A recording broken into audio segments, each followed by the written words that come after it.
Welcome to Dr. Creepen's dungeon.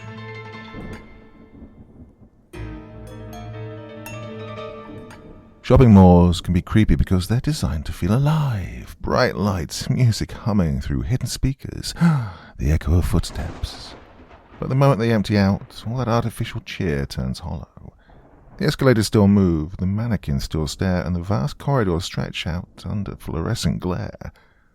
Yet there's no one there. Every sound carries too far. Every reflection feels like someone just out of sight. It's the unsettling contrast between a place built for crowds and the silence that replaces them that makes malls feel less like buildings and, well, more like abandoned stages waiting for something to return, as we shall see in tonight's epic trilogy. Now, as ever, before we begin, a word of caution. Tonight's story may contain strong language as well as descriptions of violence and horrific imagery. If that sounds like your kind of thing, then let's begin.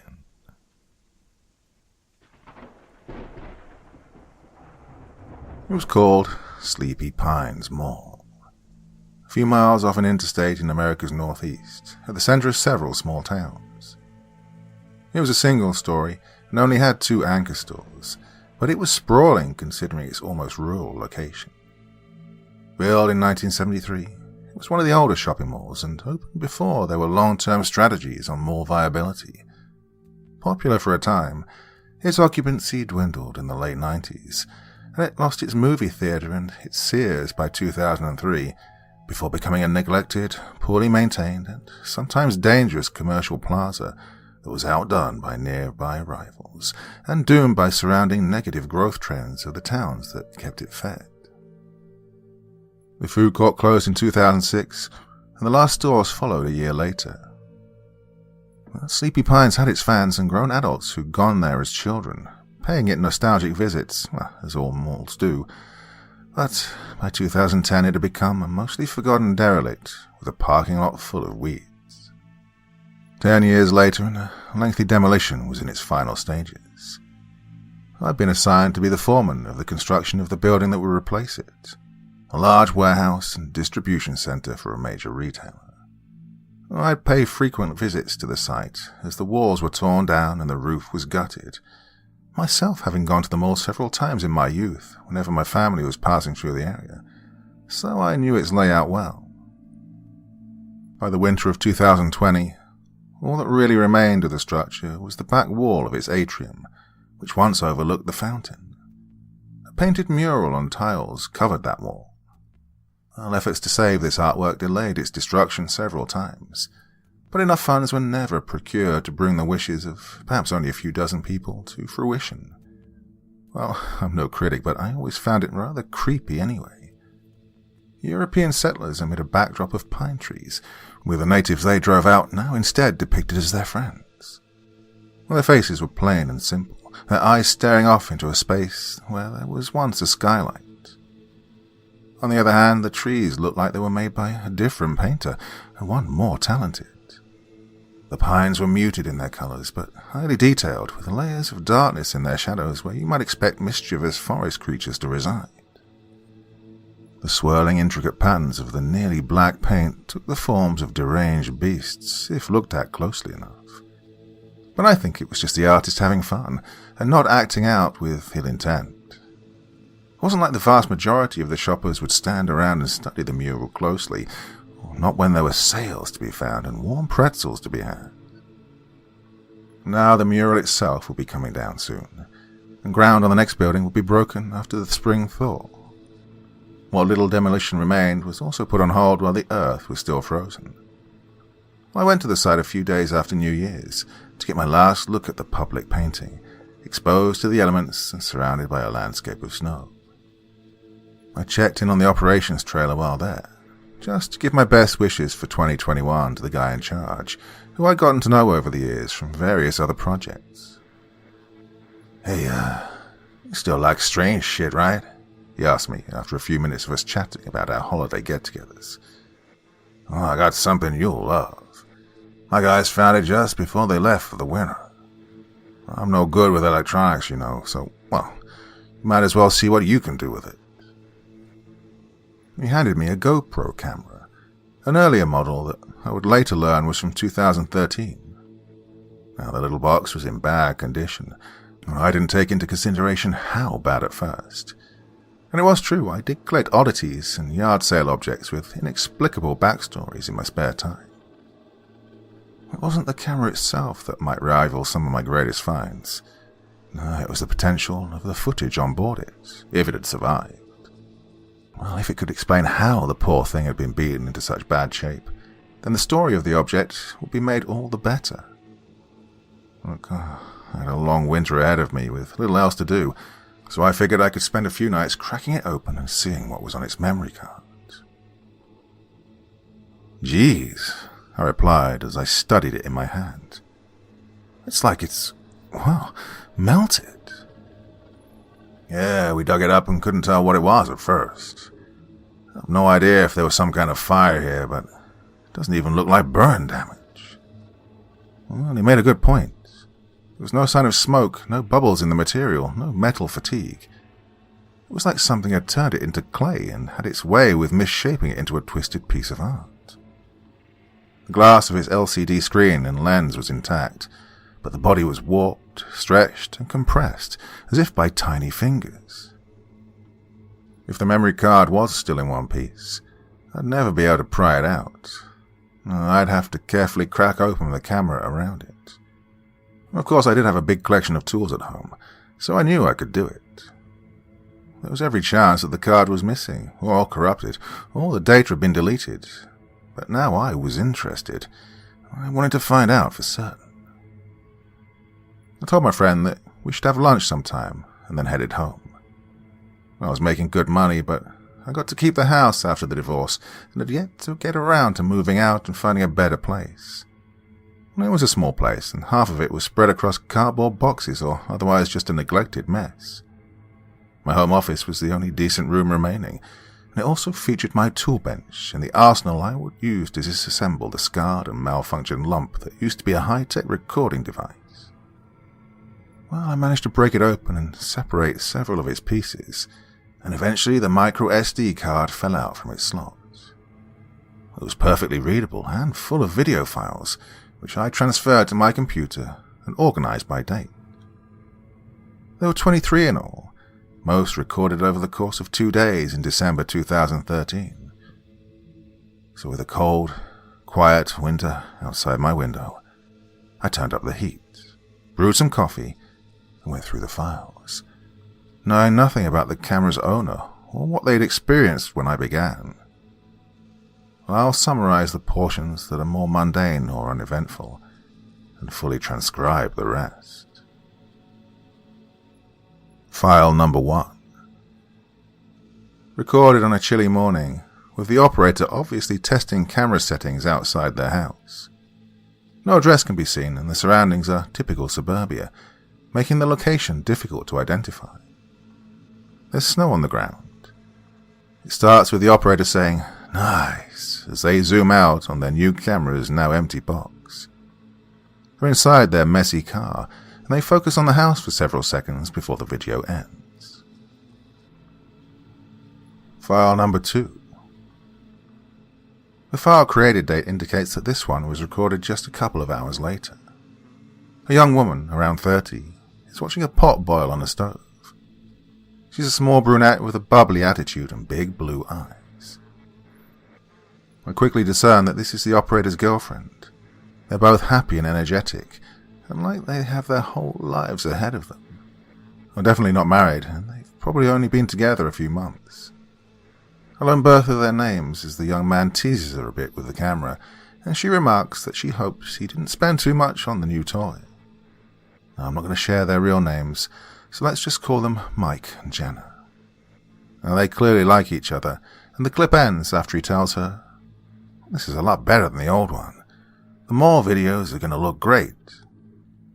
Jenna stirs some stovetop sauce and smiles. File number 3. Mike records some football in the yard at another house. Even though the clip was made only a week after the previous, there's no snow present. In fact, everyone is running around in t-shirts, making it obvious that this was filmed much further south, away from the cold weather. It's a Thanksgiving gathering, and Mike is filming his 3 younger cousins toss around the old pigskin outside, trying his hand at some sporty action shots. It keeps going for about 10 minutes, and friendly banter is shared among the family members. The cousins seem to like Mike, even as he keeps denying their request to join in. At the end, Jenna walks out of the front door and tells everyone that the meal is ready. File number 4. Mike and Jenna visit a local mall in the area on Black Friday. It's large with 2 floors and doing well. The place is packed, and Mike gets a few minutes of the mall Santa and the line of kids waiting to see them. Jenna looks at the camera and smiles again. Mike comments that he hasn't been to a mall this busy in years. It definitely makes me nostalgic for the pre-pandemic days. File number 5. Mike is seen on video for the first time at the mall, 10 minutes later. Jenna gets in some framing practice. Mike tries to humor her with his grandiose gestures, like he's introducing the place to an adoring and large audience. He says some things about the mall, but the crowds drown him out.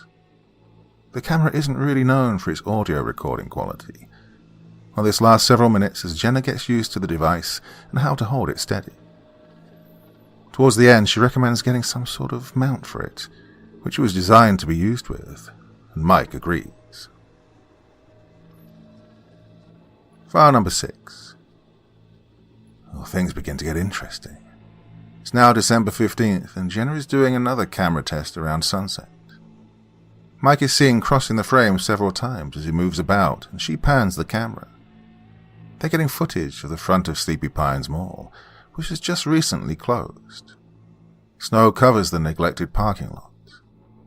Mike tries the door and looks frustrated that it's locked. I hear the agitated version of his voice as he remarks that they should have come yesterday. God, now it's too late. Jenna assures him that there must still be some way in, that someone had forgotten to lock one of the many doors. I understand now that they're urban explorers of some kind, though they likely just kept things easy and focused on malls. Judging by Mike's response about that not being a good idea, I figured that they hadn't broken into a place before. I rechecked the closure date of Sleepy Pines, which was December 14th. Yeah, they just missed their chance to legally or easily get inside and film a dead mall. Mike sounds ready to give up, mentioning how well their previous trip went to another mall in the region, and that they are never going to get their subscriber count up at this rate. Well, Jenna isn't so despondent. She wants to make her guy happy, and she mentions that since it took an hour for them to get there, they should at least try to get in. Mike sighs, nods, and smiles. File number 7. Shot a half hour later, it's now dark. Jenna is holding the camera, getting a selfie of both of them. They're under a buzzing wall light somewhere on the side of the mall, near a cracked open service door. Well, they both look pleased, but it's clear that they're still amateurs at the newest hobby they want to do together. Hey guys, it's Mike and Jenna, she says with an awkward grin. We're here at Sleepy Pines Mall, and we're gonna go and explore it together. If you've watched our first 5 videos, you know that we're both interested in this sort of thing. We're just gonna go in for a quick look tonight, then come back tomorrow during the day. Whew, I bet it's really creepy in there now. Alright, let's do it, Mike adds, and then sidesteps inside. He opens the door and beckons in the viewer, while Jenna snaps the camera into a shoulder mount. The service corridor is poorly lit, and the 2013 hardware doesn't have the sensor chip to shoot in darkness very well. Digital noise fills the frame as they navigate their way into the mall proper, stumbling over some equipment, boxes, and cleaning materials that had yet to be removed from the area. Commentary is nearly non-existent, until they find another door and emerge into a side hallway that brings them to the atrium. Most of the mall's lights are still going, although the mural is bathed in shadow, giving its already creepy staring faces an ominous presence in the nearly empty building. For several minutes, the couple of explorers walk around, getting footage of the vacated stores. They reach the other end of the mall and head back to where they'd begun, saying very little as they collect footage. The clip ends with a 10-second hold on the mural, during which Mike can be heard laughing after Jenna remarks, "Yeah, that is a little scary." File number 8. Well, the two definitely don't have a script. As they perform a longer second walkthrough, they chat idly about how they feel about the place and experiences from past visits to other malls, just to fill dead air. Jenna is at least a competent cinematographer, even if her boyfriend leaves much to be desired in the information and anecdote side of things. If they weren't planning to add some interesting voiceover narration in post, they would have two very dull videos on their hands. It's around the 5-minute mark in this clip, while Jenna shows off the closed dollar theatre, that Mike finally mentions some personal history. I learned that he used to live in the area as a kid, and has fond memories of visiting Sleepy Pines, back when it had busy weekends and few closed stores. "Some of my earliest memories were of coming here with my dad when I was 5, he tells Jenna. "So, must have been around 1991. Yeah, I met Santa right over there." He points to a wide-open liminal space under a skylight in the center of the mall. Damn, it's sad what happens to these places. How the memories fade over time, you know. "Was that why you were so mad when you found out you missed his final day?" Jenna asks, now keeping him in frame like they were having an interview. He shrugs. "Oh, I paid a visit a year ago, and it was already deep in the shitter. Yeah, it would just have been symbolic or something. Well, we're both here right now, though." He pauses and looks away. "Yeah, you ready to go? We can get more footage tomorrow during the day. We just have to keep that door from locking." "Yeah, this place is starting to get to me. Oof, empty malls at night are unnatural." They turn around and head towards the hallway where they came in. On the way, Jenna suddenly stops and swings the camera around. She stares into a lightless corridor, so dark that the sensor can't pick up anything. A posted sign indicates that the mall security center is at the end of the hall. She lingers on it for an unusual amount of time, and Mike asks off-screen what she's looking at. "Don't you hear that?" she asks, nervousness in her voice. I turn up the volume as much as I can, but nothing strange passes through my headphones. If she's hearing something, the camera didn't pick it up. She looks into that corridor, as if more petrified by fright than curious. In the end, it takes Mike dragging her away to break her focus, at which point she seems to snap out of it. The clip ends with Mike staring at her and asking, "What's wrong?" If she gives him an answer, she does so when the camera is off. At this point, I get onto YouTube and search for their names, adding mall into the search form on a second try, and this brings me to their page. They really were just getting their start. Their channel only has 6 subscribers, 5 videos with only a dozen views each, and no uploads for over 7 years. I skim through their videos, all visits to other malls, and find nothing out of the ordinary. Their most recent upload started showing the signs of professionalism, with some of that voiceover narration they badly needed. Mike shares some history of the empty mall in another state they'd visited, and he does so with some enthusiasm. He and Jenna smile throughout their trip and look like they're having a good time walking through a shopping plaza of memories. They were one of YouTube's earlier dead mall channels, and, well, they'd had some promise. But seeing their inactivity only but confirms my worries that something bad happened to them. And a few minutes of Googling later, I found out that they'd been reported missing in early January 2014, at least a full 2 weeks after they'd started working on their ill-fated video. Well, naturally, I get the urge to skip to the end to find out what may have happened to them.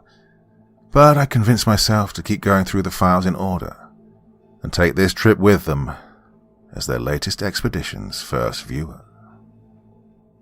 On a second look at the last few minutes of this file, I notice 2 pink pixels in random spots on the video.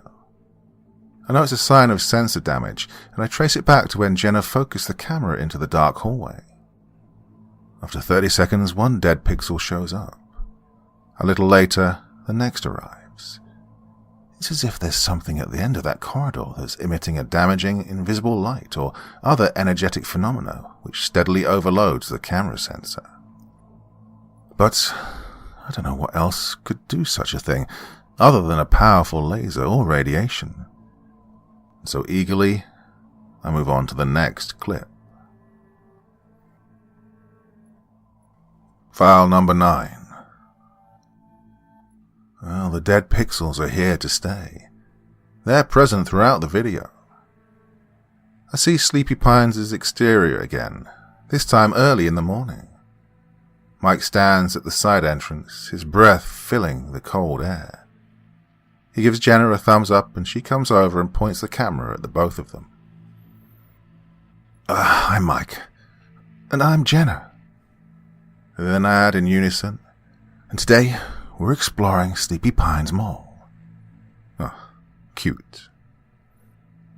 They proceed inside and arrive at the atrium without cutting the shot, even when there's no reason to keep things all in one take. But Mike must have done some research while at whatever hotel the two stayed at the night prior, as he starts going over the basic details of the mall. Its opening date and designer, a brief history of the area, a few controversies about its construction and maintenance record, and the stores that have come and gone. They all get a mention, though not in a scripted way. Mike has all this stuff memorized, and jumps from one bullet point to the next. Still, I'll give some props to the guy for remembering so much and getting it all out on the first try. "Yeah, did we get it that time?" he asks when they return to the atrium, where the fountain still hosts some coins and is half full of stagnant water. He smiles after Jenna quietly responds and adds, "Okay, keep that one." So, not actually their first try. Well, I don't know how many attempts it took, since they must have kept deleting prior takes to keep memory space free. Before Jenna stops recording, Mike wanders around a little, looking into empty stores. Eventually, he suddenly notices that the red light remains on. "Hey, you still rolling?"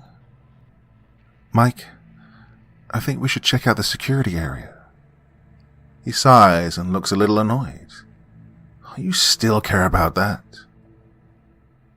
"Come on, we've seen just about everything else. We should get everything on film before they tear this place down. Or there'll be rooms that are, forgotten forever, never archived." "Yeah, but we don't need to be perfectionists." "Yeah, but you went on and on last night about visits here with your family and friends, your memories of the holiday decorations and seeing dollar movies." "Really, Jenna? You're saying all this on camera. At least shut it off." The shot lingers a few moments longer, before Mike looks fed up and starts approaching the camera. He's about to grab it when the clip ends. Well, I guess every relationship has arguments, but it's a strange thing to have a fight about. It almost sounds like Jenna felt something that was calling to her. File number 10. Mike now stands in front of the dark hallway, although now, with the sunlight coming in through the nearby skylight, it's no longer pitch black. Mike looks like he's under just a little bit of duress. But I understand, knowing myself that sometimes you just have to do what your significant other wants. "Alright, so let's take a quick look down this hallway," he says, lacking his typical enthusiasm. "It'll be a place you probably saw only if you tried to shoplift or something. Filmed without permission, like only criminal scum would do." "Mike," Jenna exclaims. He fakes a smile and says, "Let's check it out." The camera has already acquired a third dead pixel before they even start moving into the hallway. More pop up as they get closer, as the sensor becomes more and more permanently damaged. But with the camera on her shoulder and Mike leading the way, Jenna doesn't notice. Well, it quickly becomes too dark for it to pick anything up again, but Mike turns on his phone's flashlight, which at least helps it show anything that's within its cone of light. They enter the security office and freeze for several seconds, an old desk and monitoring station in frame. "What is that?" Mike asks. "Do you hear that?" "Yeah, some sort of electrical buzzing," Jenna answers. "Weird, right?" "What the hell, Jenna? Why are we even checking this place out? God, one of us is going to get electrocuted. Can we please just get out?" Okay, I just thought there'd be more to see." She then turns around to leave, but then looks back at Mike again after realizing he isn't moving. He's staring into a small room to the side. His light is on a sign that reads, "Lost and Found." Now he's the one that seems to be under a spell and just has to know what's beyond the next door. Without saying anything, he opens it and goes inside, while Jenna silently follows. What follows is, well, difficult to describe. The video goes almost completely dark. For some reason, Jenna doesn't point the camera to whatever Mike is looking at until the end of this clip. His phone light is only seen at the very edge of the frame. They both examine what is evidently a strange object. "What is that thing?" Jenna asks. "No idea. Never seen anything like it." "Oh God, it's almost like it's moving. Mike, don't." "It's warm. How did this get here?" "Stop touching that thing. It's dangerous." "Well, there's no such thing as a cursed object, Jen. I think we should just get this thing out into the light and get a better look at it." Oh shit. "What did you do? Mike, what's it doing?" "I don't know. I didn't. They turn and run out of the room, but the camera still can't pick up anything they might be hearing. The two are frantic, and the video, what little there is to see, becomes a shaky mess. By now, scattered pink pixels partially cover the video, completely obscuring entire small segments of the frame. The two can be heard screaming in the last few seconds of the clip, which ends abruptly. With the darkness, I have no idea what kind of terror the two might have experienced. I would have thought they were already dead if this had been the last file on the card, or at best someone else found the camera and recorded more video before they also mysteriously disappeared. Analyzing the clip frame by frame reveals two elements that just barely got burned into the digital film. As they turn to run, Mike's light sweeps over the strange object they come upon. It's some sort of totem, made out of unknown dark material, maybe 3 feet high. It sits in the middle of the lost and found room, on the floor, and is the only thing in the place at all. It's covered in carvings that form angular patterns, though I use the term loosely because there's no real pattern to the lines at all. They swirl and break off from one another in random, unappealing ways. It's like one of those AI-generated images that almost looks like something familiar and identifiable, but is never quite anything that really exists. Even so, it didn't look entirely alien, or forged by some forgotten tribe. It could have been someone's art piece, found at a garage sale many decades ago, its history and origins now long obscured. But the strange totem wasn't the sight I found really frightening. Well, I don't think Mike and Jenna saw them before his phone light suddenly cut off, leaving them in darkness. I can't confirm whether or not they're actually moving or just writhing in place, but on the walls of the security room is a spreading sea of long, solid black worms. Well, I don't know how else to describe the things, but it's obvious in the few frames I get of them that they're no trick of the light or other optical illusion. Worms, moulding over the wall, like they're devouring it. After rewatching the entire clip several times, I close the video and try to wrap my head around what I just saw. God, I almost dread finding out what happens next. so I delay myself from opening the next file by refilling my coffee. It's around midnight when I move on, to a recording made 3 hours after the last. File number 11. I open the file with no expectations, and it right away defies explanation. While the smattering of dead pixels linger, it's as if the past trauma the couple had just experienced isn't a thought in their minds.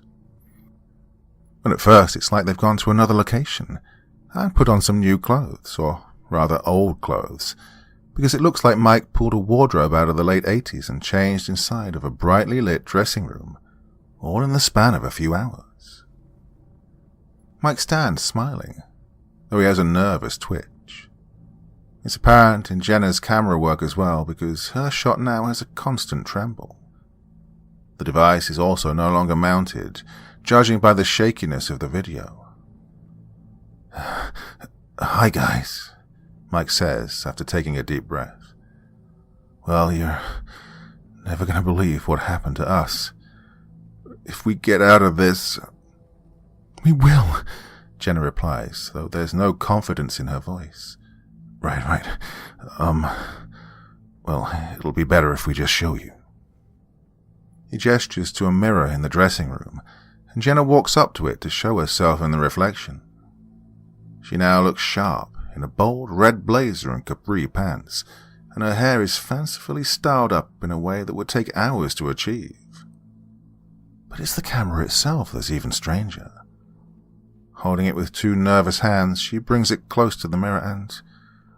well, it's no longer a GoPro. It's not even a digital device anymore. It's somehow a classic Polaroid, one of those old instant cameras. "Yeah, weird, right?" Mike continues. "It doesn't have a screen on the back anymore, but it has buttons and all of the on-screen information is inside the viewfinder. I don't know why or how, but how clothes change too. It's like... God, I don't even know how to say it. Man, God, we're going to get millions of views, baby. We're going to be on talk shows, and scientists will want to... Mike, can we please just get out of here? It's too confining." "All right, yeah. Look, let's just keep showing them." The two leave the dressing room and step out into a fully lit, packed Dillard's department store, just like the one Sleepy Pines used to have. But I hadn't seen one so busy in many years.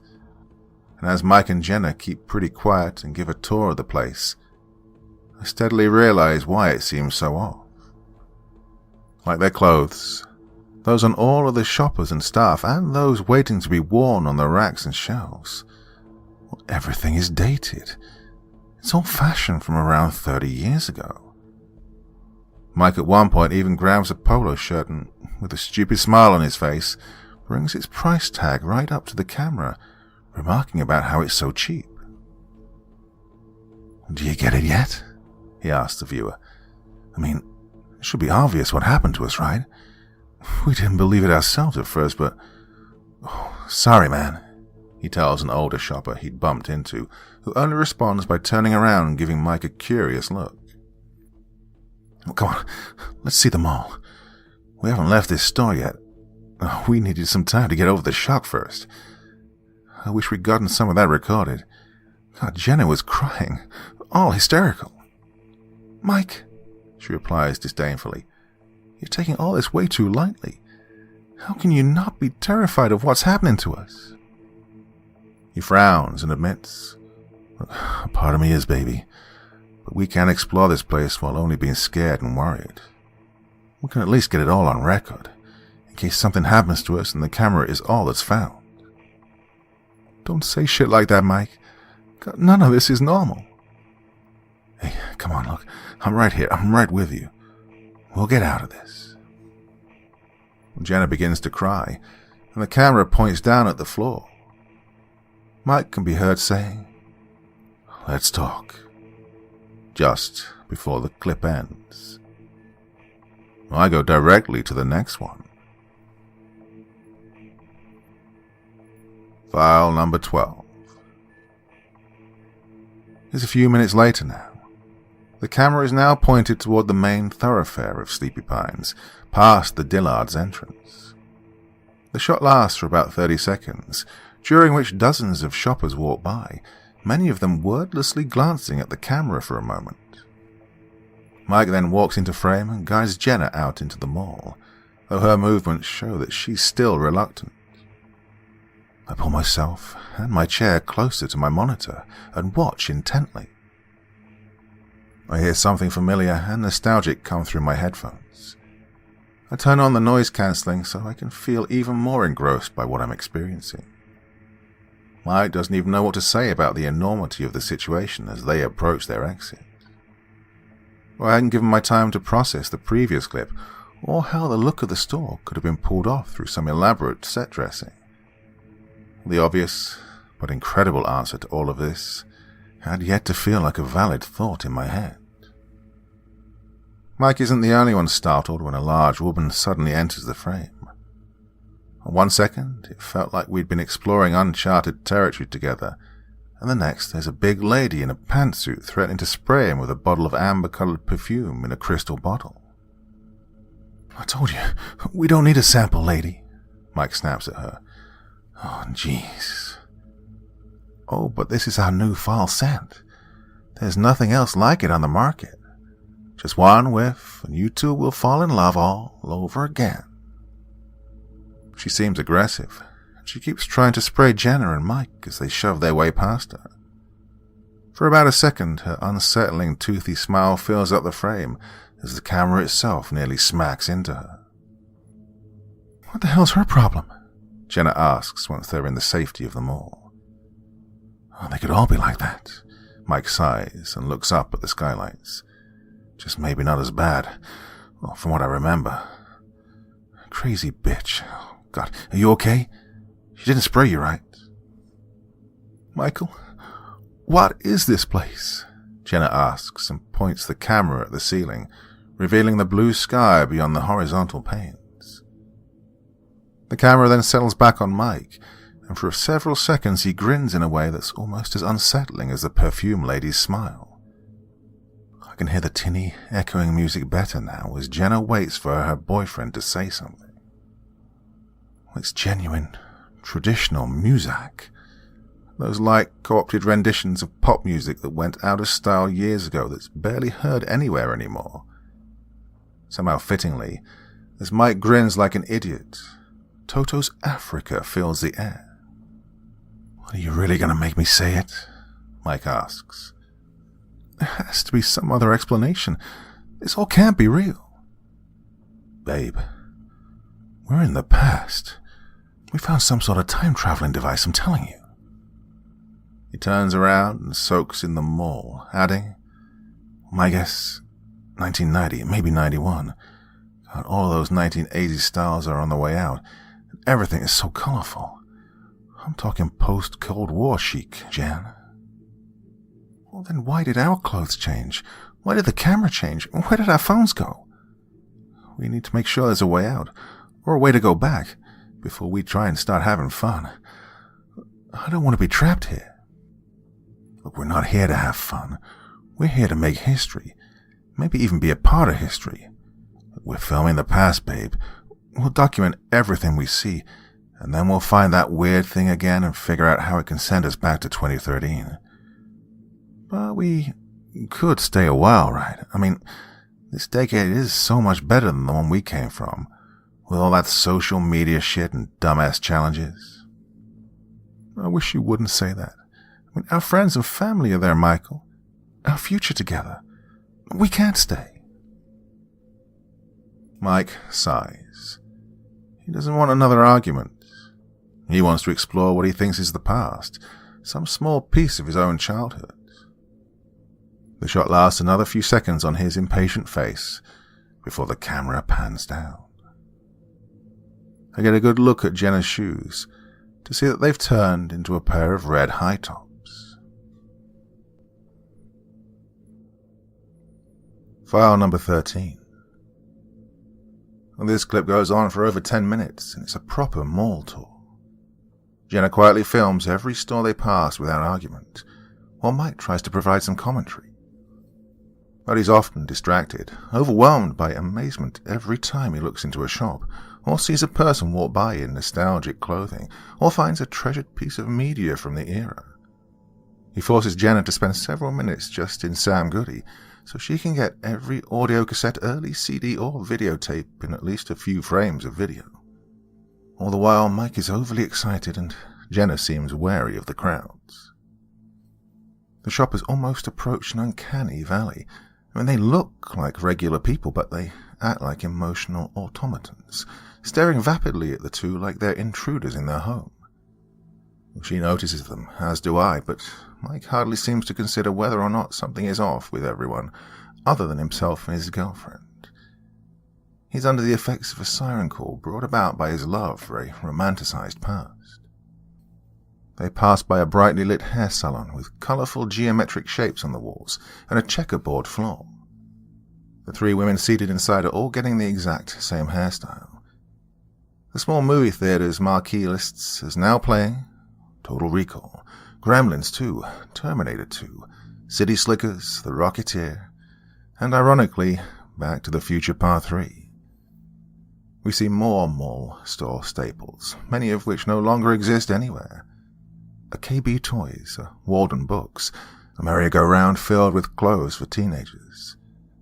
I recognize most of the places, and sure, I miss seeing them if I think about it, but they all had their time, and I don't worship the past like Mike seems to. While it's certainly interesting to see all of these old stores in modern high definition, dead pixels aside, I do find myself just hoping the two make it out. Sleepy Pines looks very different overall. It has big blue, red and yellow painted lines running along its wall. Neon lights cast their glow on indoor trees and lounge areas full of boxy chairs and couches.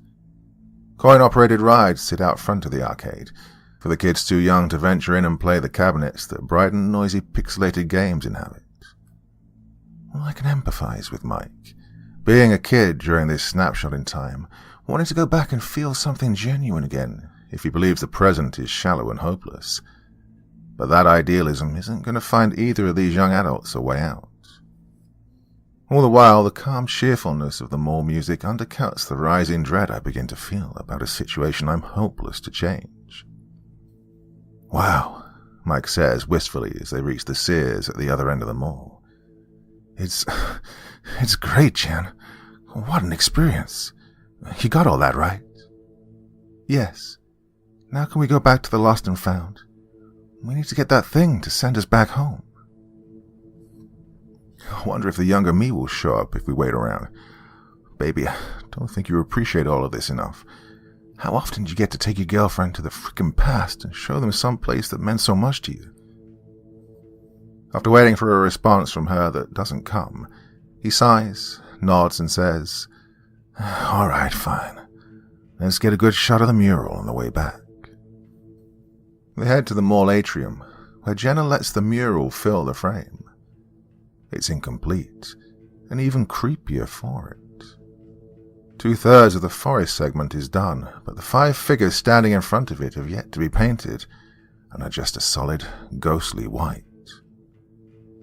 Well, I didn't know that the whole thing wasn't finished all at once. It suggests that there might be something to my idea that the poorly drawn pioneers and natives were added by a second artist. Maybe even just as an excuse to cover something up on the original background. Oh, that's weird as hell, Mike says as he looks at the artwork. We must have been brought back to one of the few days when the mural was still being made. Jenna grumbles and starts to pressure him to focus on getting themselves home, but is interrupted when mall security comes over and reminds the pair that they can't just shoot pictures in the mall without permission, unaware that their mutated camera is actually filming video. "Sure, no problem," Mike is heard saying after the camera goes to Jenna's side and is pointed at the floor. "Hey, can we check your Lost and Found? We think we, left something behind when we last..." And the clip ends, as abruptly as I've come to expect. File number 14. The next file was created 4 hours later, I'm seriously concerned about what might have happened in the time in between before I open it. Mike and Jenna are staring at the camera together. They're back in one of the Dillards' changing rooms, where they might feel safe. The light flickers above them, and now they both look noticeably stressed. "Hey, guys." Mike tries to find the words and wraps an arm around Jenna's shoulder. Here's the part where we have to tell you that things aren't looking good for us. I still don't know how or why we're in the past. We can't find the thing that brought us here. We've looked all over. Every store, every back room, every staff room you could think of. Well, it feels weird trying to sneak around, you know. The people here are always looking at us. And I don't think any of them have left either. They're all the same shoppers that were here when we arrived. Something's wrong with this place. I should have seen it earlier, but I was too busy being too stupid about everything. The doors are all locked, Jenna adds tearfully, as she seems to come to terms with their situation. We tried all of them, and they won't budge.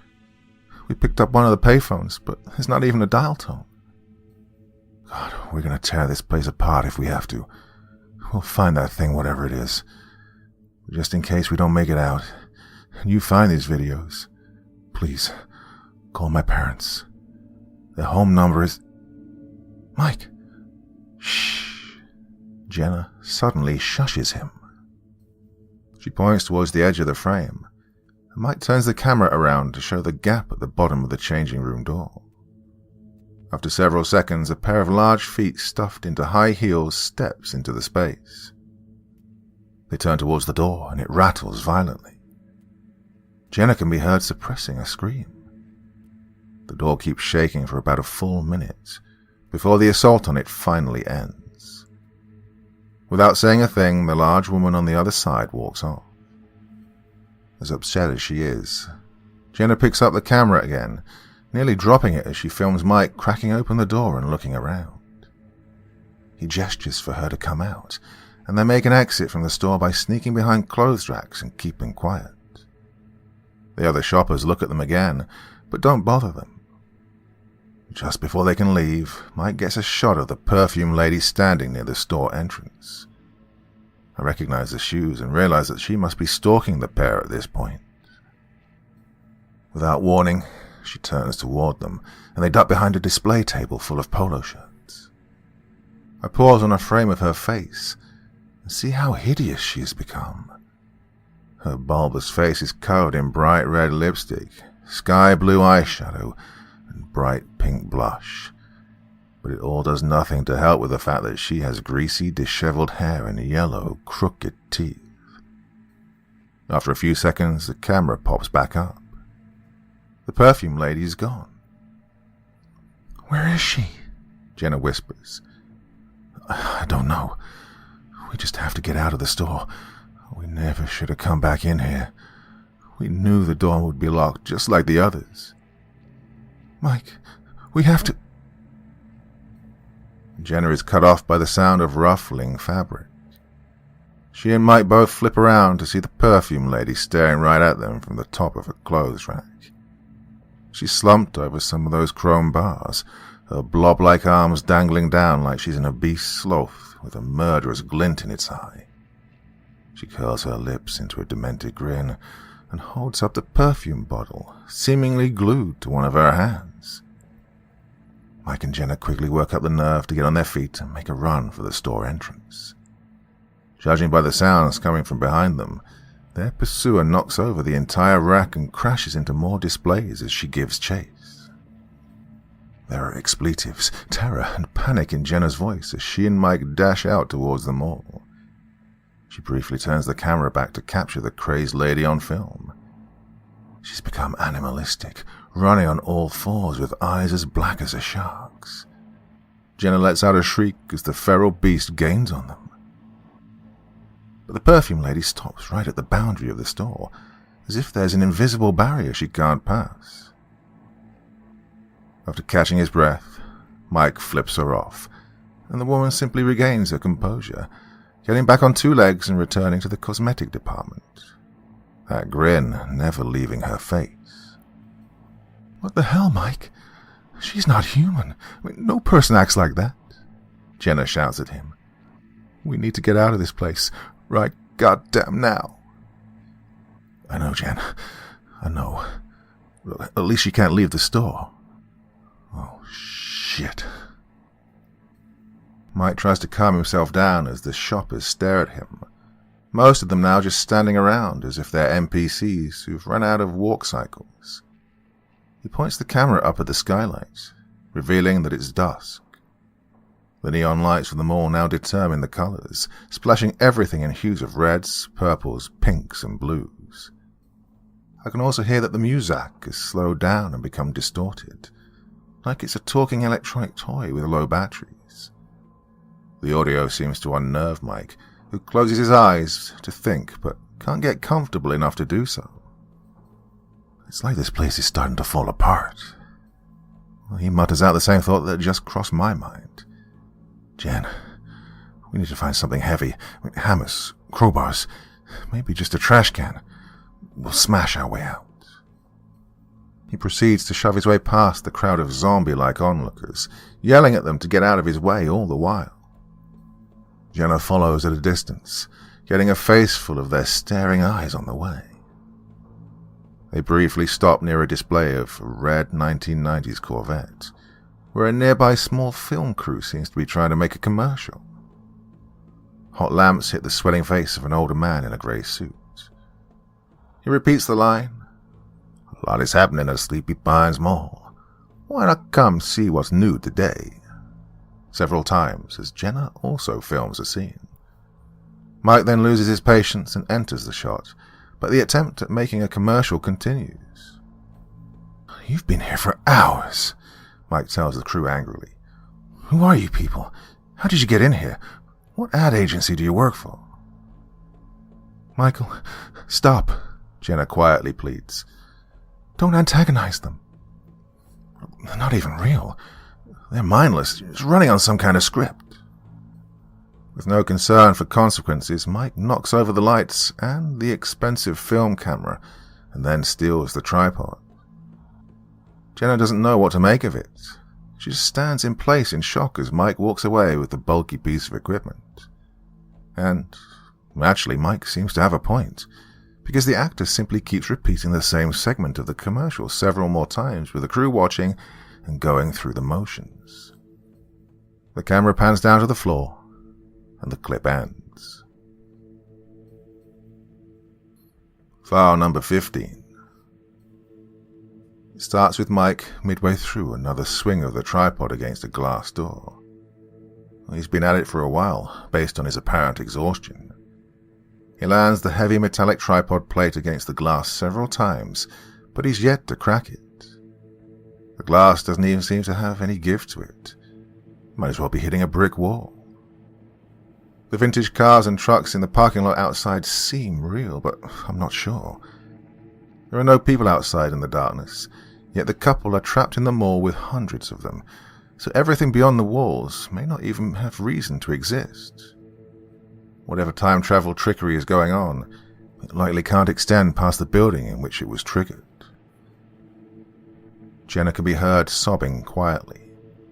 She pans to a trash can on the floor, knocked over, and she gives it a kick, giving me the impression that she'd used it to join in the effort before she gave up and started filming again. I also noticed that the music is now completely gone, replaced by a monotone buzzing sound.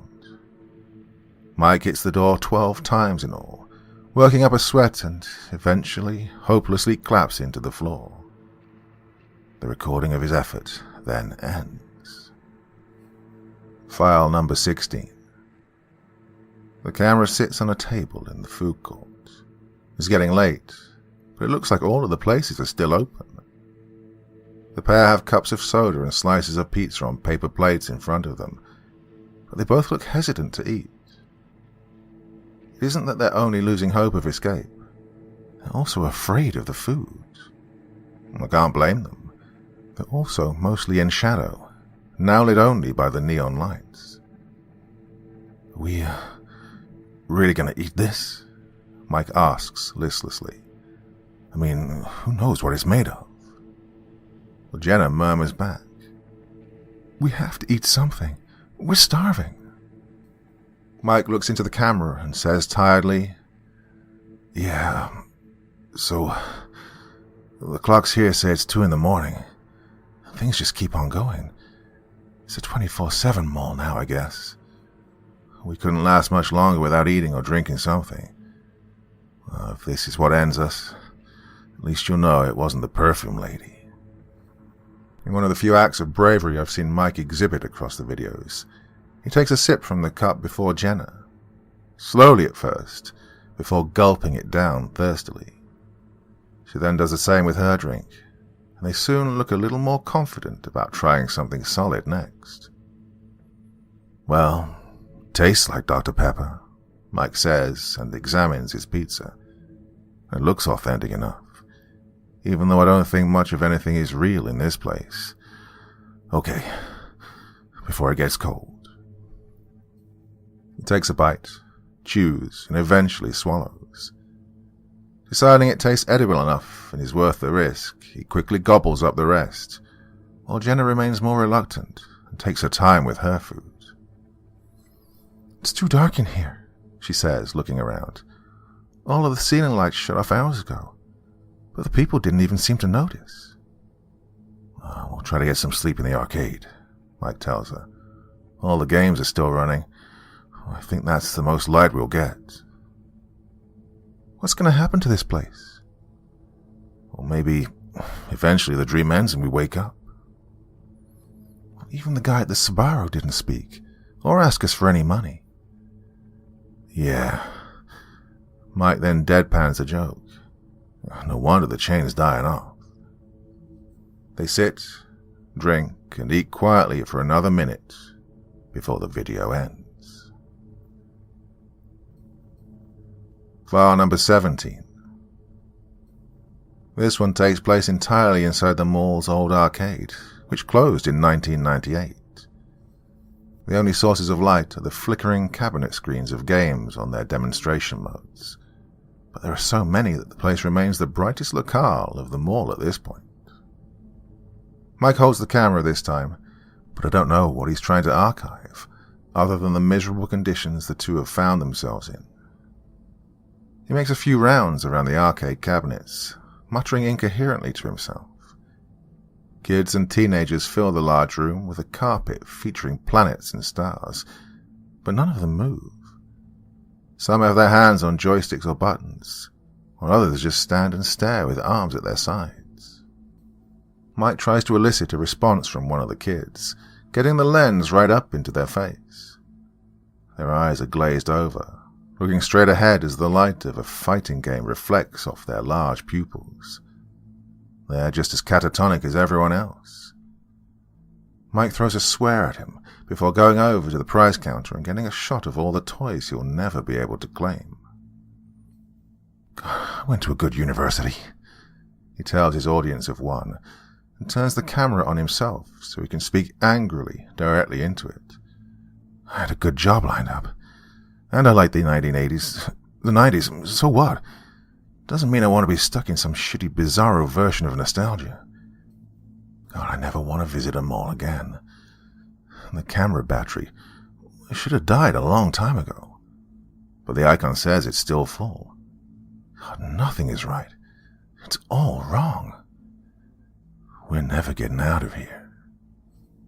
Still filming, he goes over to one of those large cabinets that you can sit down inside of for some privacy and immersion. It's an old racing game with a steering wheel, and Jenna is curled up on the seat, facing the wall, sleeping or trying to.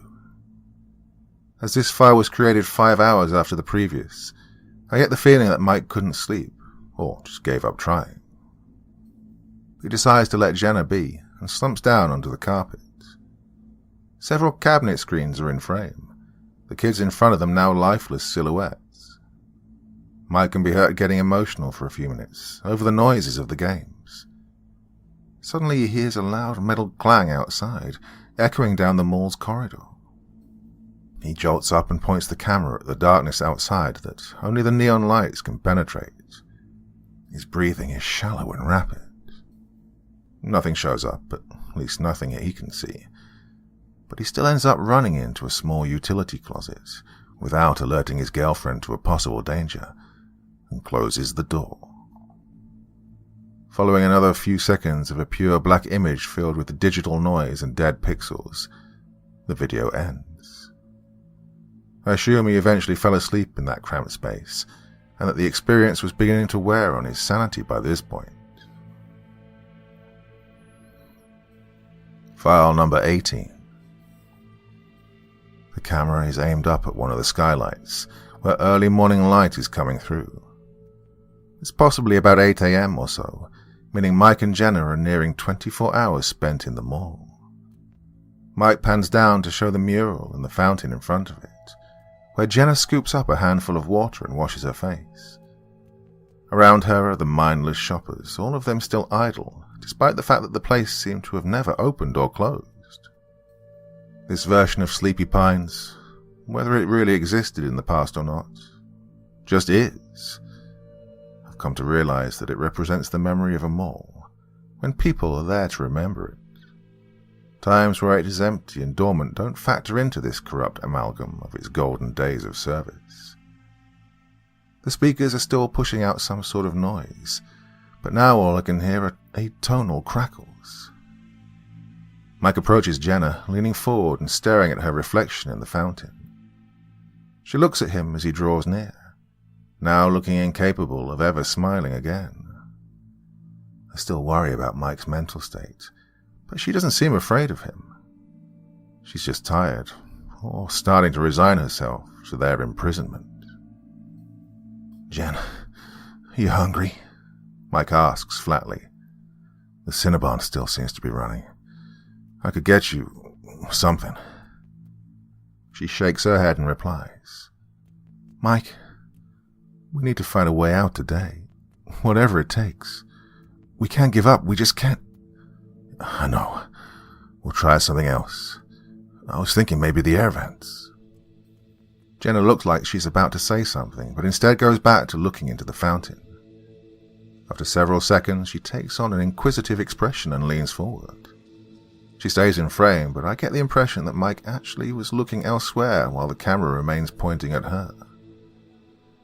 Jenna takes out one of the coins from the fountain and studies it. I can barely hear her murmur, "Michael, look at this." But Mike doesn't hear her and shouts, "Jen, run."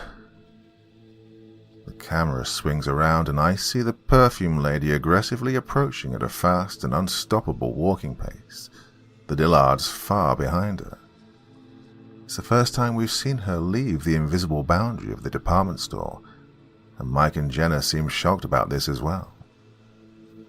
The large woman still has a perfume bottle in one hand, but there's no telling what she really wants. Not ready to find out, the couple start running. File number 19. An hour after the previous video ended, Jenna gets the camera going again to show Mike crouching down between some washing machines and peeking around the corner of one of the big white cubes. They're somewhere inside the Sears store. "I think we finally lost her," Mike sighs and slumps against the machine. "Crazy bitch. Why is she the only one still moving around?" He shakes his head and looks up to see that the camera is recording. "Mike," Jenna says quietly, "there might be a way out, or something." He grumbles back, "What are you talking about?" "Don't get your hopes up, but I found it. Well, here, just look." She hands him a quarter, and he checks both sides of it. He looks at Jenna like she's crazy at first, but then realizes why she sees it as important. It's got the state art on the tail side. Well, that didn't start until around 2000. Yeah, it's from 2005. I don't think the coins in the fountain were affected by any of this. Something to do with the water, maybe?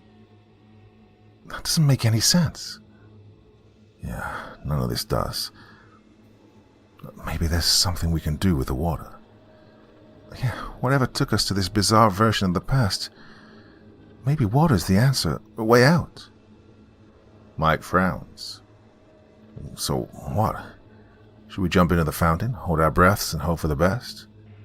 Or do you want to open up all the faucets in the mall and flood it? How does this big revelation help us? We have to keep trying, Michael. We need to talk. We need to understand what happened to us, what this place really is, and why we're here. I don't think we're really in the past. Didn't you notice how early it got dark yesterday? There aren't any holiday decorations here, and all the fake people are dressed like it's summer. But the day didn't last any longer than it did before. Yeah, I guess. I think that device somehow recreated local history by altering all the nearby material. But it isn't perfect, and it can't sustain it for long. It's not stable, it's all breaking down.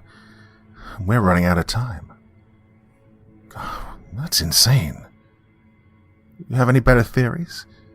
Do you think we actually went to the past? Mike takes on a rather vapid expression as he thinks for a few moments before replying, Well then, what's the deal with the perfume lady? I don't know. Maybe she's guarding the place. Maybe she's the thing keeping us here. She's hunting us. She's a threat, so I say let's just try to kill her. How? He asks, and rather stupidly in my opinion. Oh, we could start by trying. Why don't we bash her over the head and see what happens? She's not real, Mike. None of these people are real. Alright, yeah, fine. We'll smash her head in and see what comes out. He tries to act tough for his girlfriend, but he can't back it up.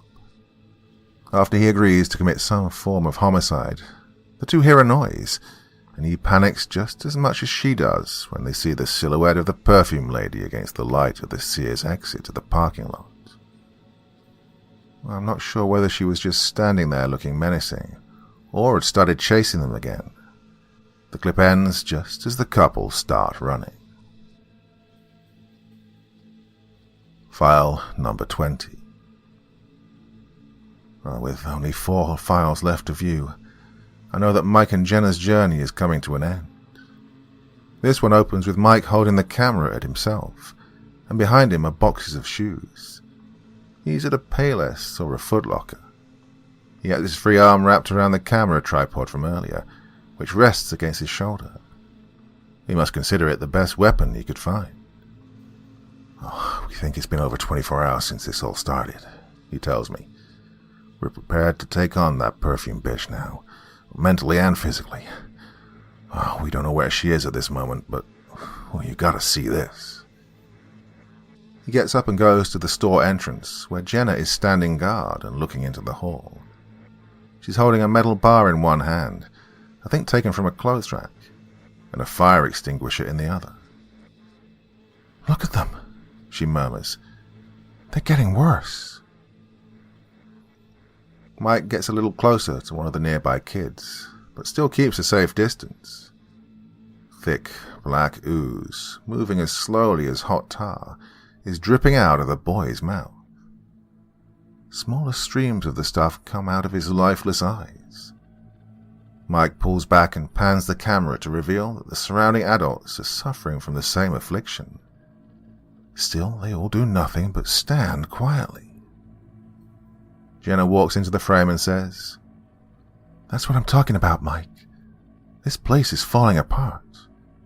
First it'll be the more complex things like the people, then the rest of it will follow. The whole building. Yeah, but not us, right? Jenna doesn't have an answer, but there is doubt in her eyes. They move away from the store, Jenna ready to strike with her crowbar. Everyone they pass is disintegrating from the inside out, but none of them act aggressively or move in the slightest. Mike points the camera up to the skylights, where a miasma of black specks is rising and beginning to smother the sunlight. As he pans back down, he catches on film one of the shoppers losing their arm. It simply breaks off and falls onto the floor, where it slowly melts into a pool of black liquid. At this point they're out of expletives and just accept it. Even the movie theater's marquee has been corrupted, or is glitching like a crashing computer program. The only two legible titles are Casablanca and Gone Girl, neither of which came out anywhere near the supposed emulated time period in which the two are trapped. The other spots on the marquee are jumbles of letters and numbers, and a pile of them is building up on the floor by the box office. Mike turns away and focuses on the fountain they're closing in on. The mural behind it has lost all its elements and is now a solid black. Jenna runs over to the water and looks down into it. She dips a hand in, and then steps in fully, submerging herself to just below her knees. "Are you really expecting something to happen?" Mike asks as he catches up. "You're just getting soaked. Might be hard running in wet, squishy shoes, Jen." "Maybe we won't have to run anymore if this is our way out." She looks down at her feet and mutters, "Come on, do something." "What are you hoping will happen?" "I don't know. Maybe for my shoes to change back?" Mike gazes into the fountain, bringing the camera close to its surface. He notices the coins and takes one out to look at the year it was minted. "You were right," he admits. "You've been putting more thought into all of this than I have. I guess anything's worth a shot at this point." He points the camera straight up for about a full minute, leaving a bit of his hair in the frame as the clouds of dark particles thicken above. He has some time to think his deep thoughts, and he swings it back down and gets a shot of Jenna's shoes again. They're still red high tops, and she expresses her disappointment with apparent anguish. Well, I don't know how long she stayed in the fountain, since the video ends a moment later, with Mike trying to be considerate and offering assuring words. File number 21. Over 2 hours later, Mike gives me a shot of the skylight again, only now the dark particles are burning away into a thick mist that almost completely obscures the sunlight. It moves like boiling water, forming a wriggling cloud across all the top half of Sleepy Pines. The writhing mass reminds me of the worms crawling on the wall from earlier. But it gets worse. The camera sweeps down to the walls of the atrium, where large tiles are breaking loose as more black ooze pours out and spreads across the floor. Jenna walks toward the camera, trying hard not to step in the gunk. She stares at Mike for several seconds and then keeps walking past him. "Oh, the place has gone to hell," he mutters into the microphone. He then asks Jenna, "Are we doing another walk? Nothing's changing with the doors. Well, the people in the stores are almost gone, but the doors are still solid, Jen. If everything is burning off and melting, then there has to be a way out. It has to emerge." "Yeah, maybe. But we've been going back and forth for a few hours now. I'm going to go to the food court to see if there's anything left." "I'm not sure that's a good idea." He follows her anyway, and they cross through a hallway that looks more like a moving, dripping cave system of black magma than anything human hands had made. I think it's all being reclaimed by the device that projected a version of the mall that emulates its past, but one that never really existed. They make it to the food court, now nearly pitch black as its primary light source, sunlight, has all but been completely blotted out. The food is darker still. The sub-sandwiches, Chinese noodles and rice, and Sbarro's pastas and pizzas have lost their color and form as they turn into slag. "There's nothing left," Jenna sighs. "God damn it, I'm so hungry." "I just hope that, what we ate before passed through us enough and we don't have any of this nasty stuff inside us." The two look down at one of the shopper's heads on the floor, separated from its body and still staring ahead mindlessly in a pool of its own gunk. They don't remark on it. It must really be a common sight by now. "Mike," Jenna says while the camera is still pointed at the floor. "What is it?" "That kid. You've got to be shitting me." "What about him?" Mike walks off, only bringing the camera back up when he's a few feet away from a young boy, 5 or 6 years old. His gooey insides are still intact for now, and he looks blankly into space like all the others. Well, I put the pieces together on why Mike suddenly sounds so upset, just before he confirms it. Jen, that's me.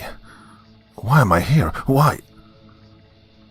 She comes over to get a good look at young Michael, and then tries to comfort the adult one as he keeps the camera on the kid's eyes. It doesn't mean anything, she tells him. How can you say that? Whatever created this place just pulled from a pool of faces, maybe full of everyone who ever came here. But that could be over 1 million people. Why did I just now find the young me? Where was he? How does whatever this is know who I am? This is all so screwed up. God, it's messing with us. You know we're never going to get an answer. Let's just go back to looking for a door. Or maybe focus on staying safe until another path opens for us.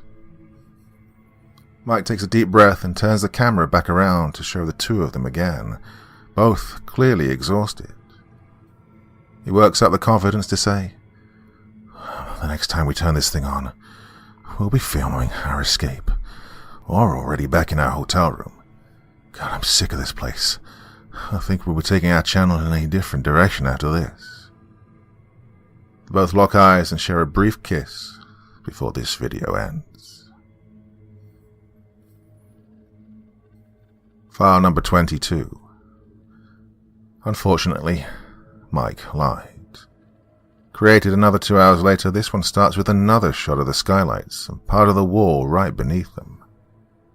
But now, finally, it seems things are reverting. The thick fog of particles has disappeared, and there's a few feet worth of the more recent, aged atrium wall between the ceiling windows and the black goo, which is no longer actively moving. Instead, the material is now like a dried, flaking crust. A few chunks break off of the mass and turn to dust on the way down. It's as if the 2013 version of the mall is emerging from a cocoon. Hey, it's us again, hopefully for the last time, Mike says and gets both of them back in frame. Their eyes are half closed, and they look ready to sleep for a week. Well, we still couldn't find a way out, but it's starting to look like we just have to keep waiting a little longer. Sleepy Pines is returning to normal. Very slowly, Jenna adds. Yeah, look at this. In a sweeping 360-degree shot, he shows off the atrium and the 3 main hallways. It's all coated black, including the floor, turning the place into a demented Dali painting. It absorbs all of the color and most of the light, but there's enough sheen to the crusty darkness to make out its melted wax shapes and texture. The pair stand to avoid sitting on the stuff, since all of the chairs and couches are also gunkified. Even the fountain has been affected, and it's now just a solid black basin that still holds its water. All the people are gone, melted into the floor, Mike sighs. The fragrance fiend has been MIA for a while now, so I think we scared her off or something. And it's all coming to an end. I begin to feel some relief myself, after having an elevated heartbeat for nearly an hour from the safety of my office chair. I start hoping again that they made it out, but just drop the camera on the way, maybe. I look at the little thing on my desk, my mind still trying to process the idea that it had been twisted into a very different size, shape, and model before being twisted right back again. Mike goes on to say, we still don't know what happened to our phones, so hopefully we'll be able to flag down a car, get some food, get back to our hotel room, close the curtain, and sleep. Sound good, Jen? Hey, Jen! He looks over to see her staring down at her shoes, which she quickly gets into frame. They've changed back into a modern pair of sneakers. Mike, it worked, Jenna murmurs. Yeah, guess. Just took a long time. Hey, did you feel anything? My feet tingle for a second, and then I look down and... She stops suddenly as a loud, thundering crack echoes through the atrium. What the hell was that? Mike exclaims and swings the camera all the way around to show a large segment of the melted black wall near the KB toy store breaking apart. "Oh, Jen, I think it's speeding up. We might be able to get out in just a few minutes." "Oh, thank God," she breathes out. The wall cracks again, and then a torrent of ooze, which never dried, comes pouring out. Mike takes a step back, and the three of us watch in dread as an inky arm emerges from the opening, its claw-covered hand grasping the side to tear open the rest of the chrysalis. Like a grotesque insect emerging from inside, 4 more arms spring out and quickly rip apart the shell. A deformed, hulking dark mass over 7 feet tall lurches forward, its 4 legs and 9 arms wriggling about as if they're trying to free themselves from the true owner of the body. The disgusting and horrifying chimera has 5 mouths, well, at least that I can see, but only a single eyeball manages to protrude from the dripping, fleshy shadow. Multiple voices, all of them dissonant and guttural, manage to gurgle out, "Try our new fall scent." "Jesus Christ," Mike yells out and grabs for the tripod, resting against one of the lounge chairs. Before he can grasp it, the monstrous creature emits a loud buzzing sound. The camera picks it up this time. For Mike and Jenna, it's so painful and deafening that they have to cover their ears. And in doing so, Mike ends up flinging the camera away. It lands at an angle in the melted floor, where the dried ooze covers a part of its lens. The moment the shrieking begins is also when more dead pixels start to appear, much faster than when it happened previously. Every 2 or 3 seconds that pass, another one pops up. I'm still able to see enough of the scene that follows to discern what happens next.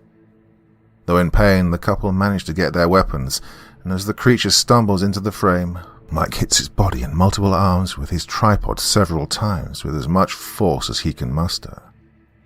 Jenna jams her metal bar into its body, but it gets lodged into the mass and starts sinking into it. When she realizes she can't pull it out, she begins spraying the creature with foam from the fire extinguisher. Well, it seems to slow it down, but that isn't enough for either of them. They know they need to destroy it, or at least try to.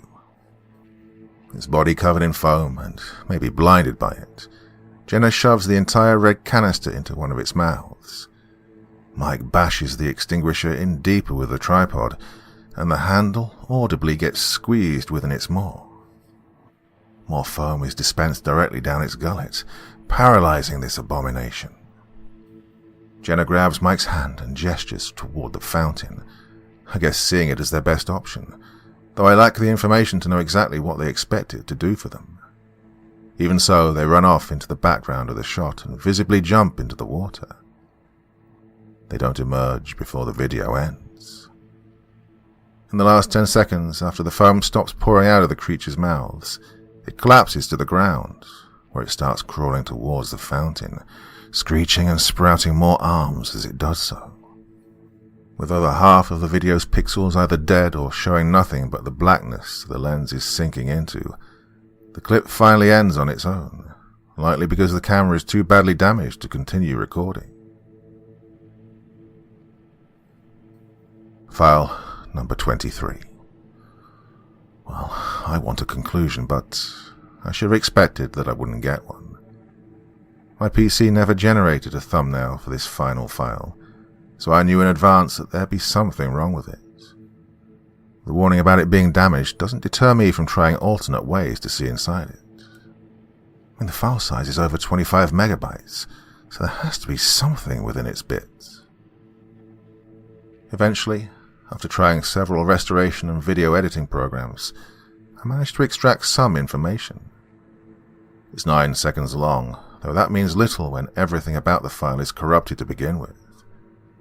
The audio is nothing but a loud buzz similar to that the creature let out, and nearly every frame of video is just a mess of the jumbled greens and blacks of more unreadable data. Even so, I want to say that I did everything possible, so I go through the video frame by frame, all 60 of them for each second. Well, only 2 frames, one 5 seconds in and the other just near the end, survived and are decipherable, despite still having a flood of pink dead pixels. The first is a single frame of Sleepy Pines during the day, looking normal with a few shoppers walking about. Many of the stores are closed or empty, but the arcade is still open, placing this image sometime before 1998, but after the events across the rest of the files. The other one takes me back to where it all began, showing the totem in the lost and found room, blurred by camera motion. It's a duplicate frame from file 10. The remaining several hundred frames remain corrupt, and the data created for number 23 defaults to the Unix time of January 1st, 1970. Well, I don't think that last file was created by pressing the record button. My guess is that it was generated via hardware error, possibly while the camera was reverting back to its natural form. But that doesn't explain where it could have pulled that picture of the mall in decline taken years later. I stay up another hour into the night, researching anything I can think of about the mall, or Mike and Jenna. I find the commercial we saw being shot by the Corvette on YouTube. I almost believe I might see the couple walking about in the background. But I go through the retro 30-second spot for the mall several times, but none of the featured smiling shoppers look anything like them. Even so, seeing all the era-appropriate clothes and the appearance of the mall make me appreciate just how accurately the strange, unknown and missing device managed to recreate the place from the past. And then, at 4 a.m, as I'm starting to crash, something casts doubt on the genuineness of everything I just saw. Although Mike never posted about it on what little social media presence he had, I find out through another student's Facebook posts from Mike's university days that he attended several special effects classes in his junior and senior years. I go to bed thinking about what this might mean, and how it really could have all just been an elaborate underground art project. Maybe Mike had melted several cameras and placed them about in abandoned malls to attract attention to himself, or become the star of some new urban legend. Well, he and Jenna could very well be missing on their own accord, just to make it all appear authentic. Even with those doubts, I go through the files several more times across the following days, looking for any giveaways that everything was faked, albeit very well. But I'm not very good at spotting the tricks he could have used, or seeing the imperfections in any elements you'd need a computer to render. I have lunch with the buddy who gave me the camera a week later, and tell him all about it. We end up having a laugh, and he gets me out of a rut that resulted from my viewing experience by telling me that he was almost certain it was all faked, because it just sounds too Hollywood horror to be true. In a few years, Mike, and maybe Jenna as well, would surely emerge as modern artistic visionaries, and everyone that had found a copy of their videos would have something worth a small fortune on their hands. But despite saying all of that, as we head out of the restaurant, he does mention 2 final little details. The camera, it turns out, was somehow found embedded inside one of the mall floor tiles. Oh, and one more thing. Early in the demolition, the crew found a metal bucket in one of the food court kitchens with several unexplainable bite marks around its edges, like someone with a strong pair of chompers snacked on it. He gets quiet for a moment after revealing these findings, but then grins and adds, well, maybe those kids were just that good. Maybe. But I can't bury the part of me that believes everything I saw, and knows deep down that what happened to Mike and Jenna is, in fact, a mystery. While I'm still in the area, I drive to what remains of Sleepy Pines one last time. And on this visit I get a really good look at the mural, coming up close to it, while my mind fixates on what might have transpired on the now barren grounds. I try to remember what it was like when I was younger, back when I first visited the mall and had studied the intricate swirls, finding secret critters among the dark forest. At first I think they're all still there, just waiting to be broken apart and tossed into a landfill. But on closer inspection, I find that the elegant brushstrokes of the nighttime woods suddenly end and are not present in the last third of the mural on the left side, where it was still blank and incomplete in Mike and Jenna's videos. Oh, the paint is still there, as are the trees and dark colours of that ominous forest, but the subtle texture only the touch of human hands can create has been replaced by something mechanical. What was changed and then changed back is now an unfeeling reproduction that could never get right the true authenticity of real historical art, made by someone who cared.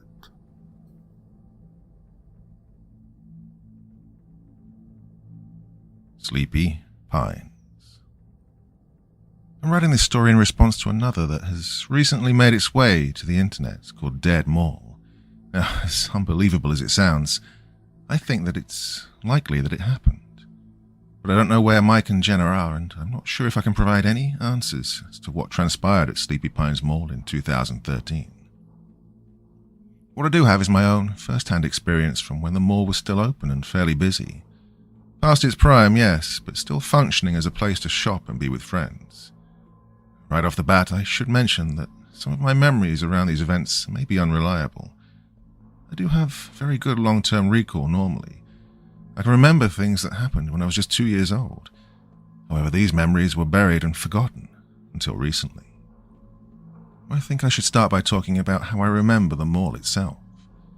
For a long time, I hadn't at all. Not really. I only had vague childhood memories with a fog of confusion, existing in a place where I couldn't be sure if I was misremembering a dream or something real. I always knew that I'd visited multiple times as a kid. We have pictures to prove it. I think I even have a few toys and clothes as keepsakes that we must have bought there.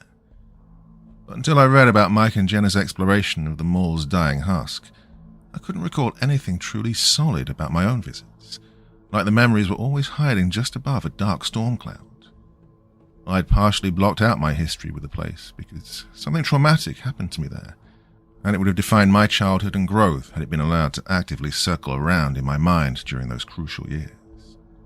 Right, let's start with how innocent my own journey to the past began.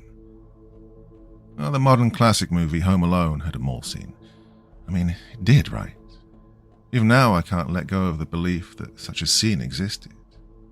Before I take a detour into cursed lost media territory, I'll explain. I first saw the movie in November 1990 when it had just come out, though I still don't have many clear memories of the showing, even after my mental floodgates were opened. I know I went to the sequel when it arrived as well, but I only ever saw either movie in parts on TV for several years after that, as they steadily ingrained themselves as American holiday movie staples. I think I was 12 when I finally watched it in full again, on a videotape we rented for a family Christmas get-together. At an age when it's easier to remember and understand your personal history and the world around you, the fuzzy uncertainty of all things that we have when we're younger goes away. So I clearly recollect asking my parents about the mall scene. "What?" my mum replies, right around the time the bandits start getting tortured by a psychopath kid. "Honey, there is no mall scene." Well, I couldn't accept that. I remembered seeing it when we first all went to the film together at the mall in 1990. It's probably the only part of the film I could remember pretty well from that viewing in a dark, crowded theatre. And as the credits rolled, this time in a living room with a roaring fireplace, I was perplexed. My older brothers and sister called me dumb for getting something wrong about what was clearly one of the most important hallmarks in cinema. Obviously they would, being annoying teenagers. Years later, when DVDs came out, I eventually rented the movie again and watched the deleted scenes included in the extras, certain I'd vindicate myself. My thumb was on my old flip phone's digits, itching to call up my sister, who was in college at that point, just so I could rub it in her face. But the scene never showed up. For some reason, this persistently bothered me much more than it should have. I even talked to my parents about it, and asked them to think really hard about the day we saw it back at Sleepy Pines. Had we seen some rare cut of the film, or was I just losing my mind? The thing is, there was a point in this conversation where they both looked at each other, clearly worried, just for a second. Then they assured me that I was probably thinking of another scene. My young mind back then got it mixed up with other movies, or the experience of seeing it at a mall to begin with. Well, to be fair, there is a part of the movie where Kevin McAllister, while on his own, goes to a store to act grown up and buy some essentials. It's not at all like what I'd seen in my head, which was more elaborate and featured his entire family. I'd always figured that the segment took place before the infamous pizza dinner that gets Kevin sent to the attic. Kevin's been dragged out to the mall for some last-minute holiday shopping, where his siblings and cousins get all the attention. His mom forgets her credit card, so the dad has to pay for everything. The parents are out of character, acting agitated and impatient, and they end up frightening Kevin almost as much as that childhood nightmare-fueled basement furnace. At some point, Kevin stops and looks into a dark hallway. It's some part of the mall that everyone seems to ignore, and camera tricks make it look much more ominous than it should be. The unlit corridor becomes one more thing in the movie that scares Kevin's young mind. And that's it. I was never sure just how long this shopping scene lasted, and I can't recall how it ended. Now, this deleted scene that I suppose really does not exist is important to my own story and how I once perceived what I experienced that day as I grew up. Seeing as how I'm telling a story that deserves a proper build-up, I'll start from the beginning. I don't expect everyone to believe that these things really happened, but at least writing all of this down may help me finally move on. It was late November, just before Thanksgiving and Black Friday. While not quite as big in 1990 as it got to be later on, the shopping weekend was still the annual main event for businesses back then. Malls across America were ground zero. My parents couldn't stand those sorts of crowds, so our visit to Sleepy Pines that year happened a couple of days before the turkey was served. I grew up in Ohio, and not the American Northeast where the mall existed, but many of my grandparents and aunts and uncles lived there, so I was used to taking road trips with my family several times a year. This time we were spending Thanksgiving weekend with my dad's brother, his wife, and their 2 kids. My cousins were both a bit older than me and my siblings, the girl being 15 and the boy 17. They were fun to hang out with when I was younger, but by then they were jaded teenagers too cool to acknowledge me. Similarly, my siblings were also separated by 2 years. My sister was the oldest of us at 13, and as my clothes were mostly her hand-me-downs, I typically showed up in our family photos from those years in t-shirts with outdated 80s cartoon characters staring at the camera. She usually just ignored me, or at least mostly called me annoying. Meanwhile, my brothers, 11 and 9, often worked together to plot up new ways to tease or prank me. I was nearly 8, but still the baby. My parents doted on me when they could, but were so busy with the other troublemakers that they had little time to give me guidance or structure in those days, before my siblings started heading off to college. And so it often felt like I was given free rein and could get away with anything. But that also meant that if I got myself into trouble, I'd usually have to get out of it myself. I think that early independence toughened me up, at least a bit more than most kids of that age. Still, most everyone cries the first time they scrape their knee. Then the pain and fear aren't so bad with each new injury. I could be as terrified by an unfamiliar experience as any kid. I'd just get over it fast and be able to face those scary moments head on should they happen again. I like to put on a brave face against adversity, and that gradually helped me get my brothers off my back once they realized that I wasn't going to be the butt of their jokes anymore. There are some things, though, that you simply can't get over. You either have the fortune to learn how to forget, or you're haunted, and maybe change for the worst. Well, thankfully I did forget, for a long time, and while it mattered most. As an adult who's gone through other hardships over the years, I can better weather suddenly remembered trauma that's separated by such time and distance. I now reside in Hawaii with my boyfriend. I have a good life and supportive friends, so don't worry about me. I only wish it were possible to go back in time and tell my 7-year-old self that everything will be okay that night. Somehow, I survived it. Though my resurfaced memories are spotty, so I may never be certain of every detail, and I'll do my best to fill in the gaps. Shortly after we arrived at my uncle's house on a chilly afternoon dotted with snow flurries, all 7 of us kids piled into my parents' minivan. Being the youngest, I was already used to sitting in the back row, not so much being squished in the middle seat between my sister and cousin for an hour-long drive in a vehicle with barely working heat. Well, it sucks. Nothing starts a big family visit/shopping day like being thoughtlessly crammed in among kids that are all older than you. It feels like you don't exist. But Sleepy Pines, on the outset of the holidays, was a sight for my young eyes. The parking lot was nearly full despite my parents' effort to beat the rush. The mall was packed with shoppers carrying bags full of presents, and the ceiling, walls, and storefronts were decorated immaculately for the season with ribbons and giant candy canes. In the atrium by the fountain, a mural was the mall centerpiece for the next month. A big Christmas tree that nearly reached the skylight, covered in more ornaments than my entire extended family would ever own. To think there was a time when most malls in America looked so glorious towards the end of the year. Time lasts longer when you're young, so to me it must have felt like we'd shopped for 8 hours, but it was probably closer to half that. We went into a dozen clothing stores, along with a couple of shoe and bookstores. I know a few places were closed up, but like I said, the mall must still have been at least profitable back then.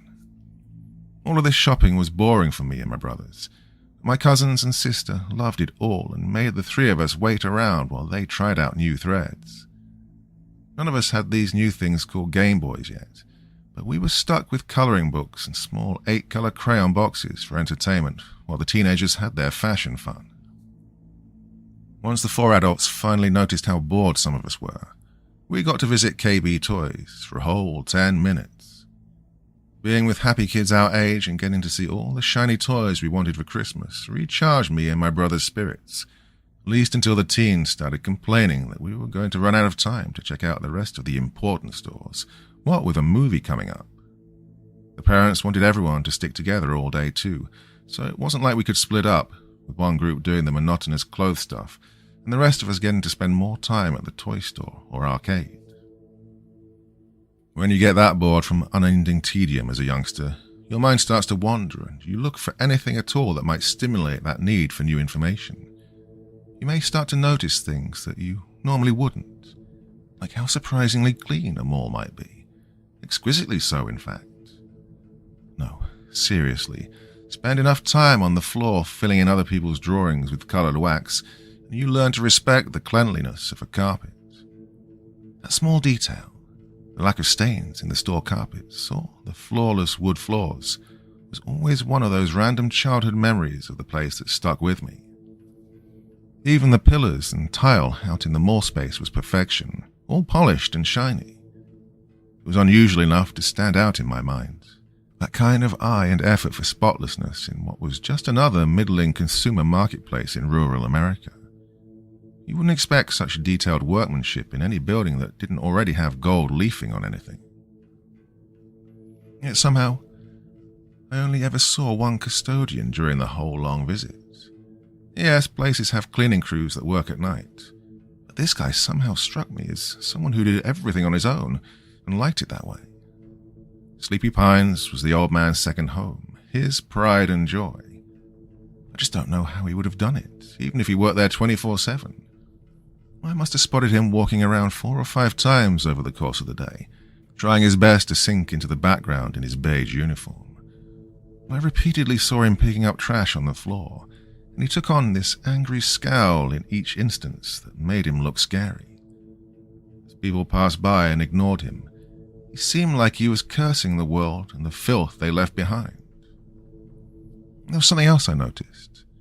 There were security cameras all over the place, and this was 1990, when they were often less ambiguous and hiding inside ceiling-mounted domes, so they were easily visible, despite being mounted high up.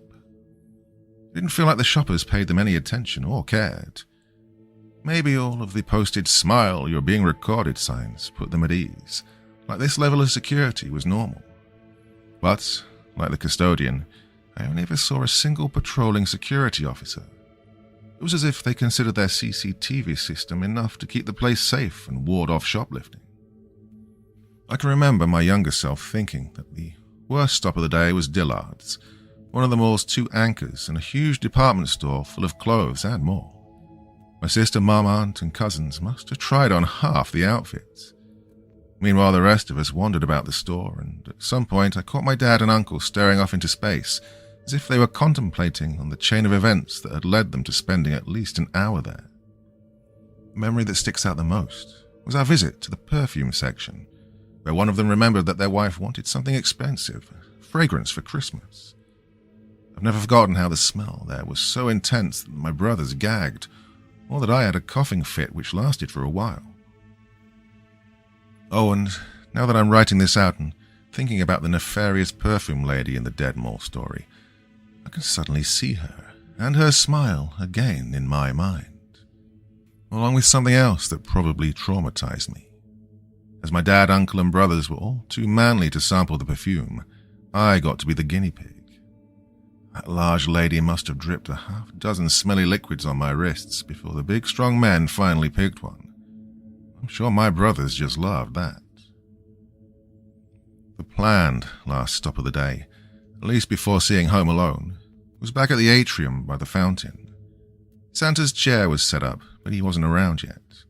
I'm guessing not until December, so I didn't get to sit on his lap and ask for something basic like my own new clothes. But there was one thing that I got to finally do as a reward for being patient all day. I got to ride on the holiday train ride. For those too young to remember something that might still exist at some malls, but were once more prolific, there used to be miniature trains that ran on a small looping track through a faux winter wonderland. There was a long line, and our movie was starting soon. I think we already had the tickets, but I could tell that everyone else was anxious about getting in on time and finding good seats. This wasn't helped by the fact that my brothers were too old to go on the ride, and got irritated because they had to wait on me. Even though the younger of the two could have gone on it, I vividly recall that at the time he always insisted on acting as grown up as his big bro, and wouldn't have ridden it out of principle. Knowing how I was back then, I must have felt guilty about it, like I was doing something selfish. There was one thing about that mall that really creeped me out.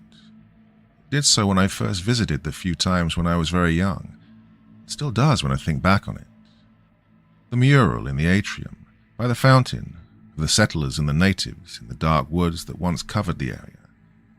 Most people didn't seem to mind the artwork or pay much attention to it, but there was something about the people depicted on those tiles, their flat expressions and their eyes that stared off into nothing. The nighttime trees behind them, which did look like they were made by another artist, well, didn't bother me as much. I've heard and read about others' experiences that mention the subtle brushwork in the background depicting mythical and real forest creatures just waiting to be found by astute observers, but I never got close enough to search for myself. I did have plenty of time to bask in the figures' gazes while in line for the train, though. Those eyes were unnerving me by the time I got to the boarding area. To make matters worse, which was the theme for the day, our parents forced my brothers to stand in line with me, even though they weren't riding. It made them even more agitated. When they get like that, I become an outlet. They weren't always mean back then, and we have a good relationship as adults. But when they were having a bad time, they were experts at making me have a bad time too. Teasing, pranking, mocking my age and height. A general ragging. Anyone with older siblings can relate, I'm sure. Typical stuff. And I wouldn't bother mentioning it if their behavior wasn't so important later on. Well, at least I did get to ride the train, if only for a minute or so. Afterwards, we rejoined the rest of the family after they'd moved their purchases to their cars outside while I was in line. We then rushed into the small movie theater, grabbed some snacks, and because we showed up just as the film was starting and it was crowded, we had to settle for seats in the back row. Oh, my brothers blamed me for that, too, and they conspired with my sister and cousins to get them peeved as well. I would never tattle or whine to Mum and Dad, but, well, not about petty things like that, nor did I fight back much, instead, suffering in silence. I didn't let myself cry either, but it still hurts to get gaslighted into thinking that you're to blame for everything. When I wasn't the one in charge of organizing an overstuffed and exhausting shopping extravaganza. The movie provided a distraction from all that, though. I could relate to poor Kevin, being picked on and forgotten, But the idea of getting a chance to take things out on a pair of burglars via elaborate traps was nothing more than cathartic fantasy. The rest of my family probably didn't see the similarities, and to them it was just a comedic holiday film. It was just annoying that I had to get a whiff of those stinky perfumes every time I took a bite of popcorn. Afterwards, we had dinner in the food court as a long day came to an end. All of us kids and teenagers were more than ready to go home. Part 2. But then, Mom suddenly needed to buy just one more thing. With only a few minutes until the mall closed at 7, we had to make a final stop because she remembered that we needed a new vacuum cleaner to replace our broken one. I lived with my immediate family in a rural area that was far from any department stores, so squeezing in such a purchase made sense, even if it made the younger ones more irritable. With all of our many other purchases already sitting out in the freezing parking lots, we made a mad dash to Sleepy Pine's only other anchor store. Still not sure just how my parents managed to fit their new vacuum into the van with everything else. They must have taken care of all their holiday shopping in one day.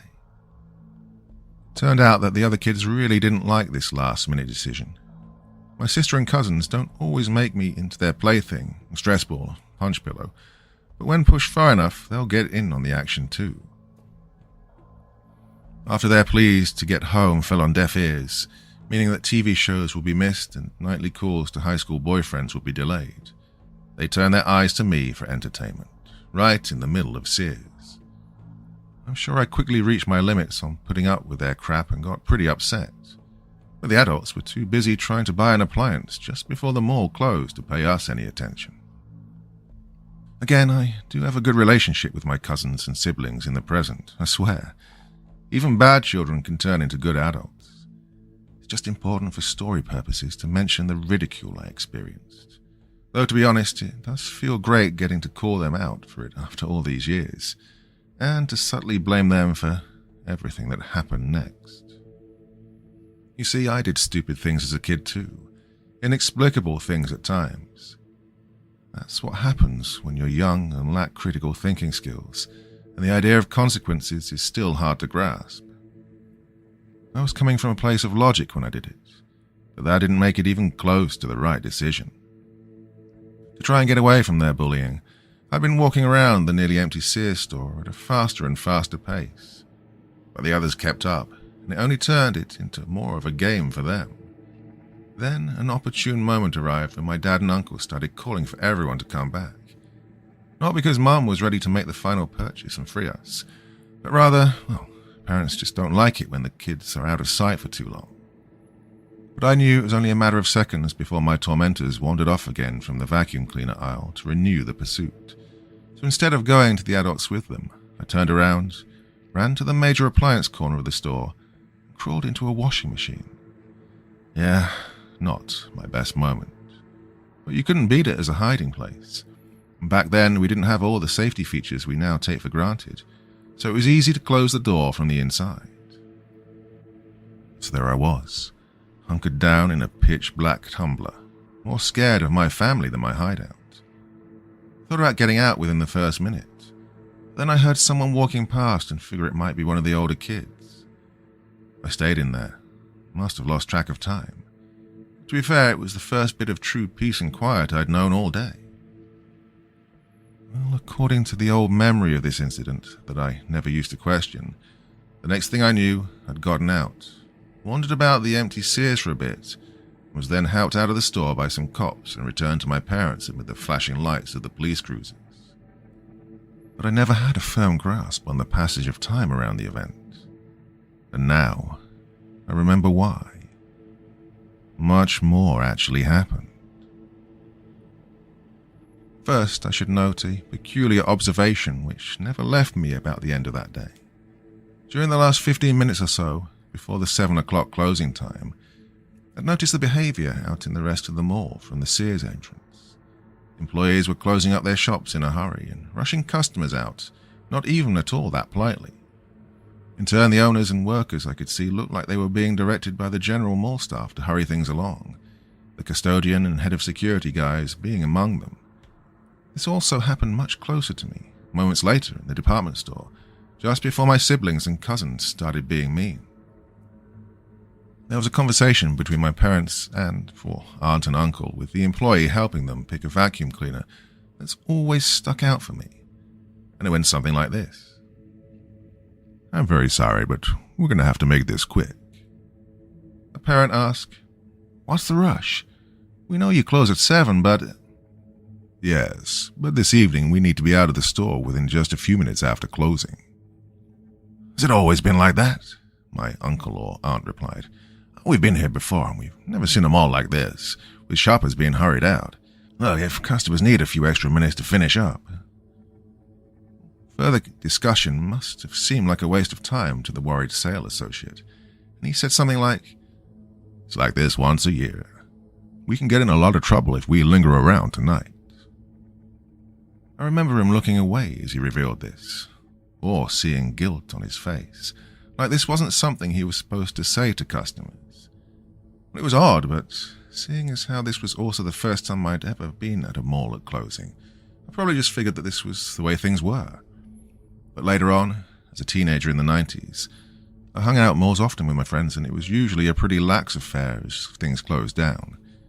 You normally just finished whatever you were doing and left as the stores rolled down their shutters. Things got quiet, lights turned off, and the place emptied out. But my parents didn't dwell on it for long, because it was easy to come up with a reason that explained the rush and shrug off the urgency. I think it was my mum who replied, "Oh, it must be because of the holiday weekend. Of course. Well then, I'll just have to make my choice quickly." I didn't get to see which vacuum cleaner she chose until I was safely back home. Yes, obviously I did survive that night. But it shouldn't have been a night where that was ever in question. Now that the memories have come back to me, I've only just begun to wonder about the scars it left behind. I think a part of my subconscious has been haunted by what I experienced, even while the rest of me managed to forget for the longest time. Mom sometimes says that I was different before the night I got left in the mall. What my family believed happened would have been enough to traumatize any kid that young. But the whole truth is just so far beyond what they know. I've delayed writing out what transpired long enough. There's nothing left to set up in the story. Revisiting and really processing everything has given me the shakes these past few weeks, so I might have some sort of PTSD thing going on.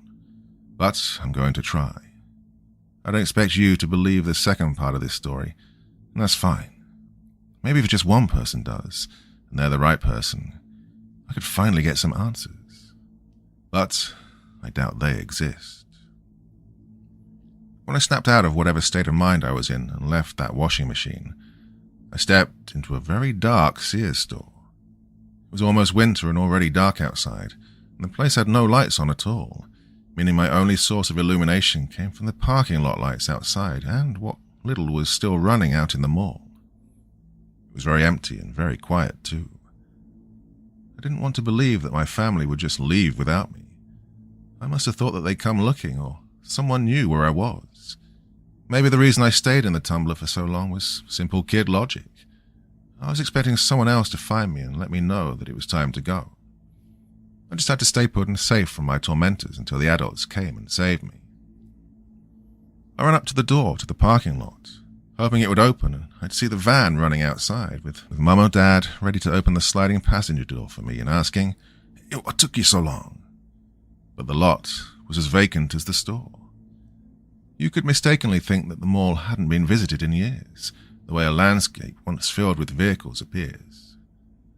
The doors were also locked, to no surprise. Not that I was stupid enough to venture out into the cold, only dumb enough to hide in a washing machine.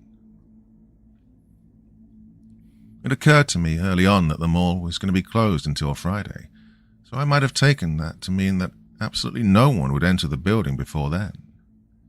This realization upset me, and chances are I shed a few tears, but I would have also been brave and tried to focus and reach out to reason.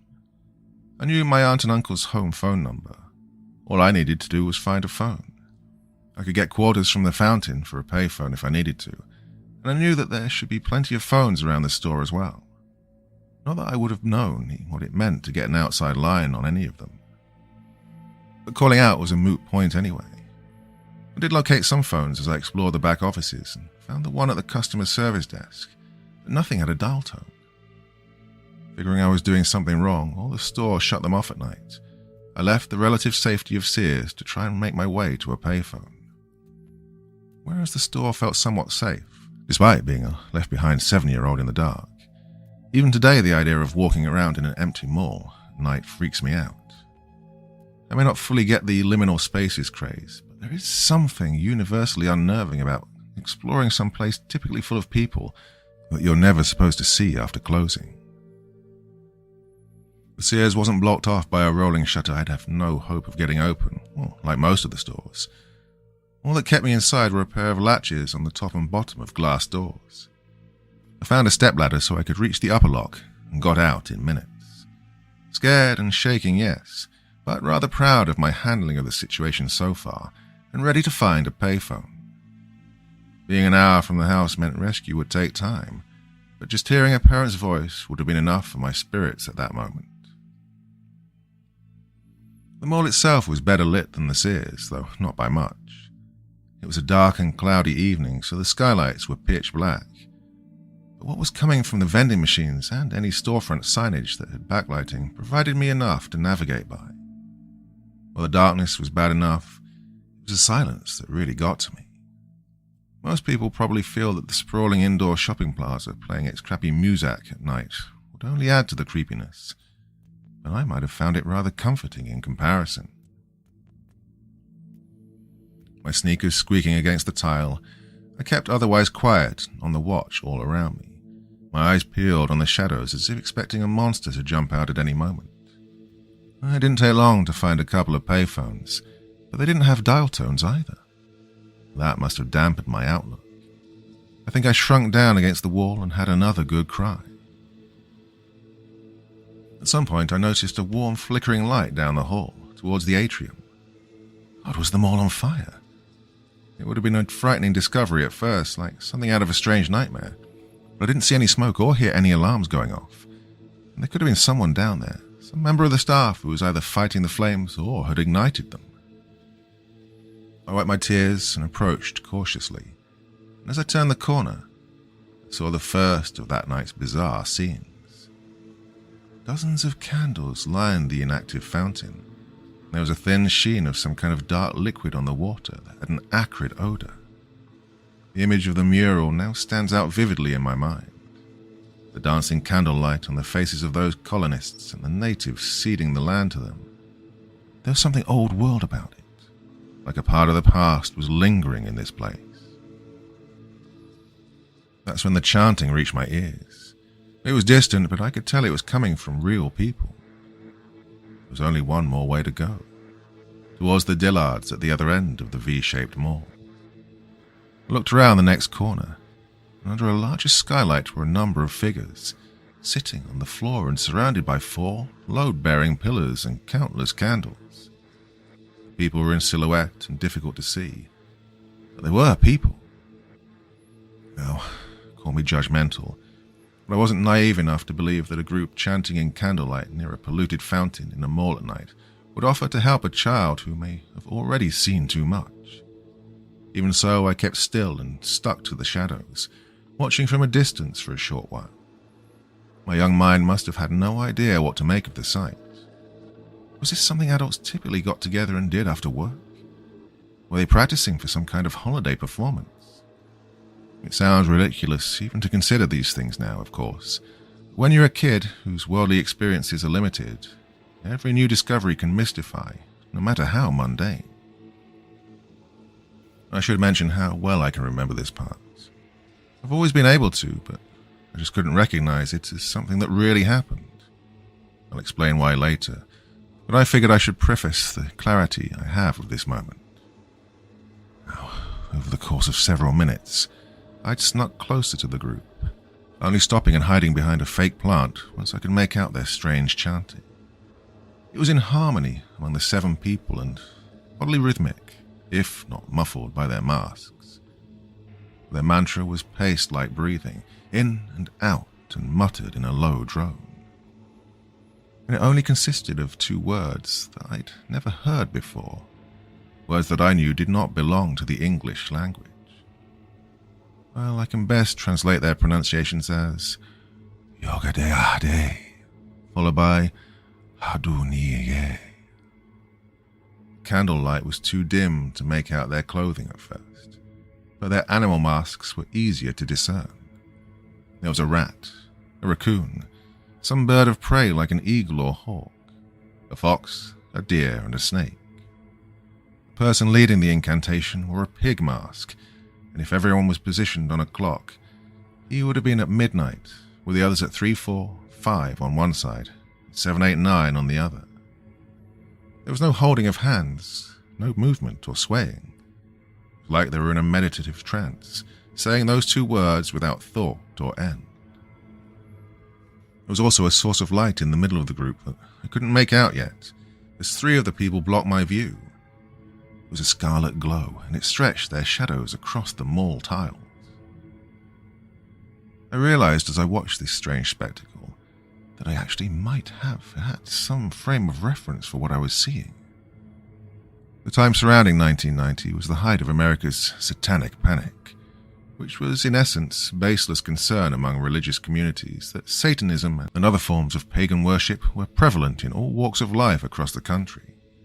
In other words, a few people were convinced that their neighbors could be trying to summon demons in suburbia.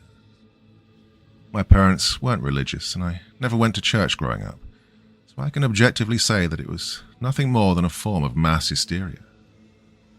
Back then, I wouldn't have been sure, well, not so sure what it all meant, the panic only being something I'd heard about from my classmates at school and occasional reports on the nightly news. And I did have some idea of what such a ritual might look like.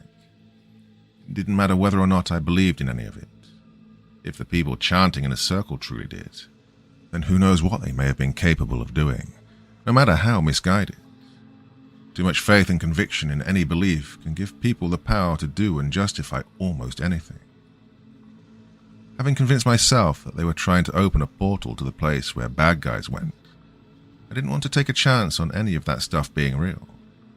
And so, I started backing off, deciding to avoid the area entirely. I mean, think about seeing something this messed up as a world-weary adult. Then imagine seeing it as a child. Surreal, inexplicable, nightmarish, the type of thing that would probably never leave your mind. I'm surprised I stayed and observed as long as I did.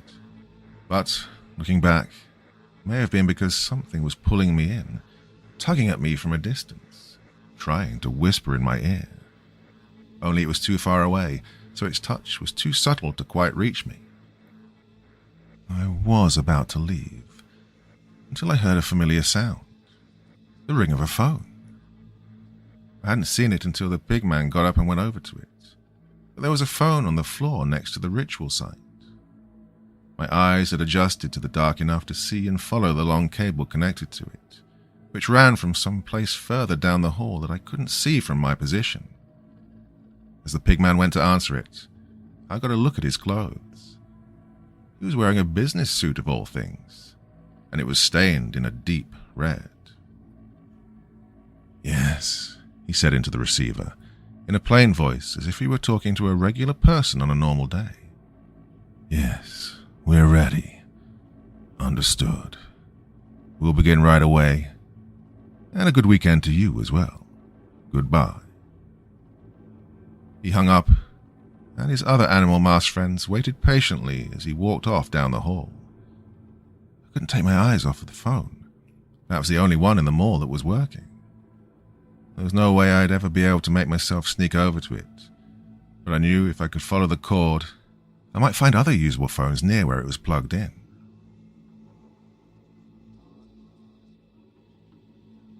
Part 3. The pigman returned after a few seconds, pulling over a trolley cart, like the kind used by ice cream vendors around the mall during the day. This is where things got unexpectedly disgusting and perverse. He opened the sliding metal lid of the cart and pulled out an animal carcass. I think it was, I suppose, appropriately, a pig, although its head was missing. And no, thankfully he wasn't wearing it.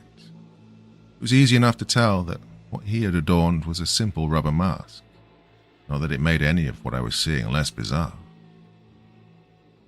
The carcass had already been slashed multiple times, with deep wounds going across the body that were still leaking blood. As if this was just another typical Wednesday for them, he nonchalantly stabbed the pig with a large knife to create another exit wound for more blood to flow from, and dangled the carcass over the ritual site. He also shook it around, making the crimson liquid splash across the tile. The other people just kept sitting there throughout, not even reacting. Sure, they were hit by blood droplets, but didn't care at all.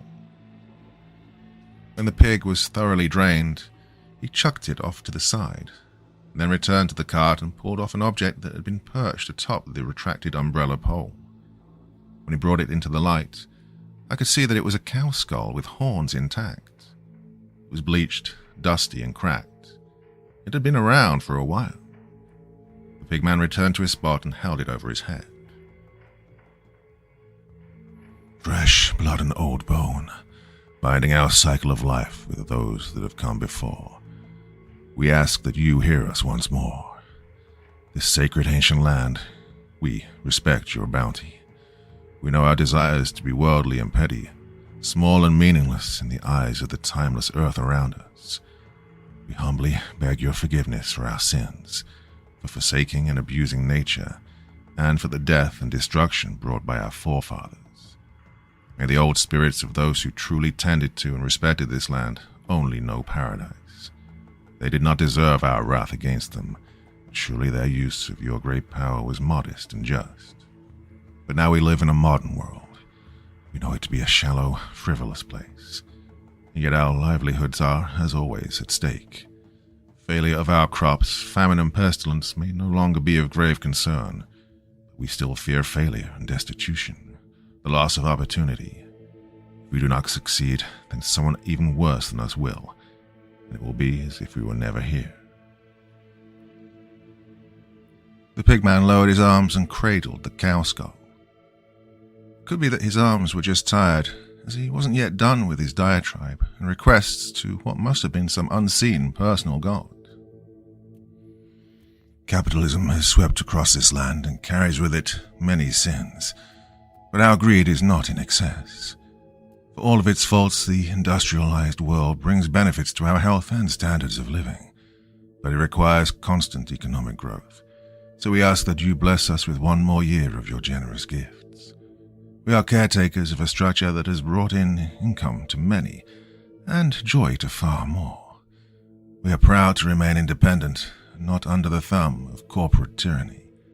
Yet, and God knows we've tried, our slow decline continues. Were it not for your charity, our time here would have already come to an end. We heartily ask that you renew and revitalize our beloved enterprise again. Allow it to persist, and may our days remain full of purpose for as long as you see fit.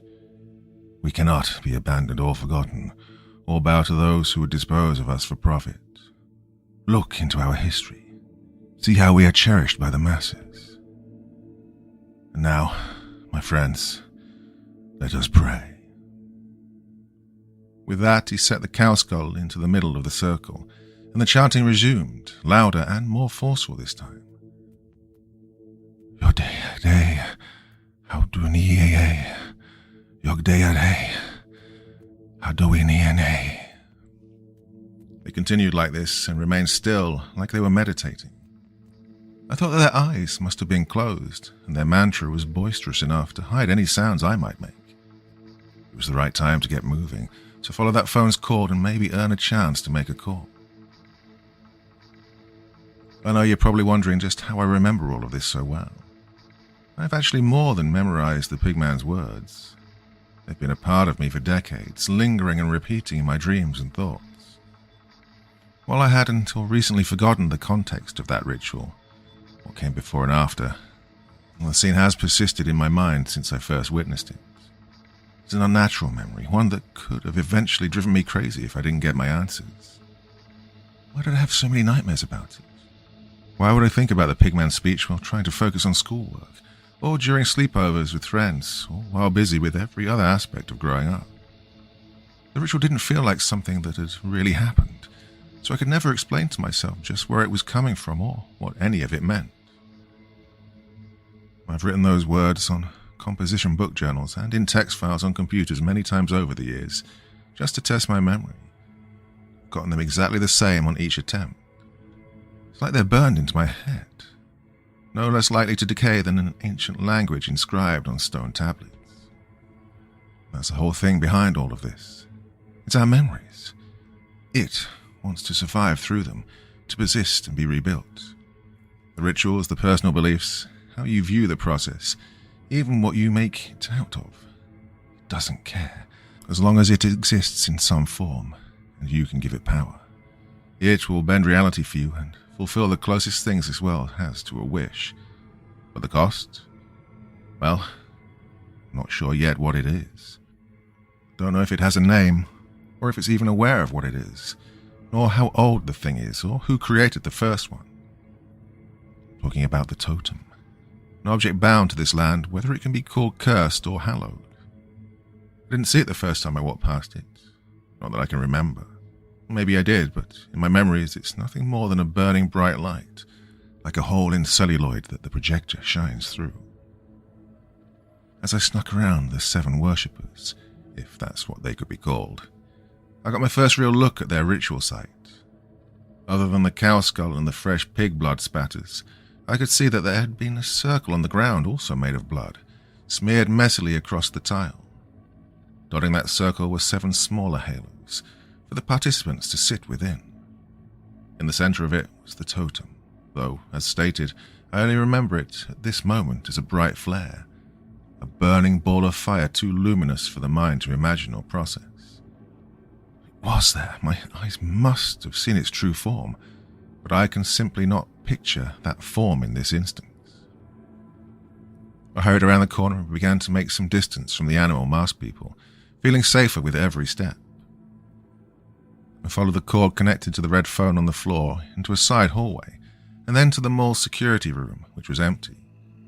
It was a small place, little more than a couple of desks and an array of black and white TV screens. They must have been connected to cameras across the building, but all of the monitors were off. I don't think the CCTV system was active during the ritual, ensuring there was no record of it.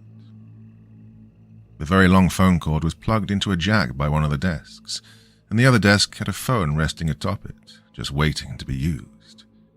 I knew it had to be working, so I reached out to check for a dial tone. But then it rang. I froze up. I wasn't expecting it to ring, and I was too scared to answer it. What if it was the same person that the pigman had talked to? Or maybe it was someone who could help me, but in my panic state, I just wasn't sure what to do. I hesitated and stood in place too long, and by the third ring I could hear approaching heavy footsteps from someone who must have been wearing boots. I hid under the desk, making myself as small as I could. The light in the room was positioned in a way so that it cast the man's shadow on the nearby wall. Between the phone's rings, I could hear his muffled breathing from under his mask. He sounded agitated, perhaps offended by this interruption. My heart beating out of my chest, I remained under there, quiet and frozen, as he stood just behind me on the other side of the desk.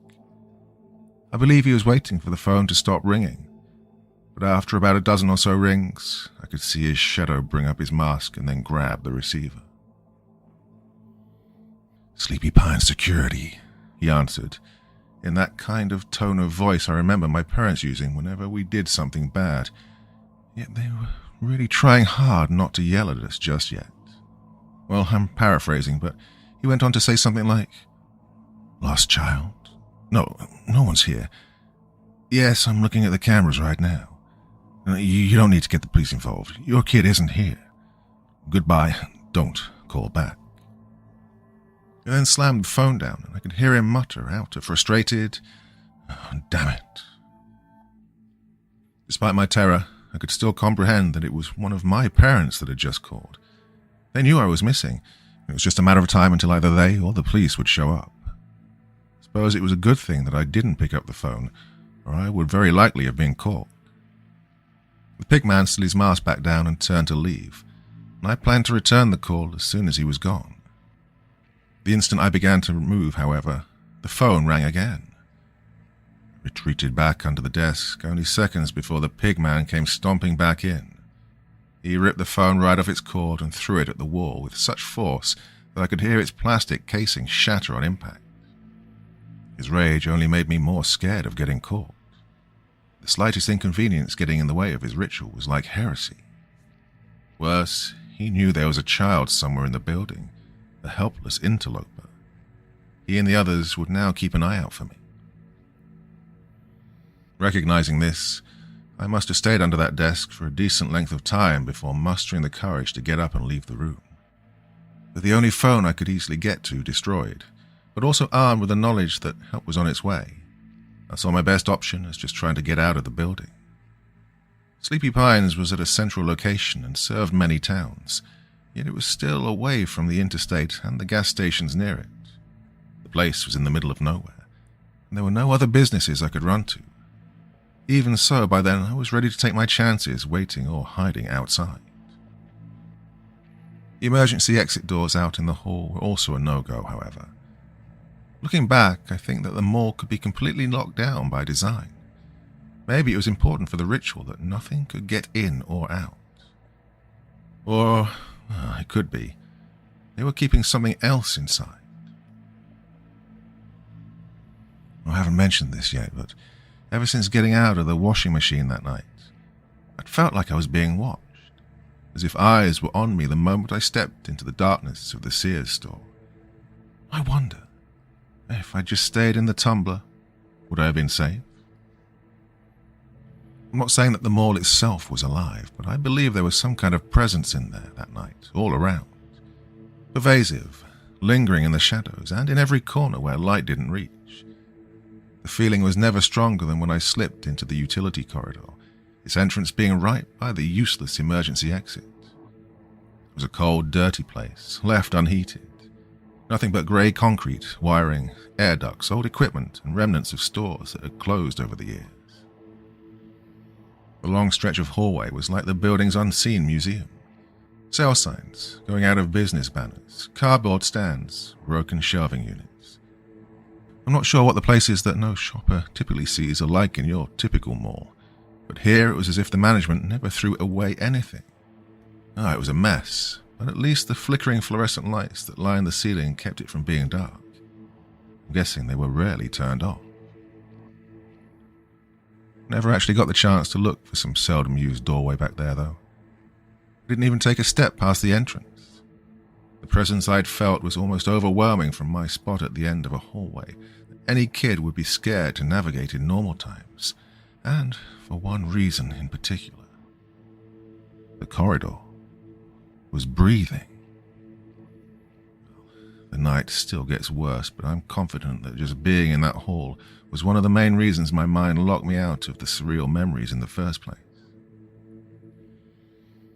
Like the chanting under the skylight, the breathing was rhythmic and natural, in and out, as if I was staring into a huge monster's throat. It was frigid too, but impossible to mistake for a draft. Wind pulled trash and other loose objects away from me, and then blew them back several seconds later. Yet there was no sound other than the skittering of small debris affected by the current. No rumblings or snoring, only dead silent, breathing air.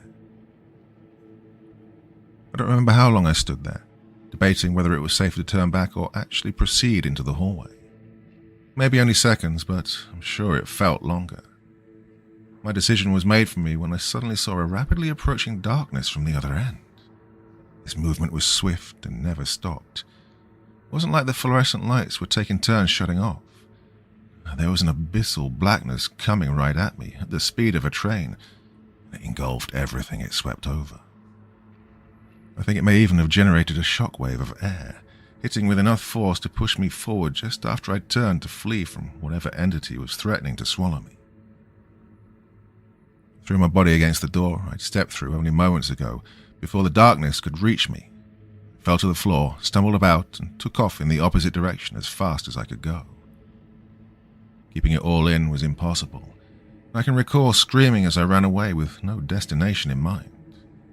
It didn't matter that my panic had given myself away, because the pig man was already on the lookout for a child. He grabbed the back of my jacket the instant I passed the corner, where he had been waiting. He was tall and strong. I think he must have picked me up with one arm, by just the collar of my outerwear. He brought me up to his mask, and I could see nothing but black through the rubbery pig face's eyes. "Well," he muttered in a guttural growl, "what brings you to Sleepy Pines tonight, young lady?" Able to hold and carry me with a single arm over his shoulder, like he did the pig carcass, he took me towards the ritual site. My survival instincts kicked in, and remembering what my parents had taught me to do if I should ever be grabbed by a stranger, I started thrashing and yelling in his grip. Not that it did me any good against such a brute. Right, I need to take a break here. I don't feel prepared to move on to what happened after that just yet. It'll take another round of stealing my nerves to revisit the next part. I do want to keep writing while these memories are fresh, so I think I'll spend the next couple of nights doing a little research and getting down to some objective facts. Now, pardon the brief interlude. Part 4. During its existence from 1973 to 2008, Sleepy Pines only ever had 2 owners, the first of which also helped design the building. The second owner was brought in to oversee a revival attempt starting in 1991, but didn't quite succeed and ended up closing shop less than 2 decades later. As far as I can tell, he was a typical businessman of little importance, and his only noteworthy accomplishment was getting a good deal on the sale of the land. And so, let's instead talk about Piers Colchester, the first proprietor. I did what I could on digging up information about him before writing this story, but it's no easy task. Whether the world simply ignored him as much as an owner of a mall could be ignored, or he tried his hardest to bury his tracks, his legacy has been made enigmatic. But there are a few things we do know. He was born in 1942, appeared to be quite tall when compared to others in what few photographs of him exist, and was once a college professor in the Northeast of all things, teaching a class on anthropological studies as they pertain to the native populations that once thrived in the area. And that only lasted a short while. Sometime around 1970, he inexplicably came into a lot of money, quit his job and bought a large tract of woodland not far from the freshly laid interstate road. His business dealings were seen as shady, and his construction contracts are seemingly lost, but all of that was brushed aside by the local government when Sleepy Pines opened in 1973 and brought a cash flow into the area that was little more than farmland and abandoned steelworks. I'm certain I met him that night, because he suddenly disappeared in 1990, and a new owner had to be found who wasn't as successful with running the place. The mall's reputation for being clean and safe was hit hard, then it fell into disrepair. Vendors evaporated, and its glory days became a memory. In other words, I was there the moment its slow death spiral started. There was something else notable about Sleepy Pines that I gathered from a series of small articles over the years written about the place. Stories and observations that never gained wider traction, yet persisted while Mr. Colchester was in charge. Excluding the workers who ran both the corporate stores and smaller independent outlets, the mall had been knowingly understaffed during his tenure. It did function as any other decent mall, only with far fewer people at the helm than usual, to the point where it was noticeable to anyone looking. It managed to thrive in the early days even so, and that small overhead must have bolstered the monetary success of Sleepy Pines and put more money right in Colchester's pockets. He only ever commented directly on the matter once, and never in a written interview. After contacting a few people I grew up with and who still live in the area, one of them managed to uncover an old videotape with recordings of local news broadcasts from the closest city to the mall. It so happens that Colchester was interviewed in 1988, right in the atrium itself and in front of the mural. He'd made one of his rare public appearances for what was little more than a fluff piece celebrating the mall's 15th anniversary, and the segment was less than 2 minutes long. Hearing him speak was what really confirmed to me his identity. He's standoffish and his answers are to the point, if not a little defensive. Oh, I won't transcribe the whole thing, but his responses are worth a mention. He's asked 3 questions. To the first, he explains his more success on keeping a small but dedicated and professional staff on hand at all times. To them, the place is more than just their livelihood. It's their sanctuary. His words, not mine. Even the reporter seemed a little taken aback by this degree of reverence. Perhaps thinking that he'd gone too far, he visibly tries to lighten up a little and emphasizes that he just wants to turn the mall and the work around it into an art form, something to take pride in, like the Italians and the Japanese do. Now keep in mind, this is a middling shopping center in a low to middle class rural area. He definitely thinks too highly of himself, and it's clear that he isn't much for socializing. Replying to a follow-up question on why he'd hired so few people, he claims things like efficiency and forming a tight-knit family. I think he just wanted to save money and have the right number of workers that he felt he could control, either keeping them devoted to his cause or leaving their numbers small so they wouldn't consider rebelling against him. After some banter back and forth and compliments from the reporter about the pristine nature of the place, she asks her final question about the mural. The camera pans over to it, basking in the daylight from the windows above. And because of the low-res video, it's like the figures are watching several children passing by who have ice cream cones in their hands. Every mall needs a centerpiece, something that defines and speaks for it, Colchester says. I've visited many across the country and seen things from elephant sculptures to meaningless displays whipped up by a commercial artist. I had this mural commissioned to pay homage to the people that were here first. It allows us to look back at them, and them us from the distant past. For anyone that studies the brushstrokes closely enough, they will find little secrets, depictions of folk stories and forest creatures. I cannot give away the name of its 2 creators. One did the backdrop, the other the deceptively simplistic figures. But suffice to say, they are both modern masters. All this talk of art goes over the reporter's head, and she concludes the interview with a toothy grin and wishes Colchester luck in the next holiday shopping season. Himself an artist in backhanded wit, he smiles wryly and suggests that she might wish to check out the sale at the Pottery Barn. She cheerfully closes out, and we return to the local newsroom to learn of other trivial matters. Oh, I do miss the simplicity of that time.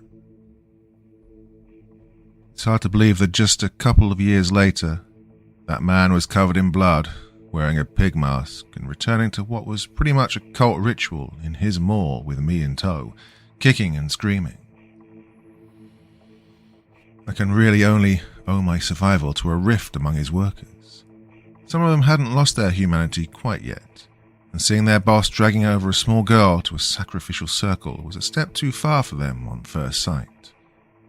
Since I was again near their holy object, I can revisit my recurring nightmare realm where my memories are crystal clear. I was finally close enough to the site to see the others. I took in their appearances despite being terrified. While they never took off their animal masks, the rest of their clothing was also business attire, and I recognized 2 of the uniforms, that of the custodian and the head of security, both of whom I'd seen earlier in the day. There were 2 other men in suits and 2 women as well that I know I'll never identify. For some reason, when I was brought close enough to the object in the middle of the circle, I could see it. Or more accurately, I can remember seeing it since from then on, it doesn't seem to burn a hole in my memory. The totem radiated a strange energy, its structure glowing and containing something exotic and prodigious. There was a red orb floating inside of it, giving off waves of heat like a road on a hot summer's day. I don't think its color actually had anything to do with blood. Rather, that was just how these delusional people perceived it. Nor do I think they dug it up. It was too clean and intact to be some ancient lost relic found in the area. Oh, I believe they built it. I was able to watch the Mike and Jenna videos after getting in touch with the person who discovered their camera files and is keeping them otherwise private, making me one of the few who has watched those mall exploration clips. This was definitely not the same totem that briefly appears in their video. Its composition, size, and materials are totally different. Whereas the object they stumbled upon was tall and looked like a wood carving, this 1990 iteration of the supernatural device was made of bone bound by leather to wood, and in a shape similar to an antique hourglass, with the bone twisting around to form a cage of sorts that kept the crimson sphere inside. Thankfully, I doubt it was made of human bones. They looked like they'd come from a large animal, and I don't think that the people were macabre enough for that kind of defilement. Well, not yet. Some of their arguments made their opposition to what was happening clear and gave me hope. But that night was already one of the most demented things a child could ever experience. Other than Mr. Colchester, the pigman, I can't be sure of who spoke because of the masks. Their quarrel went something like this. "Why is there a kid in the mall? Where did you find her?" "We have to stop everything at once. She isn't part of the process." But she's already seen too much." "No, we can medicate her. Knock her out. She'll think this was all a bad dream. Her parents must already be on the way. Look, don't waste time debating." "But you know, it doesn't let anyone forget." "This is true," Colchester tells his flock as I continue to stare in awe and fear at their sacred object. "And her family is looking for her. But isn't it obvious what we must do? This is a sign. The divine miracle is testing us, our devotion, by bringing us this lost lamb. You know what has to be done." "Sir," one of the women replies shakily, "when you use language like that, it concerns me.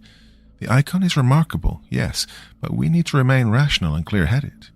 We agreed years ago that it would be dangerous to place such blind faith in this thing that we still don't understand."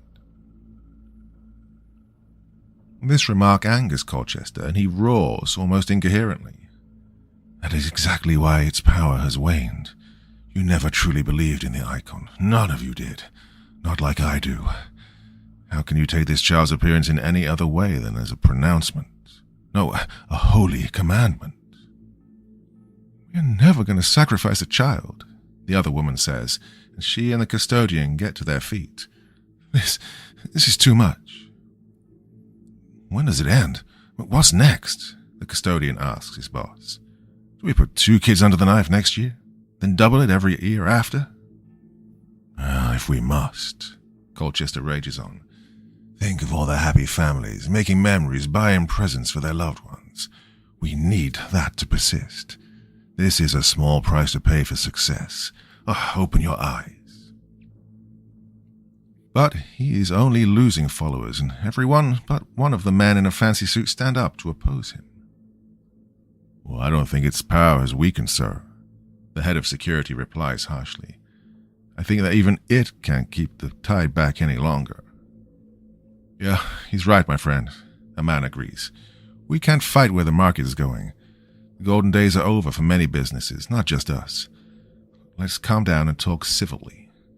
There are other uses we can find for this object, and Sleepy Pines may still be able to sustain itself for years to come, even without its help. The path isn't worth holding on to, not at this price."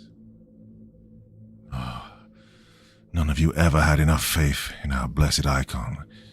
If you truly devoted yourselves to it, we would not even be here tonight." This was when the last person still sitting on the floor, one of the men wearing a business suit and hidden by the rat mask, stood up.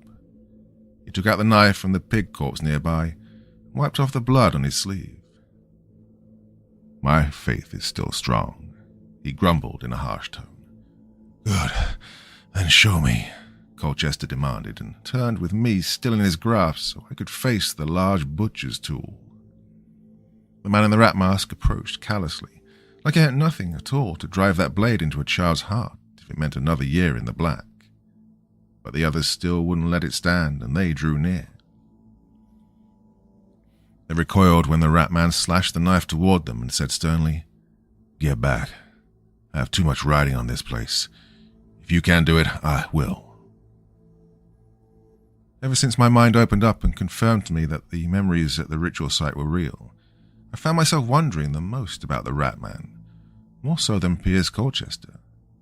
Who he was, what he had on the line, and why he was the most devoted of the followers. He must have disappeared too, I think they all did, but the others were just less newsworthy. Whatever his story, the group didn't hesitate a second time, and as soon as he had his guard down, they rushed both him and Colchester and wrestled me from their grip. From the floor I heard them scuffling, maybe even fighting in earnest. It had to have been just the tail end of a long, tumultuous relationship among them all, and I was merely a passerby in the night. Whatever their boiled-over disagreements with one another, they were more important to the ritualists than me. I was only the trigger, and also suddenly forgotten for the moment. I could have just gotten to my feet and snuck away, but I was worried that I still might not make it out. An overwhelming presence in the building remained, and if it didn't catch me, then Colchester or the Rat Man would. The two of them were strong and fierce, and in my brief glimpse of their struggle, I saw that they were already close to overpowering the lesser five. My solution to everything was remarkably simple. If this had happened when I was an adult, I might have overthought it, or doubted my ability to do it. But easy, impulsive solutions are what being a kid is all about. And so I did the only thing that made sense to me throughout that night. I got up, went over to the totem, and crushed it with my foot. I furiously stomped on it repeatedly, breaking the bones that comprised it with satisfying snaps. Upon hearing those sounds, and then seeing what I was doing, Colchester expressed his extreme disapproval by flying into another rage. He broke free from the others and came charging at me, but his anger was short-lived and quickly turned into some sort of physical or mental anguish. Once the totem was completely shattered, the floating red orb in its center turned black, melted into a liquid that oozed onto the tile, and then seemingly soaked into the tile. The substance had disappeared within seconds, and I think this caused a reaction in Colchester. He spasmed and started choking on liquid. Black fluid dripped from the pig mask eyes, and then he vomited up a torrent of that disgusting black gunt from the fountain. The others backed away from him, and I'm guessing they didn't know what was happening either. But he was obviously in pain and suffering as his body tried to purge something, well, unnatural. This was always where my repeating nightmares ended. With the totem destroyed, it no longer had a hold on my memories, and the rest of the night becomes a blur again, though I now remember the rest just as well as any other fuzzy childhood account. Colchester ran off, clutching his chest or stomach, and there's a chance that everyone else just stood around a moment longer, looking at each other and me as if wondering, well, what now? It didn't last for long. Since the mall was dark, the flashing red and blue lights that had suddenly appeared from the other side of the nearest locked doors filled the halls and scared them off. After they also disappeared from my life, I ran to the door, feeling overwhelmed by panic and desperation to get out of that building. I'm not sure, but when I destroyed the totem, all of Sleepy Pines may have trembled. If it wasn't from me severing some otherworldly grip on the place, then perhaps it was that unseen but omnipresent entity I'd felt since the start of that night. Either way, I'd returned to the world of reason and everyday normal adults doing their jobs. The police officers that had come to my rescue weren't able to get in touch with any mall staff for reasons obvious only to me, so after I ran up to the doors, they ended up breaking glass to get me out of there.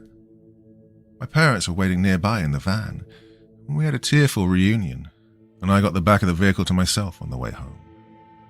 I only have bits and pieces of these last moments of the night, so it's likely I passed out as the adrenaline dissipated, and they brought me straight to bed. I never told my family everything. Well, they knew that I'd been trapped in a mall, alone at night for hours, and that was more than enough to warrant some child therapy. And after a few months or so, I must have shown good improvement, because they no longer saw a reason to keep at it, so long as I didn't visit the mall again. I don't remember much from my sessions, but I don't think I ever told my therapist the full truth either. Who believe it? What would it add? If anything, I'd just be seen as delusional, or confusing the resulting nightmares with reality. People in animal masks, worshipping bones and pig blood. While therapy taught me how to manage my emotions and not let past events control me, I mostly credit my recovery to my mind quickly burying the reality of what transpired. I can't explain how it did so exactly, but it could have something to do with the unbelievable things I saw. Part of me just couldn't accept them as real. Or maybe the totem can remove or rewrite memories to disguise its nature and make finding out what it is difficult. In my recurring flashbacks and dreams over the decades that take place at the ritual site, the totem itself never actually appeared until recently, and I'd forgotten its form. My theory is that the enigmatic object is a lock and a key. It can hide itself away from perception, but when I read Mike and Jenna's story and saw the videos, the totem unlocked itself within my psyche and freed other memories about the day as well. How it can do this is one more mystery as to its origin. I think any physical form it takes is tenuous, only as strong as the person that creates it. But it knows how to linger and wait to be made again. I can't even begin to assume anything about its powers or true purpose. I haven't seen any of the people at the ritual since then, and I never returned to that mall. We did visit my uncle's family a couple more times, but I stayed at the house when the others paid a visit to Sleepy Pines. It had to have been understandable for my parents that I shouldn't need to relive something so traumatic. A few years later, once both of my cousins were adults with their own lives, my aunt and uncle moved from their small town. We had no reason to go back. Well, before I wrote this, I finally asked my mum about her perspective of that night, emphasizing that I remembered everything she thinks happened to me again. Reawakened old guilt, but I assured her that I'd moved on and forgiven everyone for leaving me behind. Her answers gave me a clear understanding of how things went wrong. I can't really blame my parents anymore, at least not fully.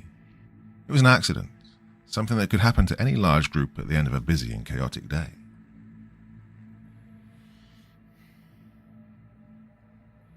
It wasn't as basic as driving a van full of kids home and not noticing that I was missing. There was actually some miscommunication between my parents and my aunt and uncle about who was riding with who. Presents filled up both vehicles and meant that passengers had to be split up. In the confusion, each driver must have thought that I was with the other car. Specifics about which siblings and cousins were in which vehicle are lost to time, not that it really matters. However things panned out, no one noticed I was missing until a few hours later, when it was time for bed. My parents rushed back to the mall after calling the police, and their response time was such that both parties arrived at just about the same moment, despite the difference in distance. Life moved on for us after that, and the incident became just another one of those childhood disasters that big families get used to. All of my siblings have horror stories of their own as well, none as strange as mine. Not that I've divulged to any of them the full truth. I don't believe that the ritual site was ever discovered, or it was cleaned up in a hurry. No local newspapers had a story on any of that, well, not that I've found after an extensive search. However, I did manage to track down the words that the ritualists were chanting after repeating them in my head enough times and thinking about Colchester's reverence for local tribes. They're from the Seneca language, used by the Iroquois people in the area. Yogadahede, meaning the earth, and Awadinye, to breathe. I'm not certain of the pronunciation, and they probably weren't either. They probably didn't have to be. It's the belief that counts. That fed the totem. But if there truly is something special about the land up there, the breathing earth, I wouldn't be surprised. It would track with what I felt and witnessed that one night in November. The one last thing I don't understand, to top off so many other things, is that I had to have been in that washing machine for at least several hours, since my mum swears that I didn't go to bed until midnight. There's no way that I would have willingly stayed in there that long, so I must be missing time. I either fell asleep without knowing, totally spaced out for a while, or something else happened the moment the mall closed up that defies explanation. If the totem can screw around with space, it's not a stretch to say that it could also play with time. The danger is great, but I have a feeling that it will be eventually remade again by someone with a different point of view than a few guilt-ridden capitalists in charge of a dying mall. Maybe then we'll get some answers, because I have none. Only guesses, and an outsider's story. Until then, I've recently found that sketching my own version of the totem on occasion is strangely soothing. It makes me feel calm.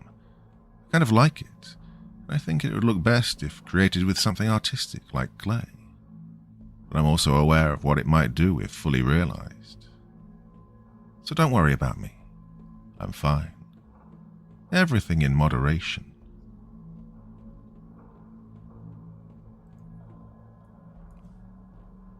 Dead pines.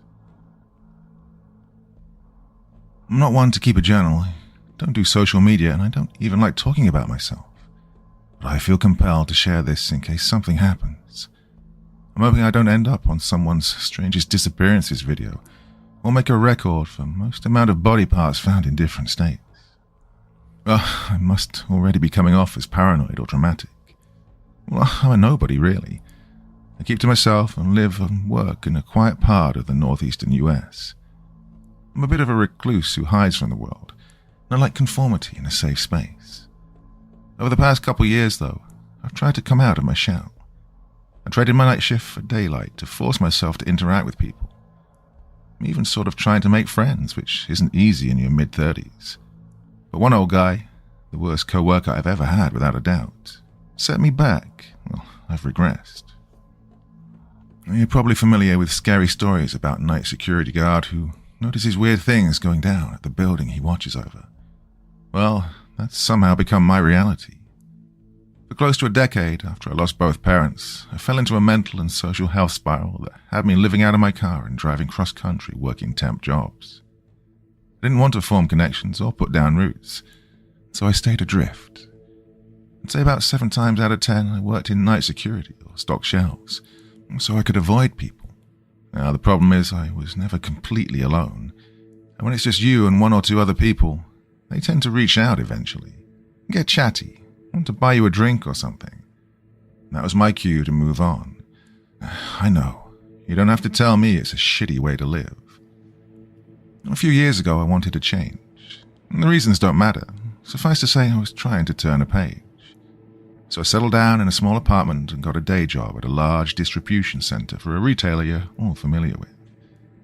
There isn't much nearby it, but it's off the interstate and it's an easy drive. The first few weeks were miserable for my socially awkward self. The job kept me on my feet all day, fulfilling shipments, and most of my co-workers were always trying to strike up conversations with the newbie, who would often go into survival mode whenever a simple hello was thrown his way. It was hell, and exactly what I needed to rejoin society. 4 months in, and I was improving. I asked for extra shifts and made decent money. It wasn't a fulfilling or mentally stimulating job, but it was rewiring my brain and helping me pull out of my pit. And then he came along and ruined it. With wages being what they are and saving difficult for some, a lot of old folks need work, I get it. But why pick something physically taxing? And with the way he behaved, how did he get hired in the first place? Well, I won't say much about him unless I get a lot of requests to do so for whatever reason, but his behavior got on my nerves enough to make me change jobs. Same location, since there wasn't much else in the area that appealed to me, and I ended up filling a vacancy in the night watch. In other words, I'm right back at a familiar spot. With any luck, it's only for a little bit, and I'd rather be doing the same old than having to deal with a curmudgeon for one more day. Now, if you've made it this far, you must be wondering what's the point of this story. Where's the meat? Well, about a week into my new posting, I started to notice strange things happening. This sounds cliche, but I need actual advice here if anyone has some. I get that it's my job to watch the screens all night, to do the rounds and investigate anything out of place. And I am a veteran at this. While I've never had to beat someone up, I've called the police 5 times over the years at other sites and even used pepper spray once. When I first started, the guy who trained me told me a story of when he found 3 homeless people who'd been hiding and living in a grocery store or distribution center.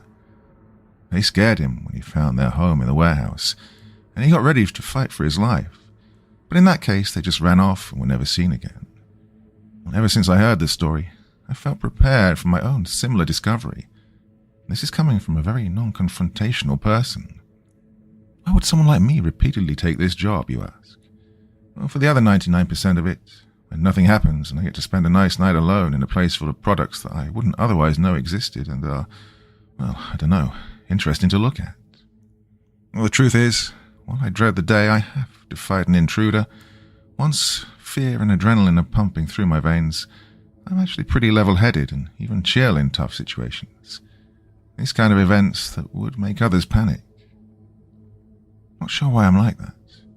Some quirk in my survival instinct, for better or worse. I hate a steadily creeping problem or worrying about a future hypothetical bad time, but once I'm in the moment and being tested, I mostly stay calm and logical. Anyway, here are the things I've noticed in no particular order. Moving shadows briefly appearing in the camera feeds. Motion sensors going off, but nothing is on screen in playback.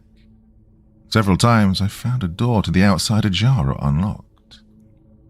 Misplaced or used items like tools, bandages, painkiller pill bottles, and various food in the grocery section. I found discarded wrappers and drink containers in cold storage, but nothing yet in the frozen section. I've sometimes found trash in the bins in the break room, which are emptied at the end of each day, so for some reason our prowlers on occasion deal with their litter. And after all this, I haven't seen anyone on the nearly 3 dozen cameras that monitor the interior and exterior of the building. Nothing valuable has gone missing yet, but the thefts have been bad enough for management to notice inventory discrepancies. Screwdrivers, drills, crowbars, and saws are among the more popular items. Sometimes while I'm doing my rounds, the security office phone will ring, which I have to answer. Now, this forces me to abandon my patrol, giving someone a chance to sneak by. And no one's on the phone when I get to it. Usually when I work this job, I'm paired with someone else. I don't know why the company, or at least this location, won't give me a partner. Only one other guy has this job currently, on the weekends. He's told me of similar occurrences. Management has replaced locks and added a few cameras, but has yet to take any serious action to tighten security. I'll also mention that the building has had repeated issues with isolated black mold. I found a few hotspots myself, even though there's never any sign of dampness in those areas. Crews have come in during the day to take care of it, but it keeps happening. I haven't asked about the mold, but I've heard management referring to the colonies as stubborn. Not certain if it keeps coming back, or if it's just hard to scrape off or kill in the first place. Well, the mold's a separate issue, but I figured I'd add it to the list of unsettling crap that goes on here. The building is in otherwise good condition. Well, how should I handle this? I hesitate to get the police involved until I have some solid evidence of repeat intruders or squatters. It always turns into a big thing, and if the cops can't do anything, then I'm the one seen as not doing the job right. Well, I don't get paid enough to try my hand at detective or forensic work. I'm almost ready to call the police haunted, which might explain away the motion sensors going off and the shadows, but not the thefts and half-eaten food. Sure, I can go back to the day shift and let someone else deal with all this before my failures become a problem, but I really don't want to be around that creep. Is there something I'm not thinking of here? Some easy way to find what's going on? It's far-fetched, but maybe current or former employees are raiding the place and know how to avoid all the cameras. But that's a lot of effort for some low-grade criminal antics. Still, I'm thinking of setting up hidden cameras of my own to catch them. Well, the problem with that stupid idea is that if they're found, I could be accused of spying on my co-workers or whatever. If I want to go down that route, I might have to set them up and take them back down every night. Or I may get some footage the first time I try, and also avoid getting stabbed by drug addicts. The second post, made 6 days after the first. Well, this blew up. I didn't think so many would be invested in this. There are some good suggestions on what I could do, and it looks like most of you want me to go ahead and put up cameras. I'll just have to be smart about it. No, I can't afford infrared ones, nor will I be cracking open a kit from the warehouse. Losing my job I can handle, but I'm not going to spend any time in jail over this. What surprises me is how many of you want to know more about the weird old dude that made me move to this position in the first place. Well, fine. He's in his 70s, I'm pretty sure. He's a stubborn loner who has to work the floor in his own ways. There's nothing of teamwork or cooperation, and responds to us in what basically amounts to grunts, or at best, barely coherent mumblings. He's also bad at social cues. At lunch, if there were no empty tables in the break room, he'd go hide somewhere to eat. He'd glare at us from across the sorting machines and mutter angrily if anyone made a mistake. In fact, the only thing he didn't do was physically touch anyone or file complaints of his own. But it's clear that he doesn't really like anyone and must hate the job, despite always showing up on time and working all day, even while keeping to himself. He also has a habit that's just annoying, in that he complains about everything contemporary. I'd say that he's out to constantly remind his younger generation co-workers about how the old days were better. But he isn't even really making a point to any of us, or care who is listening. Remarks about the halcyon years, whenever they were for him, just get mixed in with all his other ramblings throughout the day, every day. No offense to all the Gregs out there, but it's never been a name I've been fond of, so I'm going to call him Greg instead of revealing his identity. No matter what someone does, I'm not going to put them on blast for the internet. Though he probably isn't even online enough to find out about whatever doxing and shaming might be done to him, potentially because of me.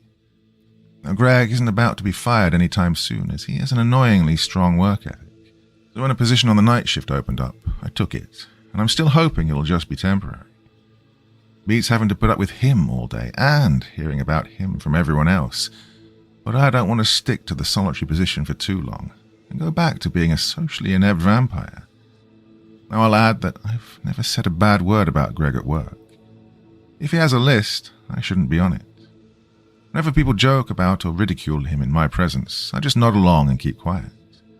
It's not that I don't think on the reasons I dislike someone, but I'm too much of a wimp to say stuff out loud or confront anyone. I guess it could also just be called having manners or not talking shit. Either way, I'm sure I'm just another face to Greg. He likely hasn't even noticed yet that I stopped showing up during the day. That's about all there is to say. It's not like I'm going to interview him. As for the updates, I'm wishing I'd already set up some cams, because last night got really messed up. The past few days were otherwise fine up until then. Nothing out of the ordinary weirdness. Another problem with this warehouse is the acoustics. Sound bounces around so much that it's like I'm in a mirror funhouse for audio. Makes it difficult to pinpoint sound sources. And I'm sure that the person or people I'm dealing with scatter the moment they make enough noise for me to hear them. Case in point, last night. There was a guy wailing at the top of his lungs for a good 5 minutes or so. I still couldn't find him before he disappeared. Maybe if I'd already been on the floor, I would have had a chance. But I was up in the security room when the wild pain scream started, and so I lost some time. I swear these cameras are useless. There are so many, but none of them are pointed where they need to be looking. Now, imagine you're me, working alone at 2 a.m, in a huge building that's just about the only island of light in an area surrounded by darkness for miles. You check the feeds and wait for motion detectors to go off while you browse your phone. For no reason, suddenly somebody's filling the place with echoes of bloody murder. You look at the screens and see nothing. No choice but to leave the safety of the office and head down to look for a potential maniac. Then the screams stop, and you're soaking in the silence again. Could it be a coworker, or a disgruntled guy that got fired or quit? If they're homeless, what the hell are they doing out in the middle of nowhere? How'd they get this far out into the boonies? This isn't some building in a city that people can slip into on any given night. We're out here because of the central, if not remote, location. Distribute to 24 stores in the region, and because we're easy for trucks to get to, being right off the interstate. I looked around for a while and didn't find anyone, no surprise. On occasion, we take a late delivery that I need to supervise, and this was one of those nights. Once I was alerted that a semi had pulled in, I headed to the back to unlock the roller shutters, where I get to watch 2 dudes unload pallets of cat litter and trash bag boxes. It's when I'm nearly at the shutters that I finally locate the murder scene. Okay, not really, I hope not. But there was a big pool of blood on the floor, along with some shredded gauze. Not enough blood that someone certainly died, but still more than I'd ever seen in real life. took a picture and went into the loading area to assist with the delivery. Well, maybe my priorities are messed up, but I wanted to get that out of the way. Once the forklift was back in its spot and the guys had headed out, I considered my options. Short term, my night would be easier if I simply cleaned up the blood and didn't report it. Tempting, but I knew what I had to do. This had gone far enough, and it was time to get the police involved. Now it was warranted, even if I was going to get chewed out for screwing up or slacking off somehow. As if any of this was my fault. I returned to the office to make a call, and on the way I found something I hadn't noticed earlier. A set of knives had been torn open and left on the floor, and only a single blade was missing, the big butcher one. If there were two crazy people evading me, one had just tried to kill the other. If it was only a single person, they were even crazier. And if this wacko's goal was to unalive himself on the property to send a message or whatever, why dress the nasty injury that left all the blood? Leaving behind the box of knives in case they were needed for evidence, I went back into my safe room and made the call. It took the cops an hour to get out there, no surprise. And while I wish they hadn't, because it would just escalate things further, they brought an ambulance with them. When they looked around, asked questions, reviewed the footage, walked the building trying to get the injured intruder to come out, drove around the perimeter looking for ways that they could have gotten in, complained about coming out here again, and nothing. Just like me, they had no success. Dawn was breaking by the time the officers left. I filed a report and prepared for the worst.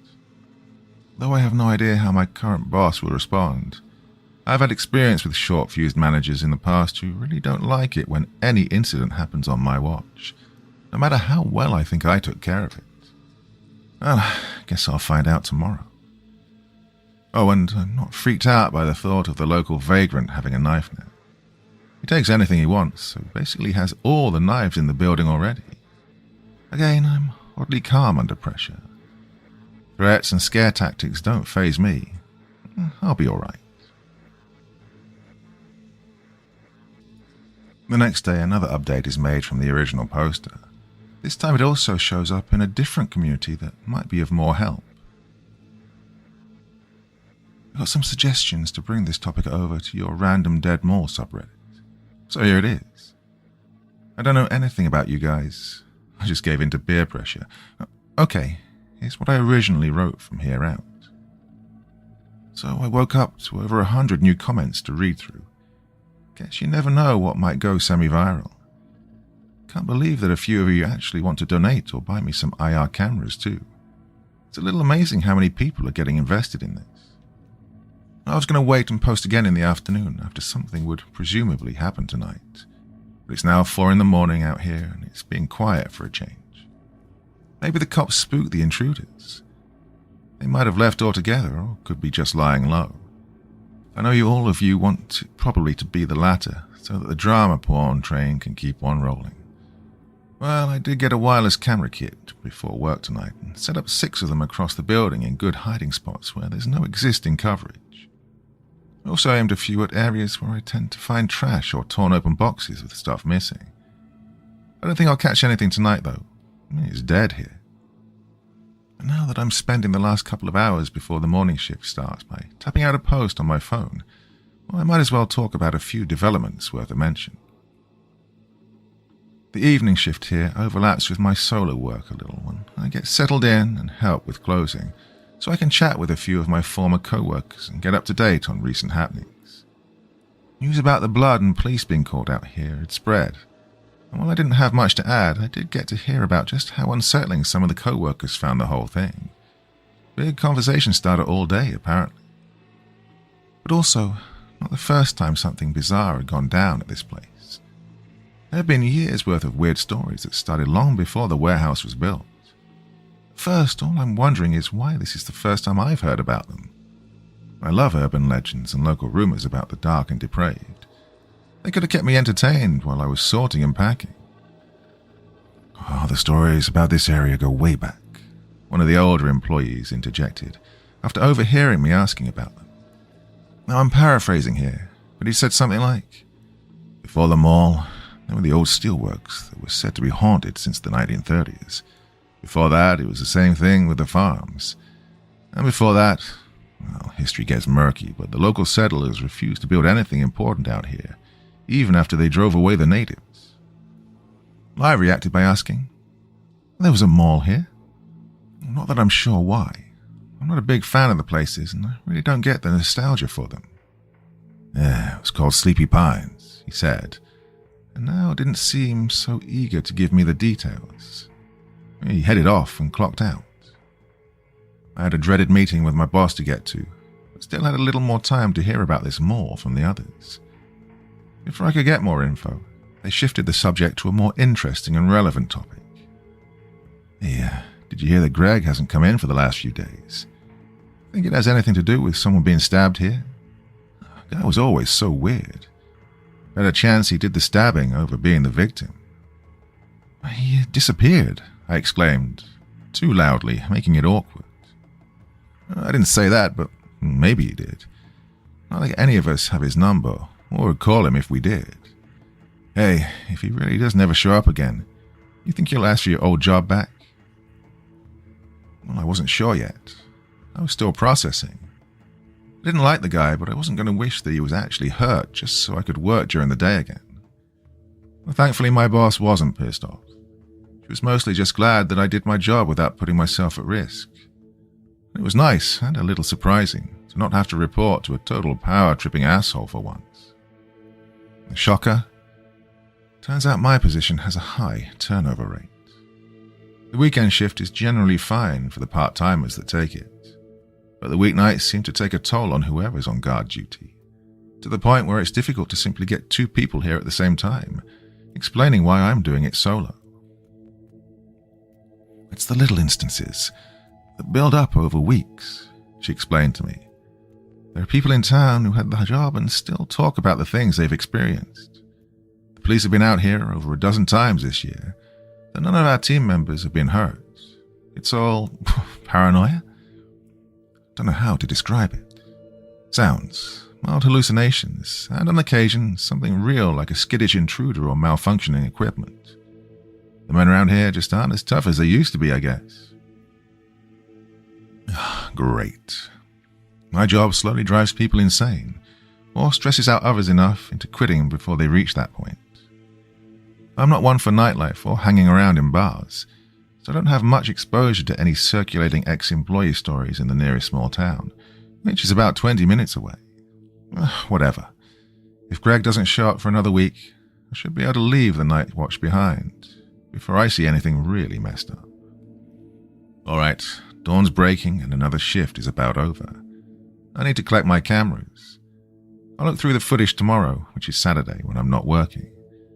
Wake up around 3 in the afternoon EST, and I'll reply to any big questions or comments before skimming the recordings. The next post is made at 4:06 p.m. Oh, wow. I'm sorry I'm a little late, but I just spent the last hour replying to a bombardment of DMs about Sleepy Pines. Guys, I'm not terminally online, and I don't do much research before settling into a new area. Remember, I had no idea there used to be a mall out here until like 18 hours ago. I wouldn't know that it was cursed, haunted, or a corruption in reality, or whatever was wrong with it. Well, I got messages from around 30 people while I was asleep, telling me how dangerous Sleepy Pines was, and how the land itself may still be screwed up. Look, you can stop. I'm in the loop. Maybe not as yet as deep into it as the fan club, but I get it. Disappearances, cults, capitalistic pagan rituals, neat stuff. I'd be the smart character in a horror movie who leaves the hellhole the first chance they get, but I spent most of my money getting out here. I need some time to recoup first before packing up again. But fine, I'll look into the stories today. Just stop digitally shouting at me about totems and the couple that went missing. Give me time to sort through the lore myself, which it looks like I'll have to do the old search engine way. Why isn't there a wiki for Sleepy Pines if it's gotten so infamous? Hey, someone get on that. Well, I plan to be back later tonight.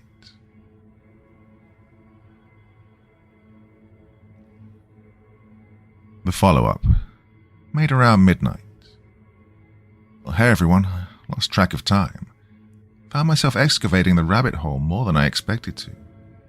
Don't worry, I still got around to doing my homework. I played the footage from my cams in a small window in the corner of my screen at 2x speed while I researched. Well, I'll get to that. It took a single night to just about make me a true believer in the insane shit you guys dumped into my lab. After I read the 2 central stories about them all, I tracked down other accounts made in response. No experience comes close to matching the really out-there stories of Mia Jenner, the girl who visited in 1990 and nearly got sacrificed by the self-hating rich freaks in animal masks. But I still really got into all the glitch in the Matrix observations from others too. The vast majority of days, the place seemed to operate normally. But then there was that 1% of visits where something inexplicable happened with the staff, or a strange anomaly was seen in the corner of a shopper's eye. And it's obvious when I'm reading a troll post or fan fiction, since they play up the horror and dark unknown aspects too hard.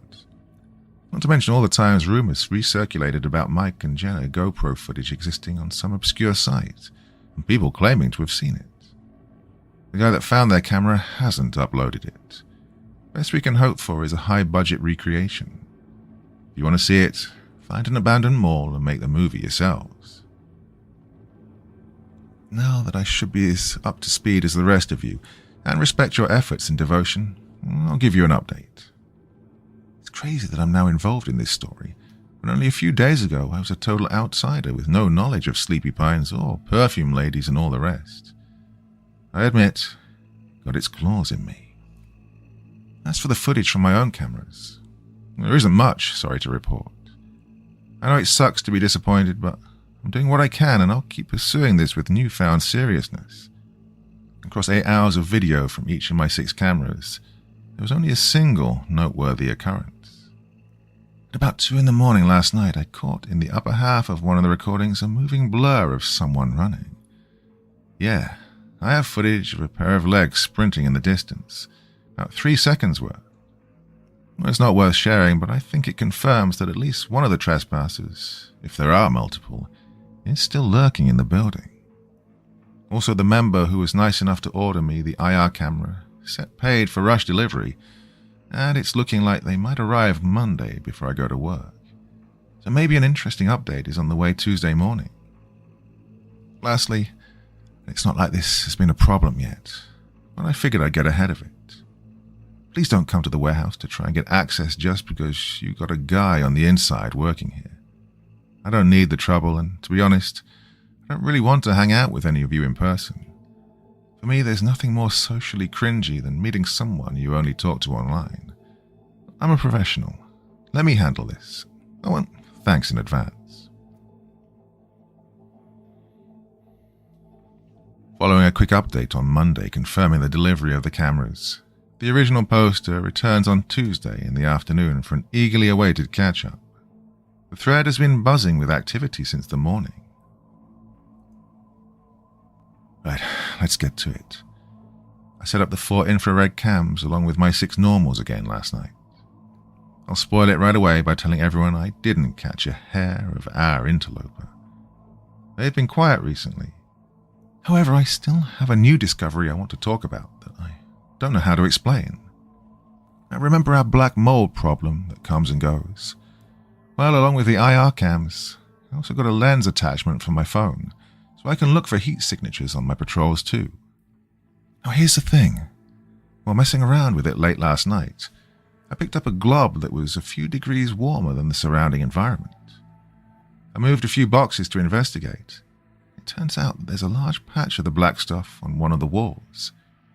I hate mold, so I've never touched it and wouldn't have known that it's warm for some reason. Is that normal? I get that it's alive, but still, this is strange, isn't it? It's also the biggest colony I'd seen yet. I've already scheduled another visit from the cleaning crew.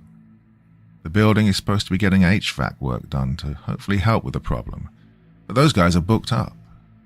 I don't know why, but we definitely need a new air system. Oh, and the mold is nasty.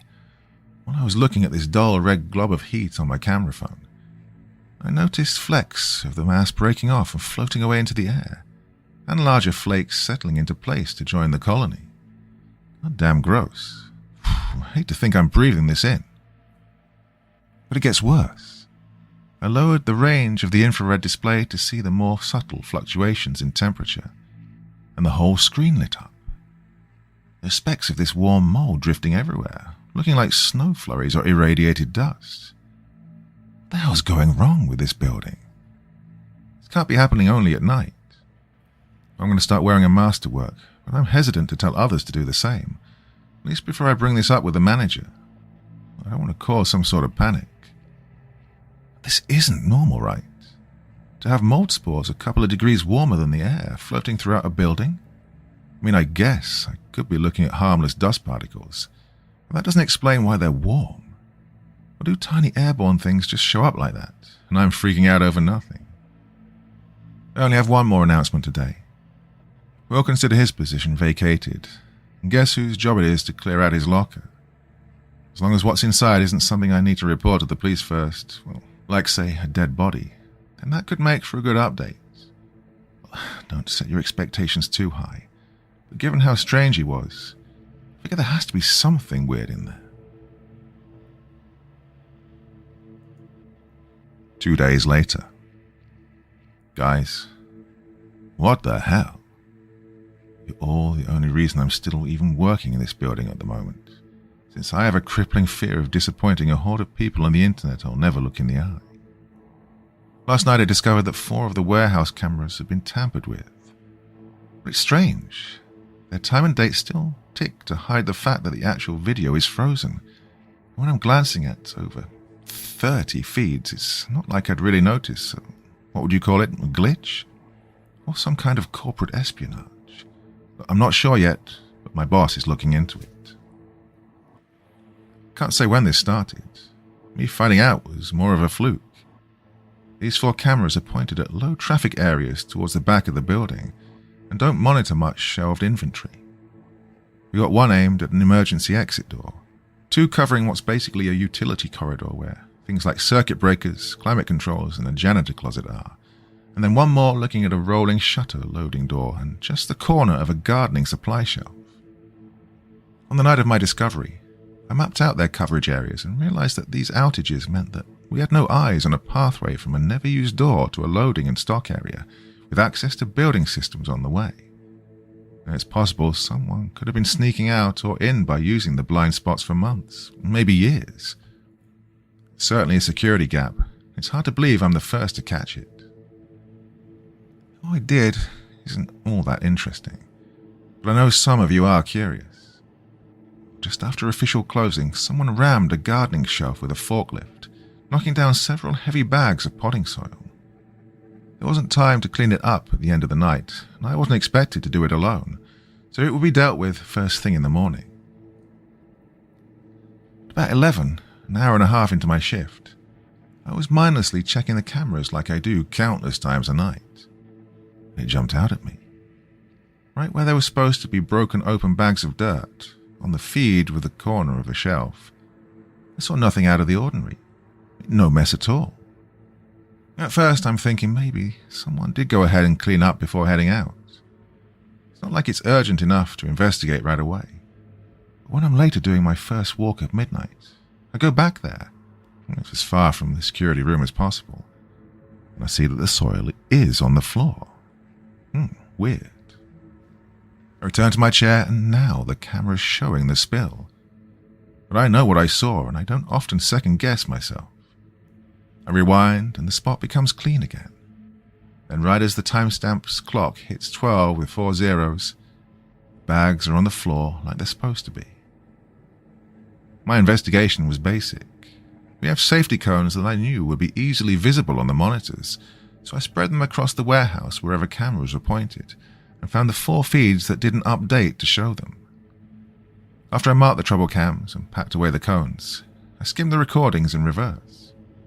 We keep 48 hours of video, so while I couldn't go back too far for a deep dive, I felt confident I'd get an idea of what was happening. These cameras have now been taken down for full investigation. I'm glad that my boss seems to be taking this seriously, like a true security concern. Seriously, something this specific can't be just an obscure malfunction, right? I have to think that the cameras were sabotaged directly, or the software that controls them was altered. I just can't wrap my head around why. The lapse could give a thief free rein for 2 hours, but only in a specific part of the warehouse that isn't even near valuable stuff. If they were using an emergency door to get in and out, it should have been setting off an alarm. The rolling shutters could theoretically be opened, but even if I haven't had eyes on them, they're loud. I'll be able to hear them from across the building. And on top of all of this, we've only had the minor problems with missing inventory. I'm sorry to bore some of you with all this menial but creepy-ass stuff, but I wanted to be detailed because I'd appreciate some input. Whatever ideas you got, I'm all ears. Since we have no footage of that blind spot at all until we get some new cameras, I know where I'll be putting my personal set.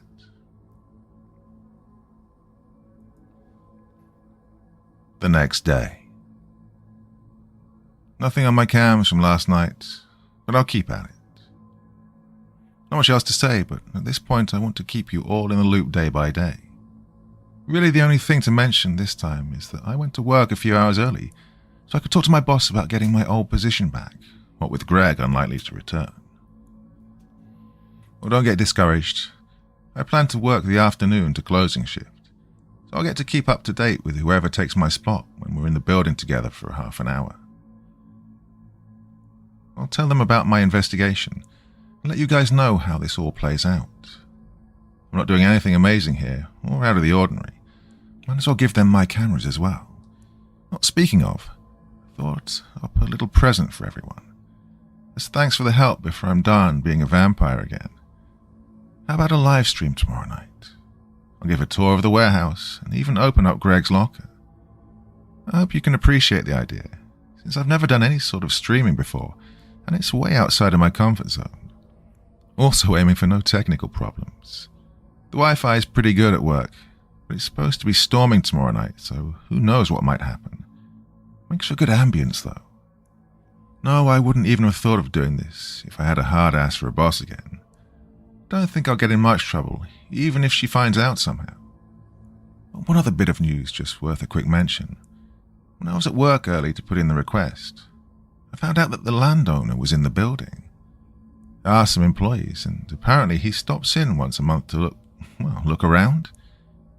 He's not otherwise involved with the company as far as I know. I don't know, maybe it's nothing unusual and I'm just grasping for straws. It sounded like he was asking management about the security problems. I guess if people are getting hurt, breaking in and stealing on his land, that's enough reason to poke around and find out what's being done about it. I wouldn't bring this up if it weren't for the fact that he put me really on edge. Maybe more so than Greg. The showrunners here were chatting with him like they were old friends. But this guy, he's tall, has slicked back hair, looks like he never smiles, and was overdressed in a dark business suit that could have come out of the 80s. Real Patrick Bateman energy. I get accused of exaggerating my first impressions, but I feel like I've always been sensitive to a person's vibes. His were off. This place, I feel like it's trying to move on from a past some might see as cursed or haunted, yet it can't help attracting the strange ones. Alright, enough of that. To anyone who wants to stay up late with me, the stream begins at midnight tomorrow EST. Technically, as soon as we roll over to Saturday. Treat it like one of those ghost hunter shows. We'll probably start off with high hopes of seeing something scary, and then nothing happens. Manage your expectations is what I'm saying. Either way, it should be fun. Within the first minutes of May 25th, 2024, the late-night stream goes live. What begins as an amateurish and dull broadcast with less than a dozen viewers, unexpectedly over the course of the night, reaches many esoteric and darker corners of the internet, and peaks at over 10,000 viewers.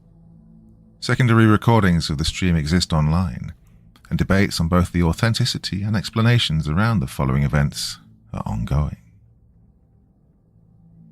At first, the operator gives viewers time to join as he checks his setup and confirms it's working.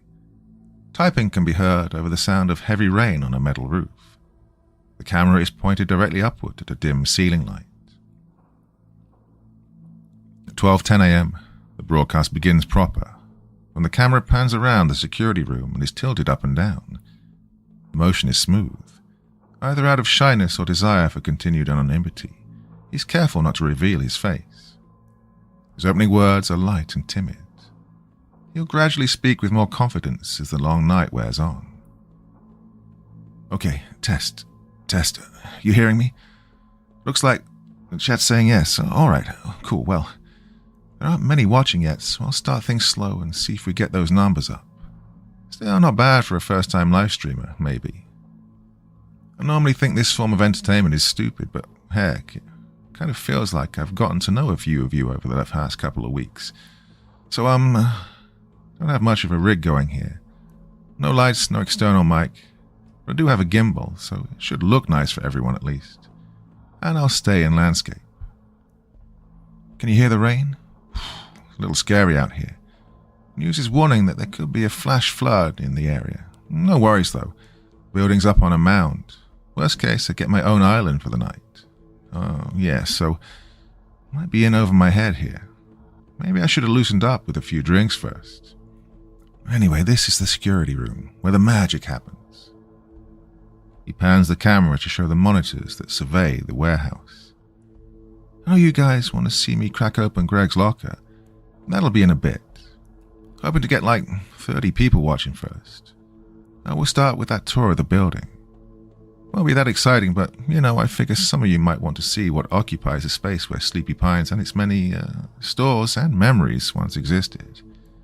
So, fun fact. I compared satellite photos and mapped out the coordinates. Turns out that my office up here sits at about where the mall's main entrance marquee used to be.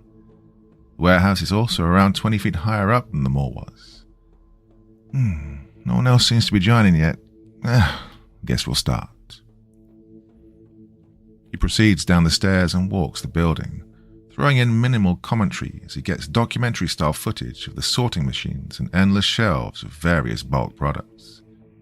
To any outsider, this will be a very uninteresting stream, but for the Sleepy Pines enthusiasts watching, there's a subdued excitement around simply getting to see what exists where an infamous shopping mall once was.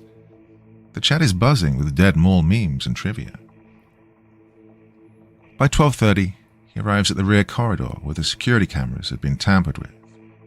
He slows down his movements, giving the viewers a chance to inspect the area for themselves and perhaps see something he'd missed.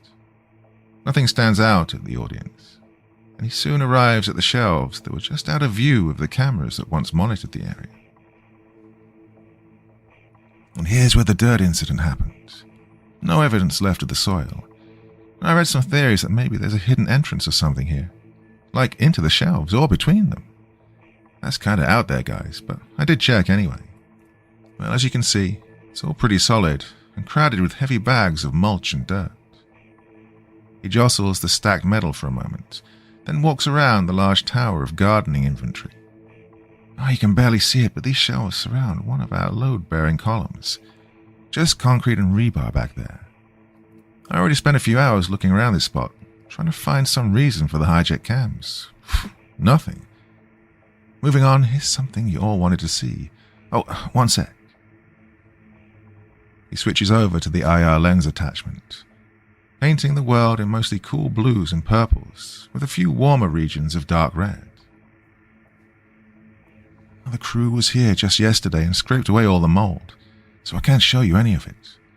But if I dial up the sensitivity like this, and you can see the hot dust still floating around. The bitrate isn't crap, that is. Well, like I said, this dust is everywhere, wafting throughout the building. I don't have this problem with the infrared camera at home. What do you think it is? I reread some comments from last night and was reminded about, what if this dust or spores or whatever was in the air back at Sleepy Pines?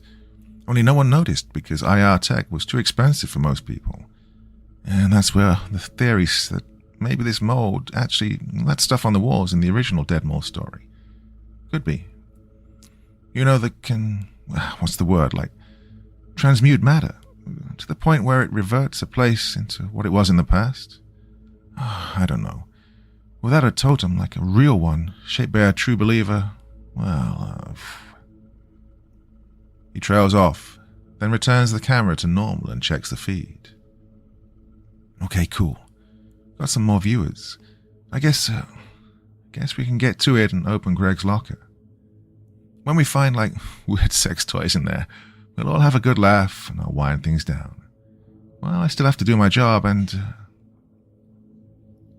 Following some distant thunder, the lights in the building flicker and go off.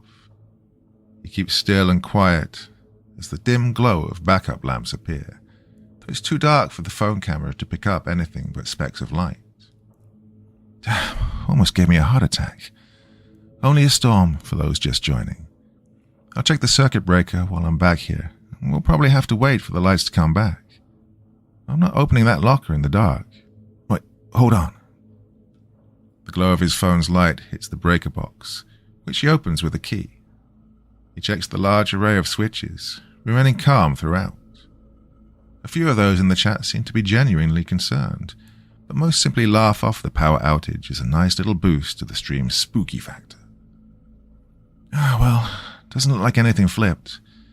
But you can see the crazy number of circuits you need to run a place this big. Oh wait, this last switch was tripped. He shines his light on the label of the switch in the lower right corner and hesitates. Apparently it's disused. Don't know what that's about. I'm not going to be touching it. Alright, back to the office. He shuts and locks the breaker box and continues on, now lighting the way with a dedicated flashlight. The camera only picks up the shapes and shadows that the beam illuminates, making for an eerie journey back to the comfort of the monitor room. Our host doesn't seem bothered, but some of the chat members, whether role-playing or not, are getting a little uneasy. It used to be they'd shut off most of the lights in a warehouse after dark. Now most places don't bother. It's all LEDs anyway. Cheap to run and they last... Wait, you hear that? He whispers sharply all of a sudden and swings the phone and flashlight around, back toward the rear corridor. Nothing is audible on the stream. No? None of you? Damn, I definitely heard something.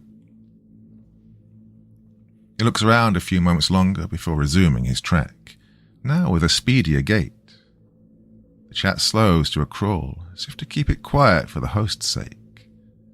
By now there are over 50 watching, probably still mostly from the Dead Malls subreddit where the stream was announced. After navigating around and between hundreds of tall shelves in the dark, the lights come back on just as he reaches the stairs, and a sigh of relief is heard. And they're back. I didn't plan any of that, by the way. He goes up the steps and surveys the warehouse from above for a bit. Don't see anyone or anything moving out there. Let's be sure. For the next 10 minutes of the stream, nothing remarkable happens. Our host and his audience spend some time looking at the camera feeds after he runs a post-reboot system check. Everything appears to be normal, likely to the disappointment of a few watchers. Finally, just before 1 a.m, he gets on with the show by fetching a hefty pair of bolt cutters from a tool rack. Okay, sorry about the delay, but I needed to check out the security system anyway because of the power outage. Let's crack open that locker and see what Greg's been hiding. Right, back downstairs. On the return trip to the floor, he appears to hear something again, but says nothing. The camera lingers on the warehouse rows, and once more the phone fails to pick up any audio. He proceeds into the employee lounge, and then into a room full of narrow lockers. Greg's unit is in the back, and doesn't stand out in any way. He's painted in plain grey, like all the others. Now, as you can see, it hasn't been opened, he tells the audience, and gives the padlock a tug.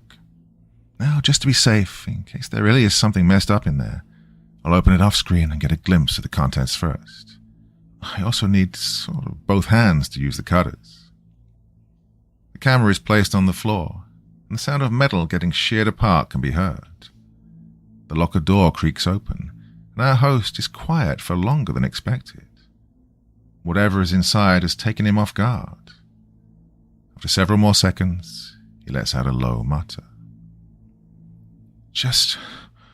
what the hell? Guys, you aren't gonna believe... oh, man. Unable to find the words, he picks up his camera and shows the audience. Packed tightly on the locker shelves are dozens of clay creations of all sizes. Some are simple, others are intricate. A few have carvings that depict nothing discernible. Most are small, but several are sizable. Those on the top shelf are the biggest and most detailed, almost looking like actual art. They're also the only ones that seem to be made of brown clay instead of the more common light grey. But something is off. They look artificially coloured, as if stained. Look at all these, he says and touches some, knocking one to the floor. And they're just dry and like not even baked. What was he doing in his spare time? I assume we stocked clay somewhere, but did he bring these from home? Yeah, I see the chat. You all jump right back to totems, but come on, how would he even know about them? It has to be some weird art project. The commentary begins to scroll faster than anyone can read it, but at a glance, there's clearly a division between those that think this is all just fake or a setup, or an example of a genuine urge to create idols. It remains unknown if such a desire stems from knowledge of their prior existence or from a form of psychosis that can arise in certain individuals who spend time on the land. They aren't as serious as the totems in the stories, he continues while examining a few and tossing them onto the floor, since they're destined for the trash regardless. These ones on the top shelf, shit, that's gross. You see what's under them? Like pools of dry blood, I think. I won't be touching those. If he's been mixing frickin' blood into this clay, then I could get, like, hepatitis. Okay, fine, I'll look at one, but not here. If you guys are making me, well, I don't know, evaluate it, I'm going to do it right. There's a workbench upstairs. He reluctantly but carefully grabs one of the stained objects and carries it away. Weird-ass old man, swear to God. If there are fluids in this other than blood. Upon returning to the viewing deck that connects to the monitor room and where a large window offers a vista of the warehouse, he places the object on the table. After shoving aside equipment that was being repaired, he turns on a lamp and studies the perverse statue. It's the size of a typical flower vase. Well, it feels and sounds hollow, so maybe there's something inside. I read through all the theories about these things. Who knows how they actually work or what they do? So, for science, let's open it up. These engravings don't look all that interesting, but maybe more thought was put into the contents. There's something rattling around in there. Using a hammer and several heavy tips, the object breaks apart and its materials spill out onto the table mat. He zooms in for a closer look, though all there is to see are nail clippings, strands of hair, and a tooth. Oh, gross, but I expected worse. It's definitely his hair, so he must be using parts of himself to give meaning or power to this thing. That might be both disturbing and narcissistic. Anyway, I see a lot of you really want me to open up more of the totems. I was planning to end the stream around now. If you really want me to, I guess we can break a few more. He stands up and turns to head down again, but immediately freezes upon noticing a sudden change in the warehouse. It's now bathed in darkness. All of the lights past the few nearest rows of shelves have gone off. What the hell? When did that happen? I didn't hear any thunder. The audience watches as another section of lights flickers, dims, and goes out. It's as if a growing void is encroaching on the last illuminated area in the large building. The host, though perturbed, still doesn't panic. Okay, that's not normal. I'm going to check the monitors to see how this started. It's like circuits are going down one after the next. He rushes into his office and narrates what the viewers see while tapping on the keyboard. Most of the cams are down. Rewinding, see that? The lights begin shutting off just minutes ago. It starts from the back, spreads fast, then slows down. Yeah, screw this, I'm leaving. I mean, if I can. He switches to the external cameras and they show him the bad news. Under the pouring rain, the outdoor lights reflect against a growing lake of water. Shit. Am I trapped? 2 more interior cameras lose their connection, and he leaves the room to update us on the warehouse. The darkness is coming closer, swallowing the light as swathes of LED tubes go dead. He doesn't budge from the perceived safety of the second floor's observation area. No, these are not special effects of me setting off timers or some shit. This is really happening, he snaps. Now I'm marooned. Tell me I didn't do this. That totem was pathetic. Me breaking it didn't cause this. He picks up one of the landline phones, but no dial tone is heard. Of course, I'm ending the stream to call for a rescue. I'll try and... All of the remaining bulbs go out. The video feed becomes a flat black. Not even emergency or backup lights can be seen in the abyss.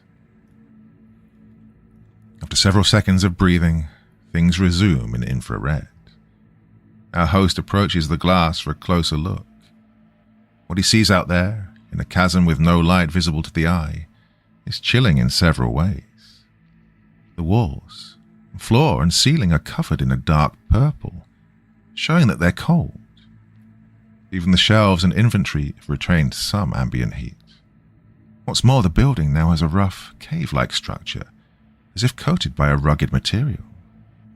At the same time, the dust is hotter than ever and eerily suspended in the air, unmoving. He stares as his camera does, unsure of what to say. The only sound is heavy breathing.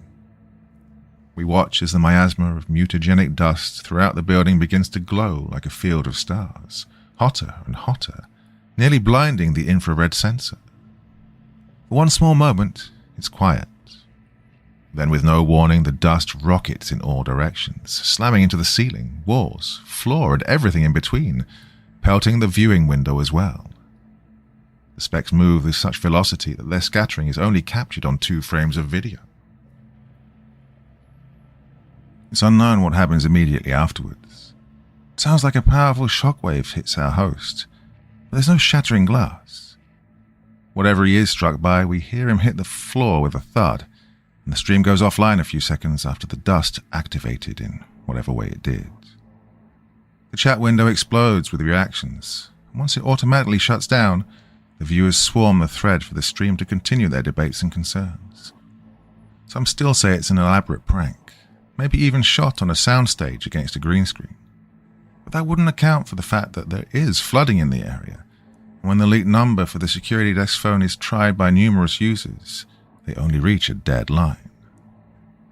While waiting for the stream to come back, or any response from the guy who's become the new major player in the Sleepy Pine saga, the story spreads like wildfire around the Dead Mall community and a bit beyond as well. Though given the late hour, its power to attract the uninitiated masses is muted. What's good to see is that while many want answers and beg for more video, many more send their well wishes and hope the streamer is okay. Efforts are made to contact the nearest rescue crews, but the flooding has knocked out a bridge and even further isolated the already rural corner of the state. A silver lining emerges when newer forecasts show the rain starting to dissipate. Although better weather won't do much for our friend if he's already met with a strange, unique, terrifying fate, or if the building has collapsed from the full activation of a totem, which has quickly become the leading theory on what happened. But from where and by whom is an unknown. After 93 minutes of anxiety and getting friends to wake up and join in on the event, the stream miraculously resumes. The video is lower in quality and drops frames often, but it remains decent enough. Our survivor continues from the monitor room, lit only by a backup light. Notably, from here out he mostly speaks in whispers. Some copies of the recording have incorporated AI to enhance his voice. Is it going through? How's the picture? Wow, you're all flooding back. I'm sorry to worry everyone. I didn't black out, or maybe I did. It's more like I've just lost time. About an hour and a half. Guess that's a symptom of this sort of thing, isn't it? Like when the Sleepy Pines girl was in the washing machine and... Never mind, I got knocked off my feet. Next thing I know, I check the time and, well, as you can see, the power's out. So no cameras, but maybe mine are still out there. No Wi-Fi either. Hoping my cell connection holds out. I've been hiding here, working up the nerve to go into the warehouse to see what's happened to it and, well, trying to find an exit. I think I can do it if you're all with me. It's weird. You're not here in person, but it's like I have a personal army at my command. Jeez, there are thousands of viewers now. With that, he stays fairly quiet for a while, letting the viewers experience what's ahead without unneeded commentary. The journey will speak for itself, and he seems to know this in advance. For those who've spent years drawn in and captivated by the mystery of Sleepy Pines, the land, totems, and their belief-fueled power, and what it all means, this night is already proving to be a holy grail of an event. And the chat box reflects this solemn solidarity. Despite the thousands of viewers, text usually scrolls by slowly. He returns to the viewing booth and picks up the biggest flashlight he can find, which he uses to send a revealing beam into the darkness. The observation area has been spared from the transformative effects of the black matter, but outside, past the thick particles of dust now easily visible even without an infrared camera, is a jungle of amalgamized corruption where time and space is imploded into a fractal-shaped mess of geometry that vaguely resembles gnarled tree roots with limbs that terminate in objects and samplings of places from the past. At this distance, it's difficult to make out finer details, but it's certainly clear that the warehouse is now without definition. Our intrepid explorer breathes in and leaves the room, grabbing a crowbar on the way out, for anything potentially crawling around. The totems have the ability to create hollow mimics of living beings, at least for a brief time, and the extent of their behavior and potential hostility isn't fully known. Upon reaching the ground floor, he looks for any available ways out, but the inelegant eruption of the black matter has covered all of the doors. He's left with no choice but head to the back, all the way on the building's other side. Within a minute since his arrival on the ground floor, he already sees the night's first anachronistic anomaly. The light sweeps over a large box, and he brings it back so that we can examine an unpowered vending machine, partially emerging, or forming from, a mound of dark goo. The design and art of the machine is impeccable, looking straight out of the early 90s. It's also empty of food, which is just as well since anything edible will have previously been something that was not. A shelf perhaps, or the toaster oven it held. He soon has to start walking on twisted, melting material to proceed. It crunches like snow under his shoes, and he checks his feet often with the light in the camera. By now his gimbal is basically mirroring his every head movement, and he may no longer be fully conscious of it being separate from his body. The camera work is excellent, in other words, and the chat never complains. A source of light stands out after he rounds one of the intact rows of shelves, or, more accurately, a row that has only been partly converted and transitions from warehouse shelving to a mishmash of half-realized furniture and appliances. The light comes from several arcade machines, freshly hatched from the gunk and lacking any artwork, or buttons for that matter. Screens flicker rapidly between blacks and blues, their power source a mystery.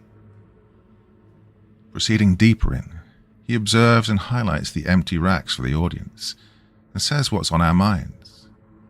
Oh, the infantry's missing. All those everyday items must be like fuel. Gives a totem raw material to mold into things like that. He adds as the flashlight and camera point upward. Dangling down from the unseen ceiling is a particularly large tendril, and attached to it is what appears to be an entire random and nondescript corner of some part of Sleepy Pines. The tile is shiny and clean. The two walls are solid without cracks or seeping goop. There's even a single pillar that supports nothing. The thing is, the geometry is warped and nothing is in its correct proportion. God, what a mess. Euclid fans are wincing, he jokes. At the end of the row, we reach a break in the warehouse between sections, where a forklift is now mostly embedded into a poor recreation of the Sleepy Pines fountain. Its basin is dry, as the tar-like mutagen cannot create water, and in fact seems resisted by it. The fountain can't hold any water anyway, as it's split in half by a fissure that descends into light-absorbing darkness. Also in the area, a classic Sears sign that has melted into the floor, though its letters are slightly off and only the E is illuminated. A payphone is attached to the side of a column by a single thread of gunk, showing the strange matter's strength. The mall's famous red Corvette has been remade in phases through a stack of wooden pallets, and even if it hadn't, it's still twisted and deformed into shapes no industrial machine could make. Nearby, a circular clothes rack that holds nothing but duplicate pairs of blue jeans has manifested like an artificial tree sprouting from one of the building's cleaning stations. "Why is it like this?" our host whispers and scans over the objects several more times. It's like two locations are just crammed together. Wherever it is, maybe the totem that activated is malfunctioning. Did it trigger on its own? He pauses his thought upon hearing a strange croaking sound from somewhere. Light and cameras spin around to find the source, but see nothing. It was unmistakably organic, however. There's at least one being or creature in this place. As he scans his surroundings, there's another notable occurrence. A second source of light suddenly fills the immediate area, and he quickly finds the reason.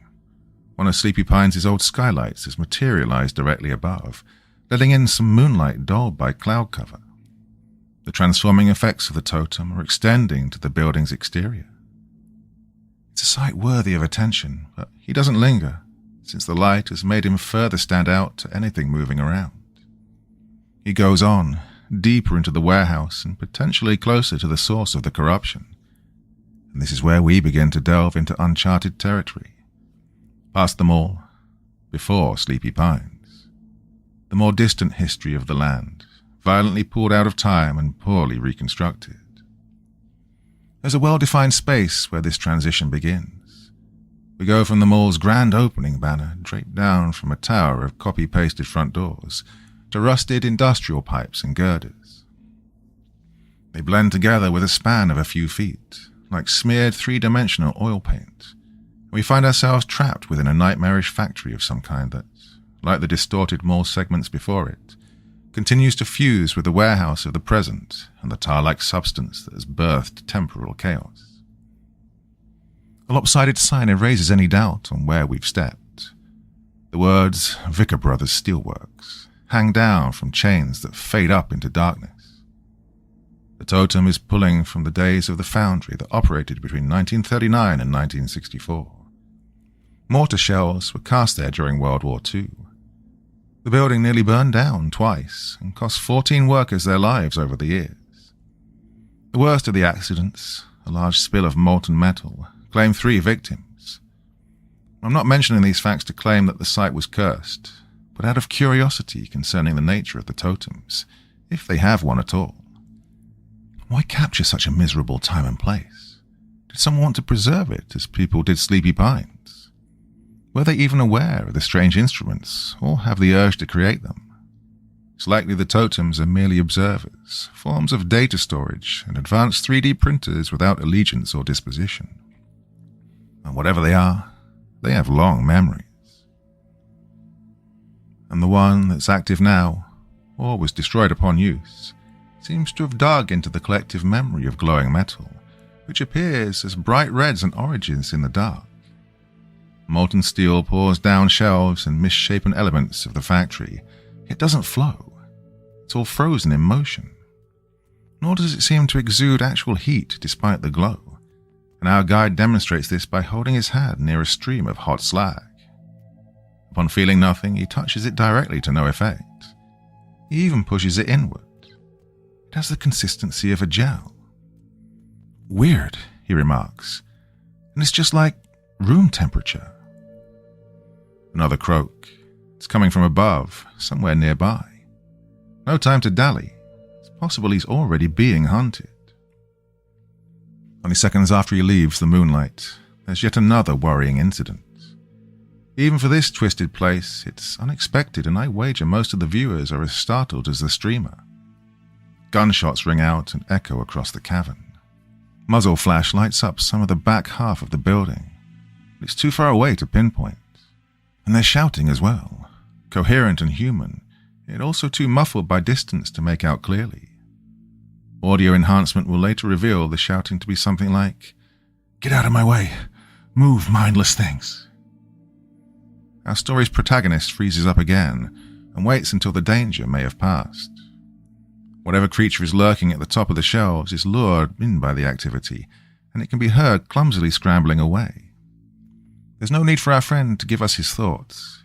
It's obvious that one of the intruders is about.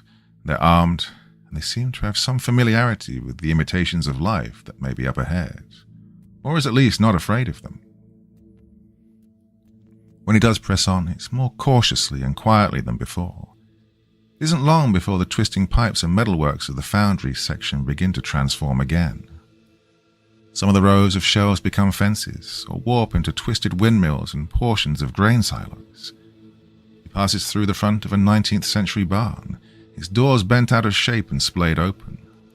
Oil lanterns glow dimly and hang from the building rafters, but have no living flame inside.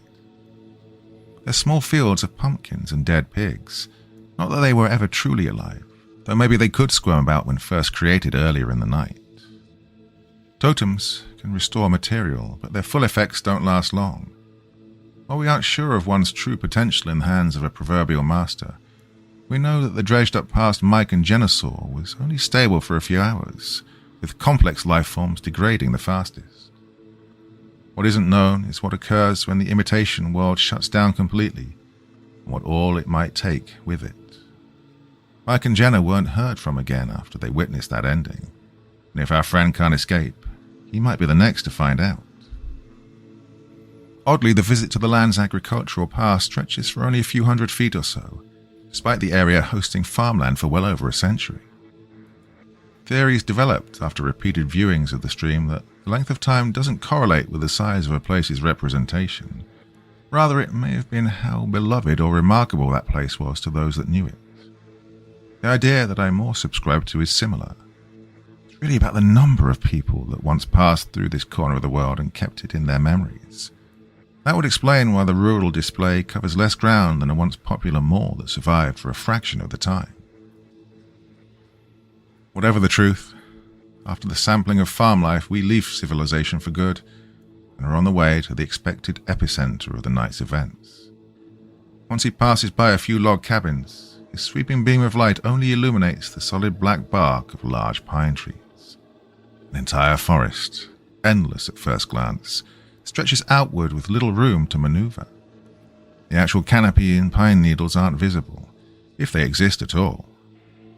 Like an AI-generated mistake, the giant trees seem to be all trunk and disappear into the dark ceiling. They might even keep going into the night sky, but we're all trapped inside and can't be sure. A few steps into the woods, more croaking. It's deep and deranged, the noise of a monster. His video feed is shaking as his nerves begin to finally fray. He aims the camera upward. His light hits a solid black creature, hanging from the bark at least 50 feet above. We aren't certain if it's blinded or already falling to pieces and bumbling, but either way it comes crashing down and nearly crushes the explorer. Its bulk explodes on impact, and what's left writhes and contorts as new masses grow and split open. The grotesque scene culminates when a melting human head of an obese woman briefly emerges from the thing's shoulder, lets out a guttural groan and vomits up. Empty perfume bottles. The creature then goes still and silent and continues to degrade, with some of its inky flesh dissolving into dark smoke. After witnessing this, our narrator responds in a way that may have finally broken some of the tension that night, which had left viewers at the edge of their seats. I remember letting out a laugh while watching live and filling the role of chat moderator. "Okay," he mutters, stepping over the corpse, and continues on. "Oh, really, what else is there to say?" The trees are deceptively non-labyrinthian. As big as they are, they were formed from rows of shelving and consumer goods, so there's still a straight path through them. The only thing of note in the forest trek is the occasional odd chanting in a dead language, source unknown. By 4 a.m, we emerge from the woods and step into the inner circle of the corruption. The lights ahead are the strangest yet, but they aren't what's getting the attention right away. After entering a dimly lit area and immediately ducking behind a tree before the audience can see it, he makes a quiet announcement. My cams just pinged my phone. They're in range. Hold on. Just have to minimize the stream and check. Lost 4 of them in the mess, but 2 of the regs and 1 IR are still running. Signal's not strong enough to see their feeds though. I'll have to get closer.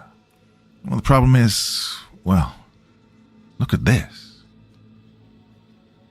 He pokes the camera out, and we get our first glimpse of what we will come to call the ritual lands. I compare it to an animatronic tour from hell. Well, understandably, he hesitates to step into this domain, but there's no other way through. The performers do seem too invested in their activities to pay anyone walking by much mind.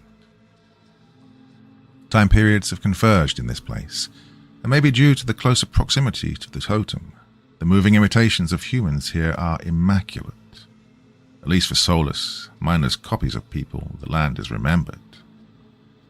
As he begins to navigate the twists and turns around each site, we quickly get an idea of just how blood-soaked the cyclical local history has become. There's no order or organization, and the characters and their duplicates don't appear to acknowledge those outside their divided set pieces. But we can see how many times these rituals have happened, and all their many forms. In an untouched old-growth forest, a forgotten tribe's shamans encircle a radiating yet frozen fire. Inside it is a wooden totem, or perhaps in this case an effigy. They pray and watch it burn. In another iteration of this ceremony, they instead sacrifice a hog and wrap its entrails around a totem of bone.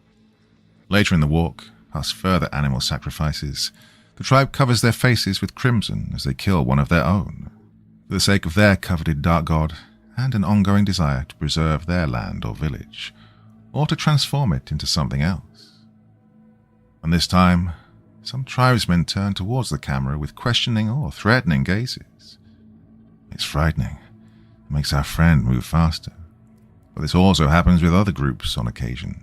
Yes, every group of people that came into contact with or became aware of the land's nature eventually created their own ritual to give power through belief to an object that seemingly willed itself into being created and used.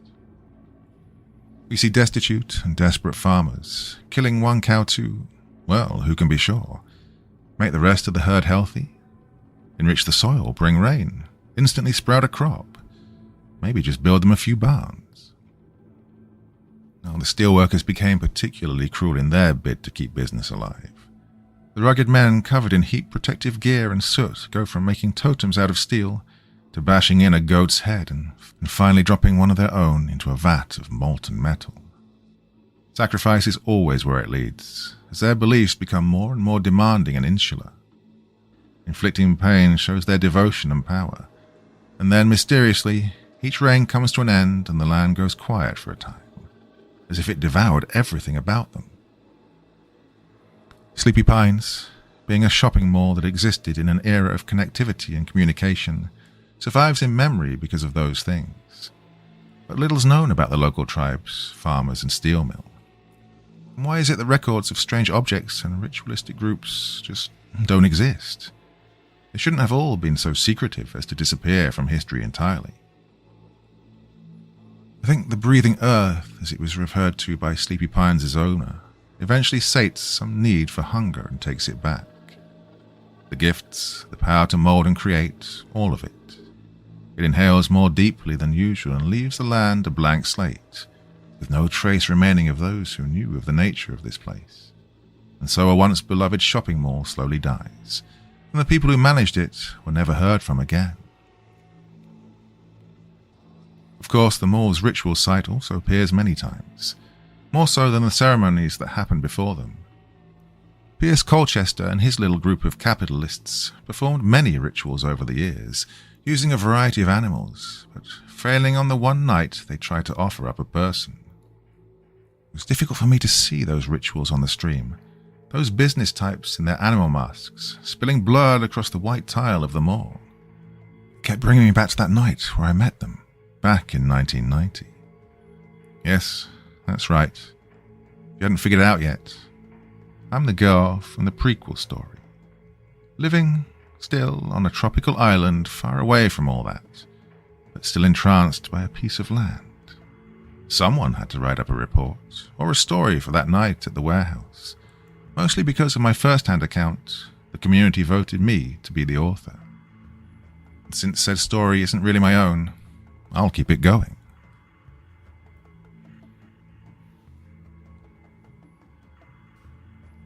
Among those in animal masks, the man who sees himself as a rat seems to track the camera each time he appears in one of the annual rituals to improve or revitalize them all.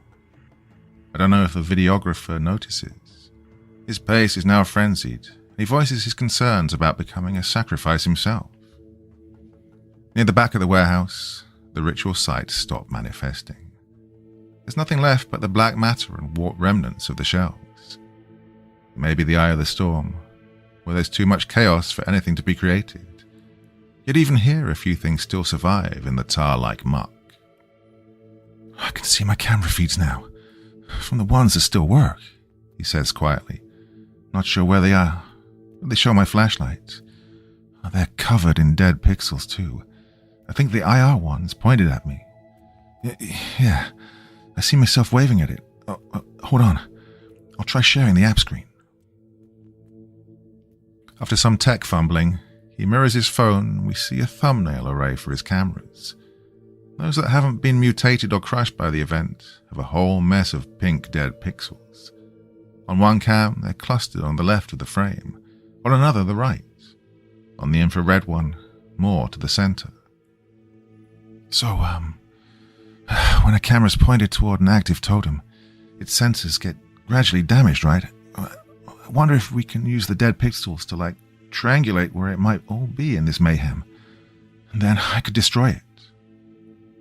The chat agrees with this idea, and he sloppily starts flipping through the 3 remaining feeds and using his beam of light to see where the cams are aiming.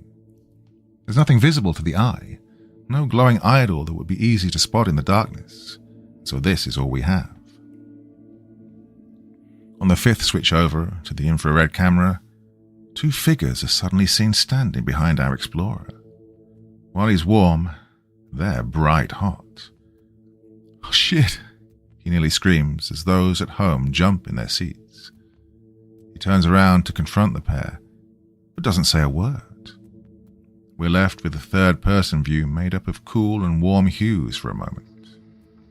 He composes himself, lets out a cough, and switches the stream back to his phone camera. Lit dimly by an indirect glow from his flashlight, we see the faces and eyes looking back at us. They're pale and their expressions are vacant, but they're otherwise just as real as any of the people in the ritual displays. Michael? Jenna? He murmurs in a kind of solemn reverence. Can you understand me? What happened to you two? They're quiet. We don't know how closely they represent the real missing couple, or what they're thinking, if anything. They could be sizing up a potential ally, or prey. It's Jenna that blinks first, so to say. Her eyes drift over to something off-screen, but the camera doesn't budge. Down there, she says flatly. It's below. Below what? What? You mean the totem? It's underground? Mike then speaks, just as stoically. If you stay, when it all stops, you go inside. Destroy it or run. Hiding won't work. Jenna stares right into the camera and a glimmer of life flashes in her eyes. You're doing what we wanted to do. Do people remember us? The land remembers, Mike adds. This is the scene in any ghost movie where a character struggles to have a conversation with a spirit. It's not something anyone could prepare for. Still he tries, telling them, Yeah, of course. You two you're pretty much legends. And over 10,000 people see you right now. Mike works his face into an eerie smile for the camera, but he smiles nonetheless. He even raises an arm as if to wave, but looks disappointed as it instead crumbles away into dust. Neither one of them is stable enough to stay for long. And we know they're only mimics, copies of the originals, wherever they are now together. Even so, to see something like this live, I'm at a loss for words that can describe the feeling and reactions from the community. There are at least a few dozen questions we all want to ask the echoes of Mike and Jenna, but we can't be selfish when a life is in danger. And while it's subtle, it seems like the two expend a great deal of effort just to speak at all. Our ghost whisperer moves on, leaving the original explorers in peace. Not long after, the flashlight finally hits the back of the building. He's made it to the rolling shutters and looks around for a way out, which may not be so obvious with the exterior lights also gone and it being dark. We don't see it, but he finds something else first and reports. I find one of my cameras. Hold on, I'll try it. Oh, damn, it's really stuck in the black stuff. Or is that just a melded shelf? Hey, maybe I can... We hear him strain a bit, but it's unclear if he frees one of the wireless cameras. The next time he says anything, it's after his flashlight reveals the circuit breaker box, which is mostly melted into darly painting ooze. Guessing that's why there's no power. His beam continues on, scouring the scorched and deformed wall for an exit. Come on, give me a way out. We can barely see a loading door as it's coated in the goop. And then another one, warped and bulging inward so much that it obviously can't open. But the last of the three, near where the gardening supplies once existed, a forklift has been used from inside the building, and its prongs are dug into the shutters to force them open, partially. The forklift must have given out, or the rollers jammed. There's a gap at the bottom, some 2 feet tall, more than enough to escape through. Has somebody already done so? Or was someone else let inside? The camera doesn't waste time thinking about it, and runs over to his chance at freedom, kneeling and sticking the camera out into the night air to show his audience a potential end to the nightmare. You can tell by his breathing that he's excited, more than ready to go, and Chat urges him to get out. And yet, he hesitates.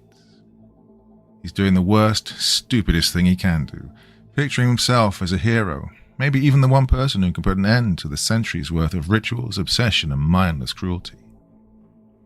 Guys, I know I should do the smart thing, but... He turns his camera back to the darkness. What if I could look? I see the messages. You want me to save myself. This isn't an ego or pride thing. Thing is, I've got no real family or friends.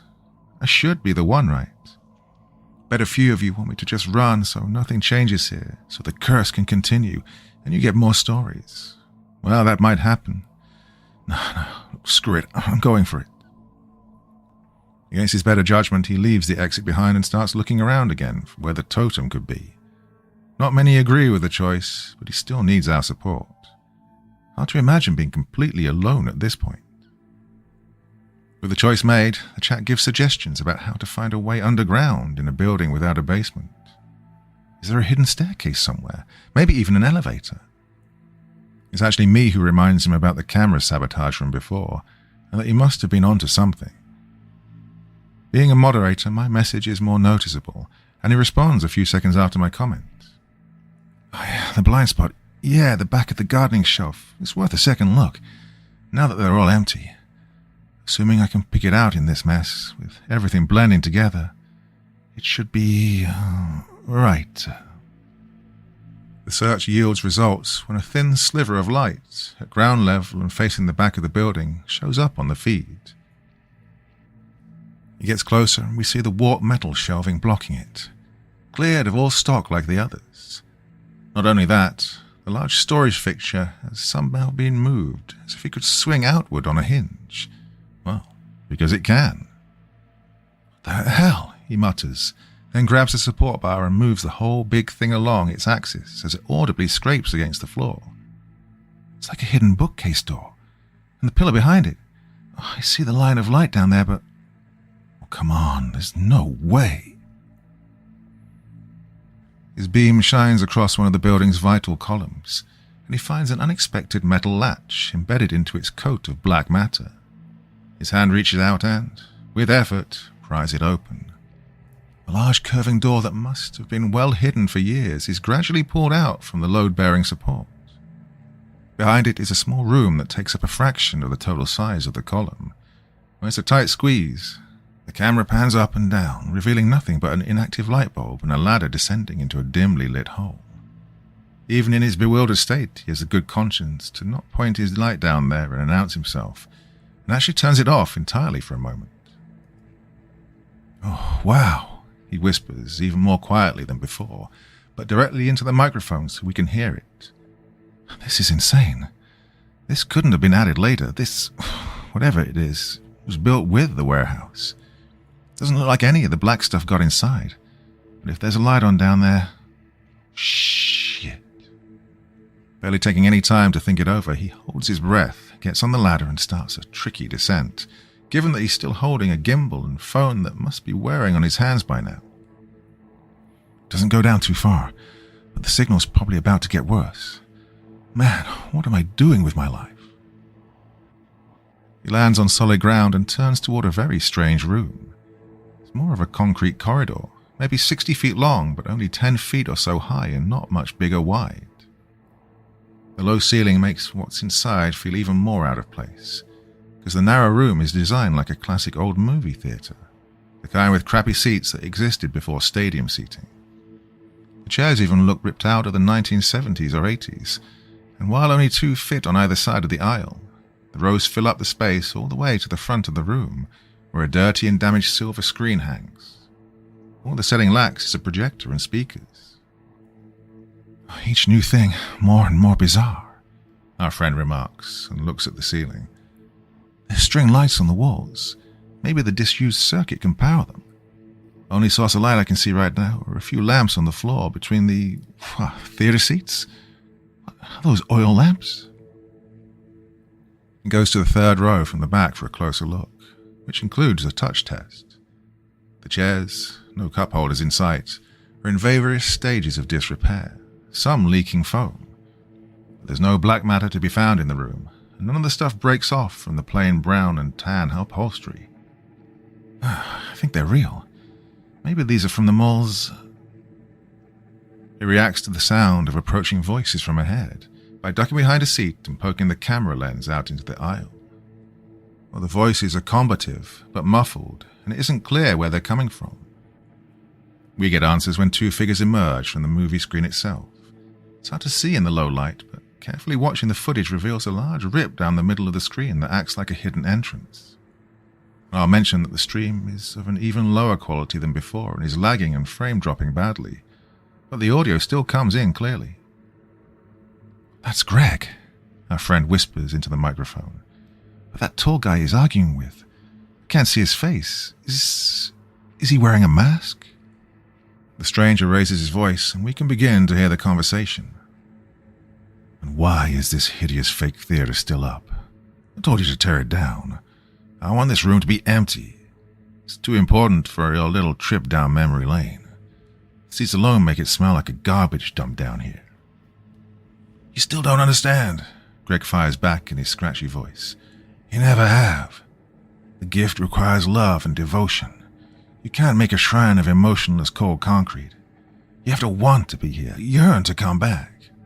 The cinema was my favorite place at Sleepy Pines. Gave me an escape. What good was your mastery over this land done for us? Have you looked at the damage above? Rejuvenation is about finesse and humility. Whatever you did with the totem tonight instead caused so much disorder that this side will likely be a total loss. It'll need to be demolished, and they'll have to sell the land again. I hated this place, but it takes years to build something I can use.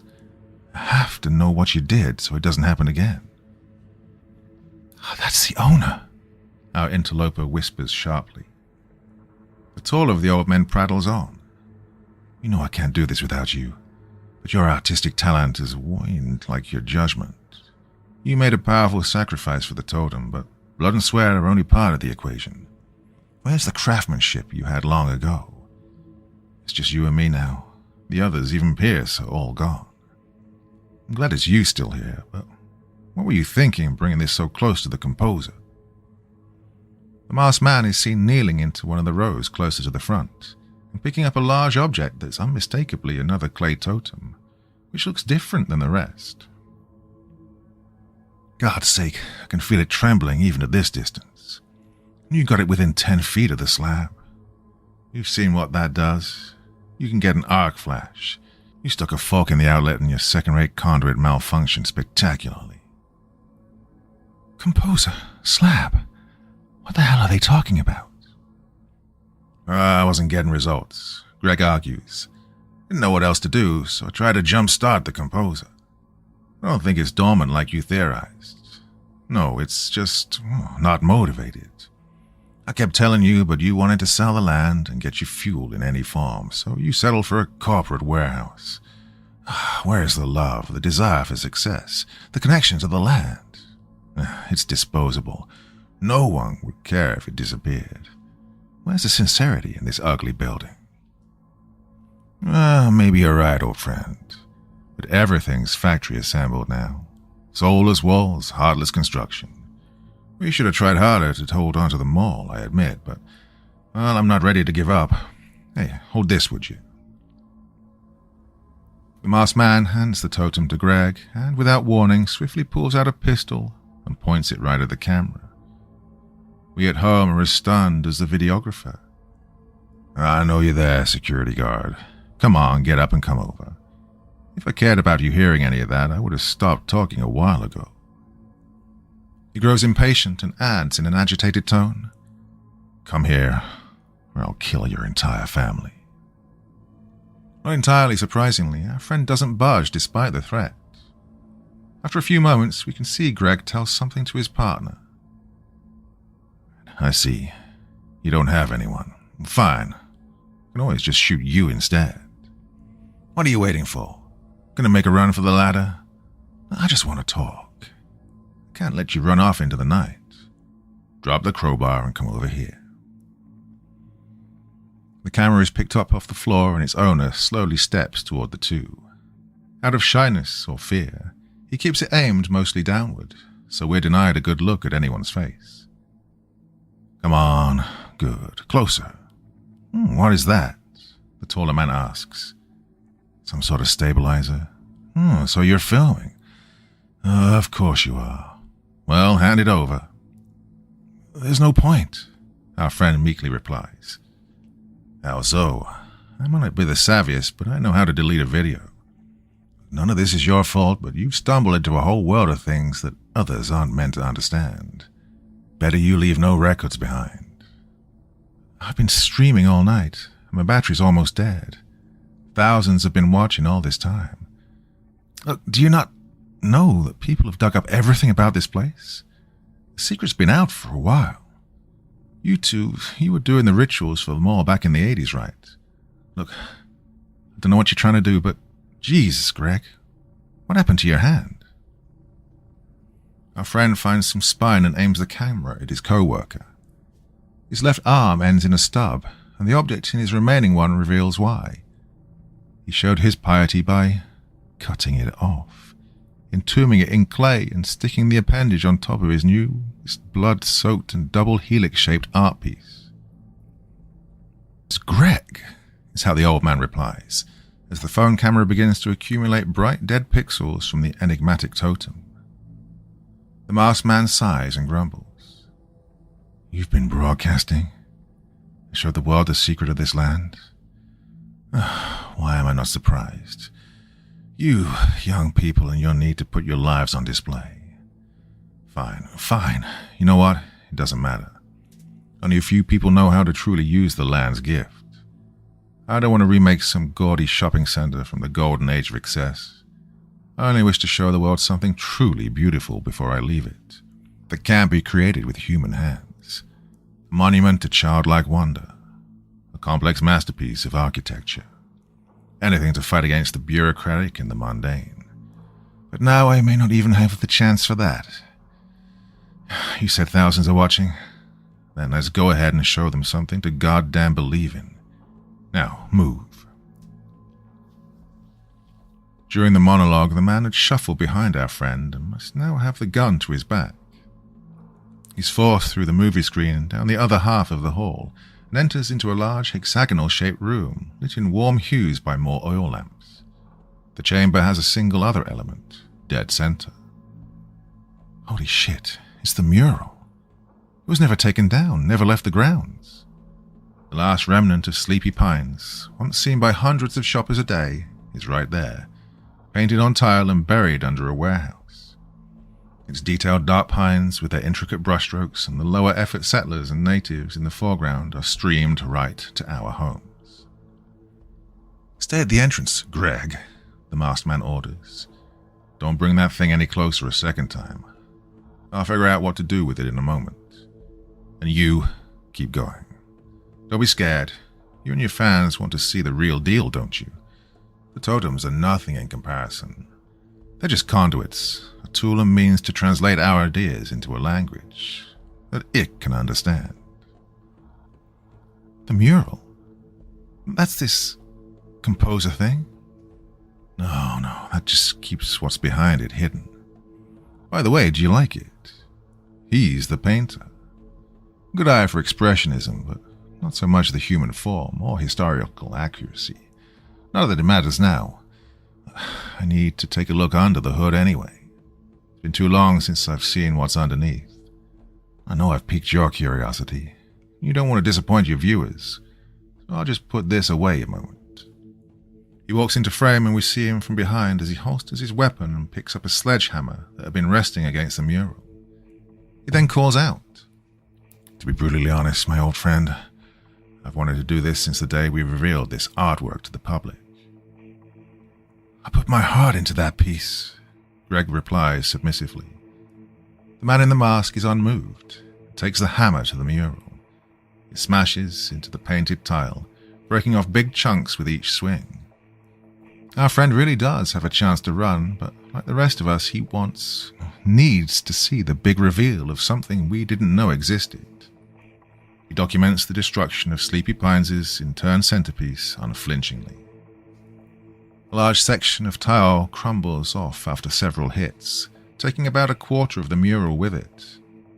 And this is when the art critic tosses the hammer away, grabs an oil lamp and shines it on something underneath.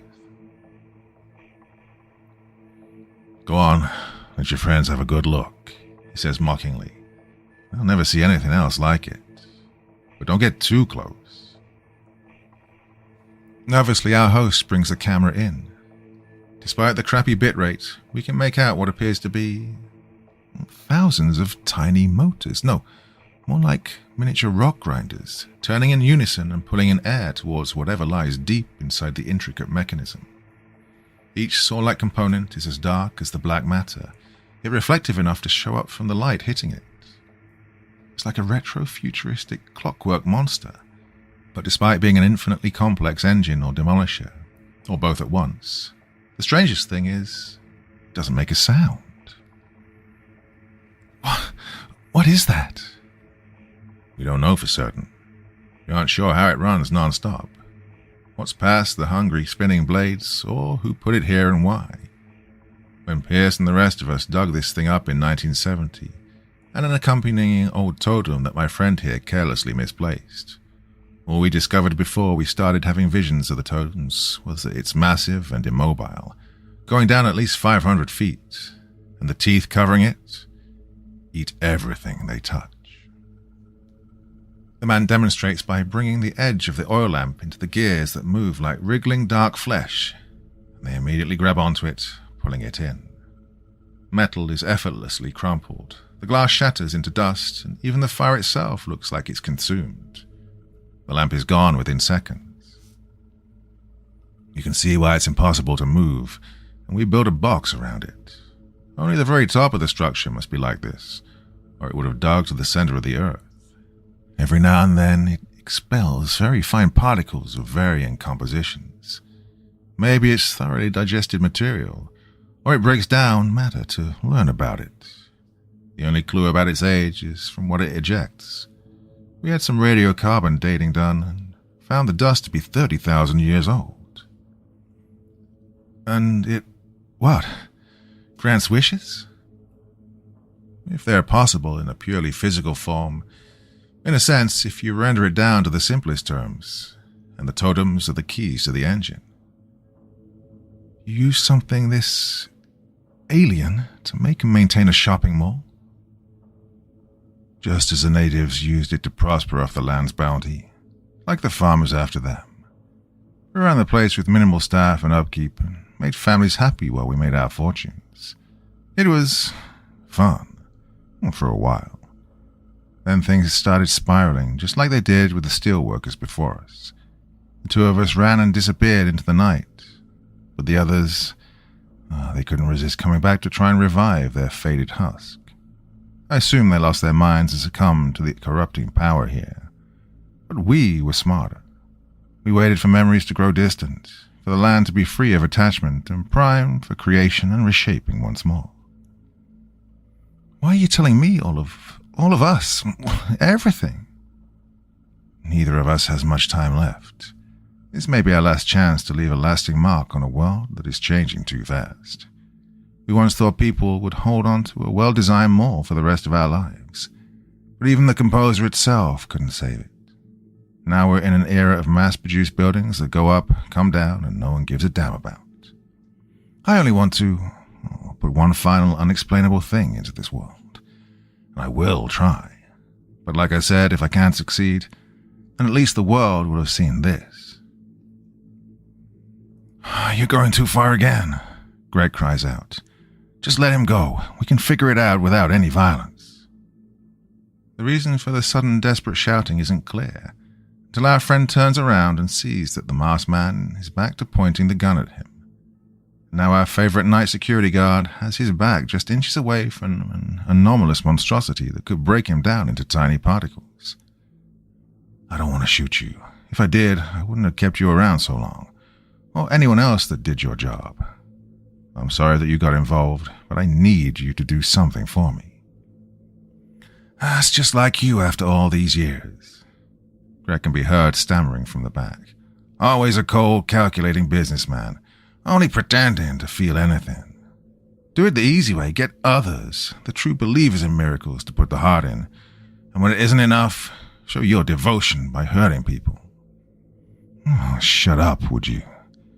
We kept our friend around in case we needed a sacrifice, and this is the moment.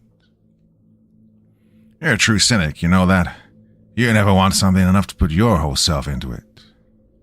Well, instead of acting insulted, the man, whose mask we still haven't seen in good light or in full, merely shrugs his shoulders.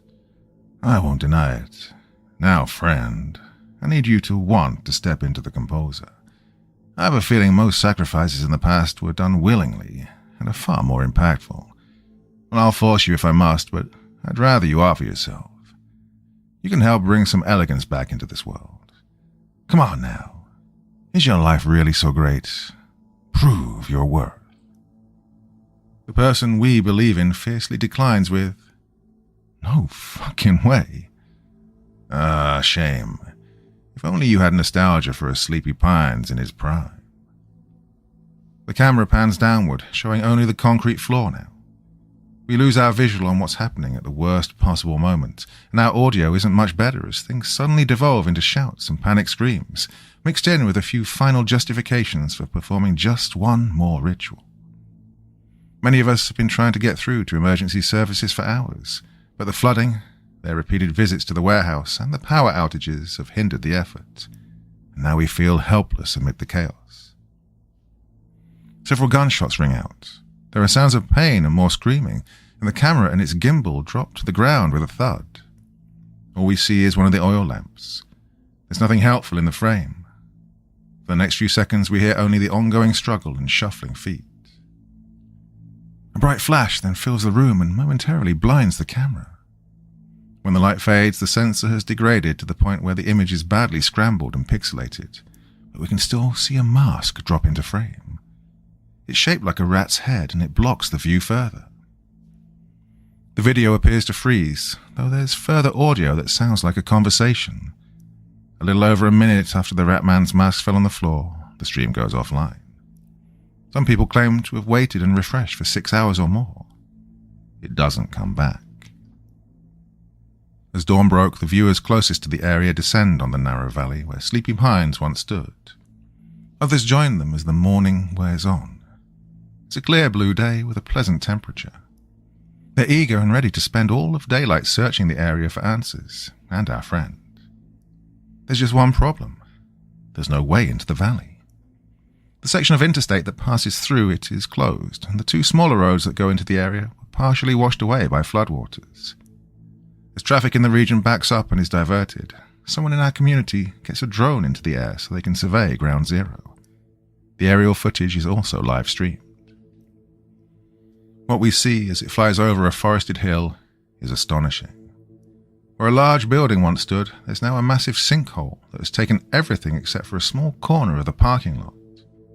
Nearby, the highway overpass and on-ramps have collapsed due to the rupturing of the land surrounding the void, which is deep enough that the tangled warehouse ruins just barely reach the surface. Fire trucks and construction vehicles are on the scene, with crews who probably don't know where to begin. Hope diminishes, and we resign ourselves to the loss of our group's favourite new member.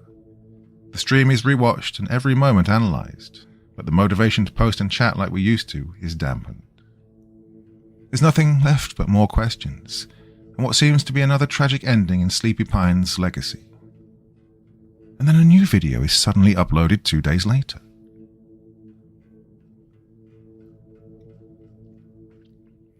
The quality is different. Worse than the phone camera's highs, but much better than its lows, because the footage isn't from a stream. It was saved to the memory card inside the wireless camera our friend had freed from the black matter and must have stuffed in his security vest's pocket. The recording is shaky and only ever faces whatever direction he does, putting it in the style of found footage. We don't know how it was recovered, as the uploader, another of our regulars, posted it without commentary. Nothing new is revealed by the second camera until the streamer phone drops to the ground. Picking up from there, we watch amid that panicked shouting as the man in the rat mask appears ready to shoot, but instead turns around and fires several shots into Greg, who had been sneaking up on him from behind for the last few seconds. The injured old man keeps going undeterred, and he and the rat man are soon pushing at each other. A struggle ensues, and words of hate are exchanged, revealing the bubbling toxicity between the two. It's not all clear, but Greg throws out words like fool and never trusted you, while the rat man calls him a traitor and even apostate. Our friend takes the opportunity to get away from the composer, yet he doesn't run. He turns back to the men as more shots go wild. The fight doesn't last much longer, and the slightly sprier rat man overpowers Greg, knocking him to the floor. He mumbles some glib remark we can't pick up, and takes aim to finish off the old artist, when our host, who has had a transformative experience over the last few hours, tackles him directly into the shattered mural. We have our flash of light the instant he makes contact with the inescapable teeth. But if you go frame by frame, you can see the former cultist, who long ago once insisted that I be sacrificed, briefly share with us an expression of shock as his mask begins to fall, very nearly revealing his face. We think the composer reacted the way it did because a large mass or a living being produces excess energy. Maybe.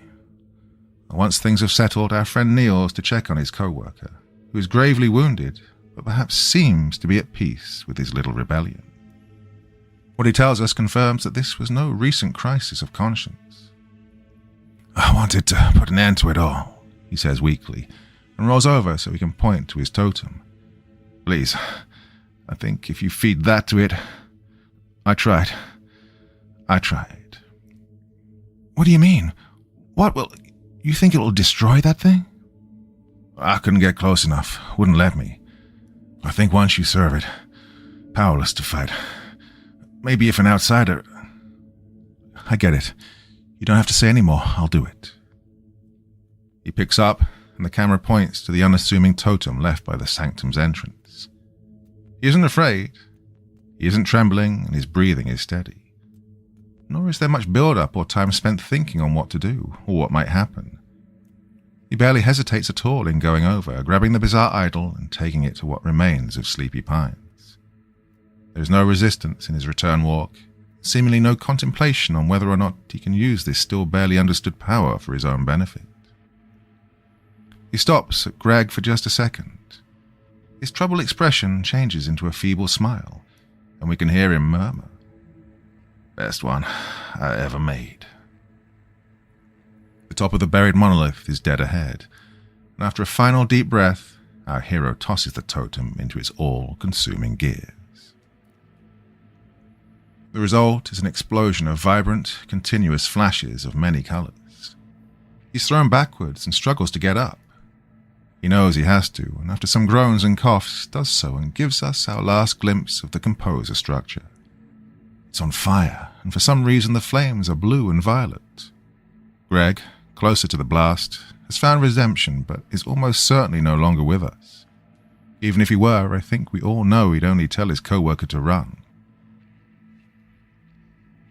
The building is coming down. Even in the hidden basement, the walls, floors, and ceiling are cracking. The tremors make it hard for him to find his footing, and the camera itself is being bombarded with invisible energy. Our AI video software will later do its best to clean up the worsening dead pixels and distortions. The results are far from perfect, but the quality is good enough to at least let us see how the story ends. After scrambling up the ladder, he shows us the warehouse before making his escape. It's turned into a vision of hell. The black gunk is breaking up into smoke so fast that there must be some kind of exothermic reaction. It too has caught fire, of the regular color. The entire building is a crumbling inferno, and the mimicked ritualists and other people have devolved into burning, crawling, still menacing blob-like creatures. They come towards the camera, reaching out, either trying to grab him or escape themselves. He remembers that he no longer has an audience, and from here on out moves at a full survival speed. With the structure moaning and heavy metal crashing down all around him, he crawls under the opening made by the forklift and makes it outside, now bathed in pre-dawn light. Right outside the shutter doors is a sloppily parked black luxury XUV, whose owner won't be coming back for it. The ground buckling underneath him, he runs over to his smaller white hatchback, gets in and starts it, and peels out of the otherwise empty employee parking area. The asphalt is coming apart and knocking down the lot's streetlights, and at this point it becomes noticeable that the land is sinking. What's ever going on hundreds of feet below the surface, everything in the area is about to collapse into the abyss. The ride is rough and bumpy, but he makes it to the side road that will lead him to safety. If only there weren't floodwaters surrounding the building that threaten to swamp his low-riding car. He stops and considers if he can make it through. Luckily, because the ground is breaking into deep fissures, we watch the waters drain before our eyes in a matter of seconds. He slams on the pedal. On his right, a segment of the building siding bends inward and the roof partially collapses, but he makes it off of the premises as we root for him for the future. It really feels as if he's going to make it, and he's already in the clear. He heads toward the highway, only to capture video of the overpass falling apart, blocking the easiest escape route. With nowhere else to go, he goes into reverse and doesn't even get a chance to turn around, giving us a view across his dash at total destruction. The distribution center drops below the surface as the surrounding field pulls further downward like an antlion pit. At what must be the edge of the forested foothills about half a mile away from where the road used to be, he feels safe enough to come to a stop and just watch. The land swells up as if from an underground explosion, before undergoing a final collapse.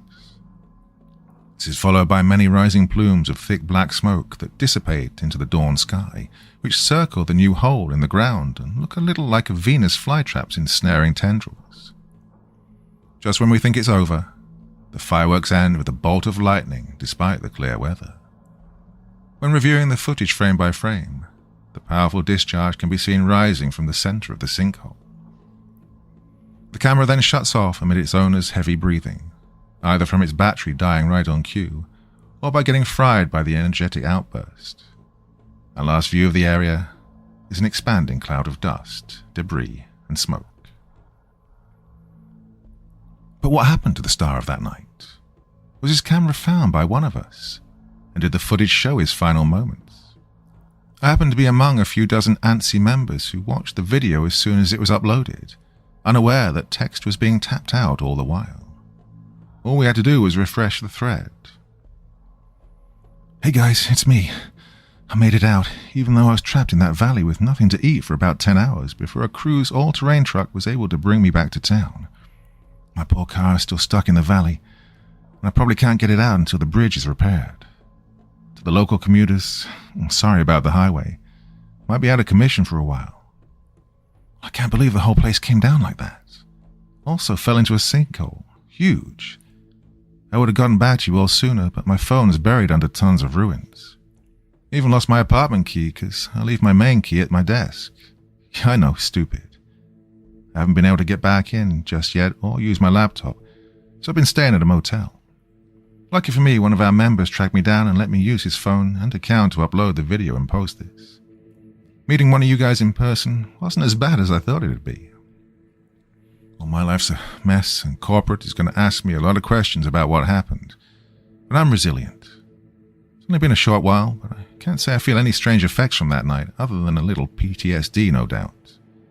No urges to create a totem or chop off my hand. I think there'll be still more mysteries about this area to look into. But it's really possible that whatever was here for thousands of years is finally gone. Unless it has the power to return someday.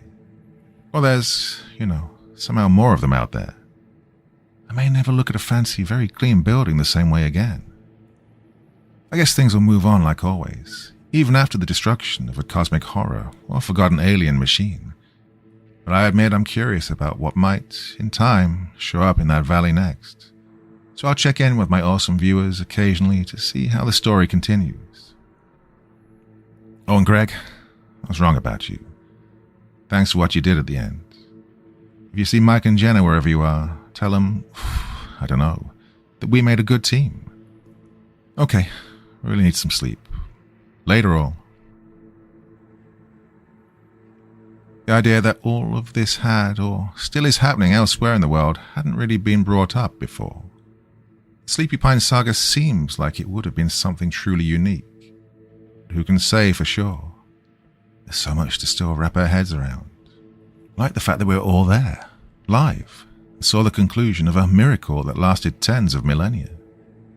Personally, I think at least one place where the earth breathed has exhaled for the last time. As I wrote this story, I realized that, for the first time in years, I felt disconnected from Sleepy Pines, like its long-distance grip on me had vanished. Now all that's left are some good memories of family visits, bright, colourful clothes, fountain coins, Santa, skylights, indoor trees, a little bit of faint muzak, vibrant neon, and the pleasant kind of getting lost in a space feeling. If you were a kid of that area, you get it. And even if you're of a younger generation, you might still feel nostalgia for an age of optimism you missed. People made that time and place special on their own. You still can and do. No costly wishes necessary.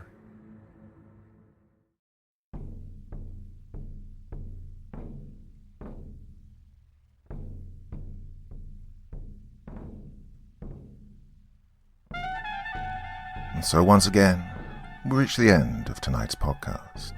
My thanks as always to the authors of those wonderful stories, and to you for taking the time to listen. Now, I'd ask one small favor of you. Wherever you get your podcast from, please write a few nice words and leave a 5-star review, as it really helps the podcast. That's it for this week, but I'll be back again same time, same place, and I do so hope you'll join me once more. Until next time, sweet dreams and bye-bye.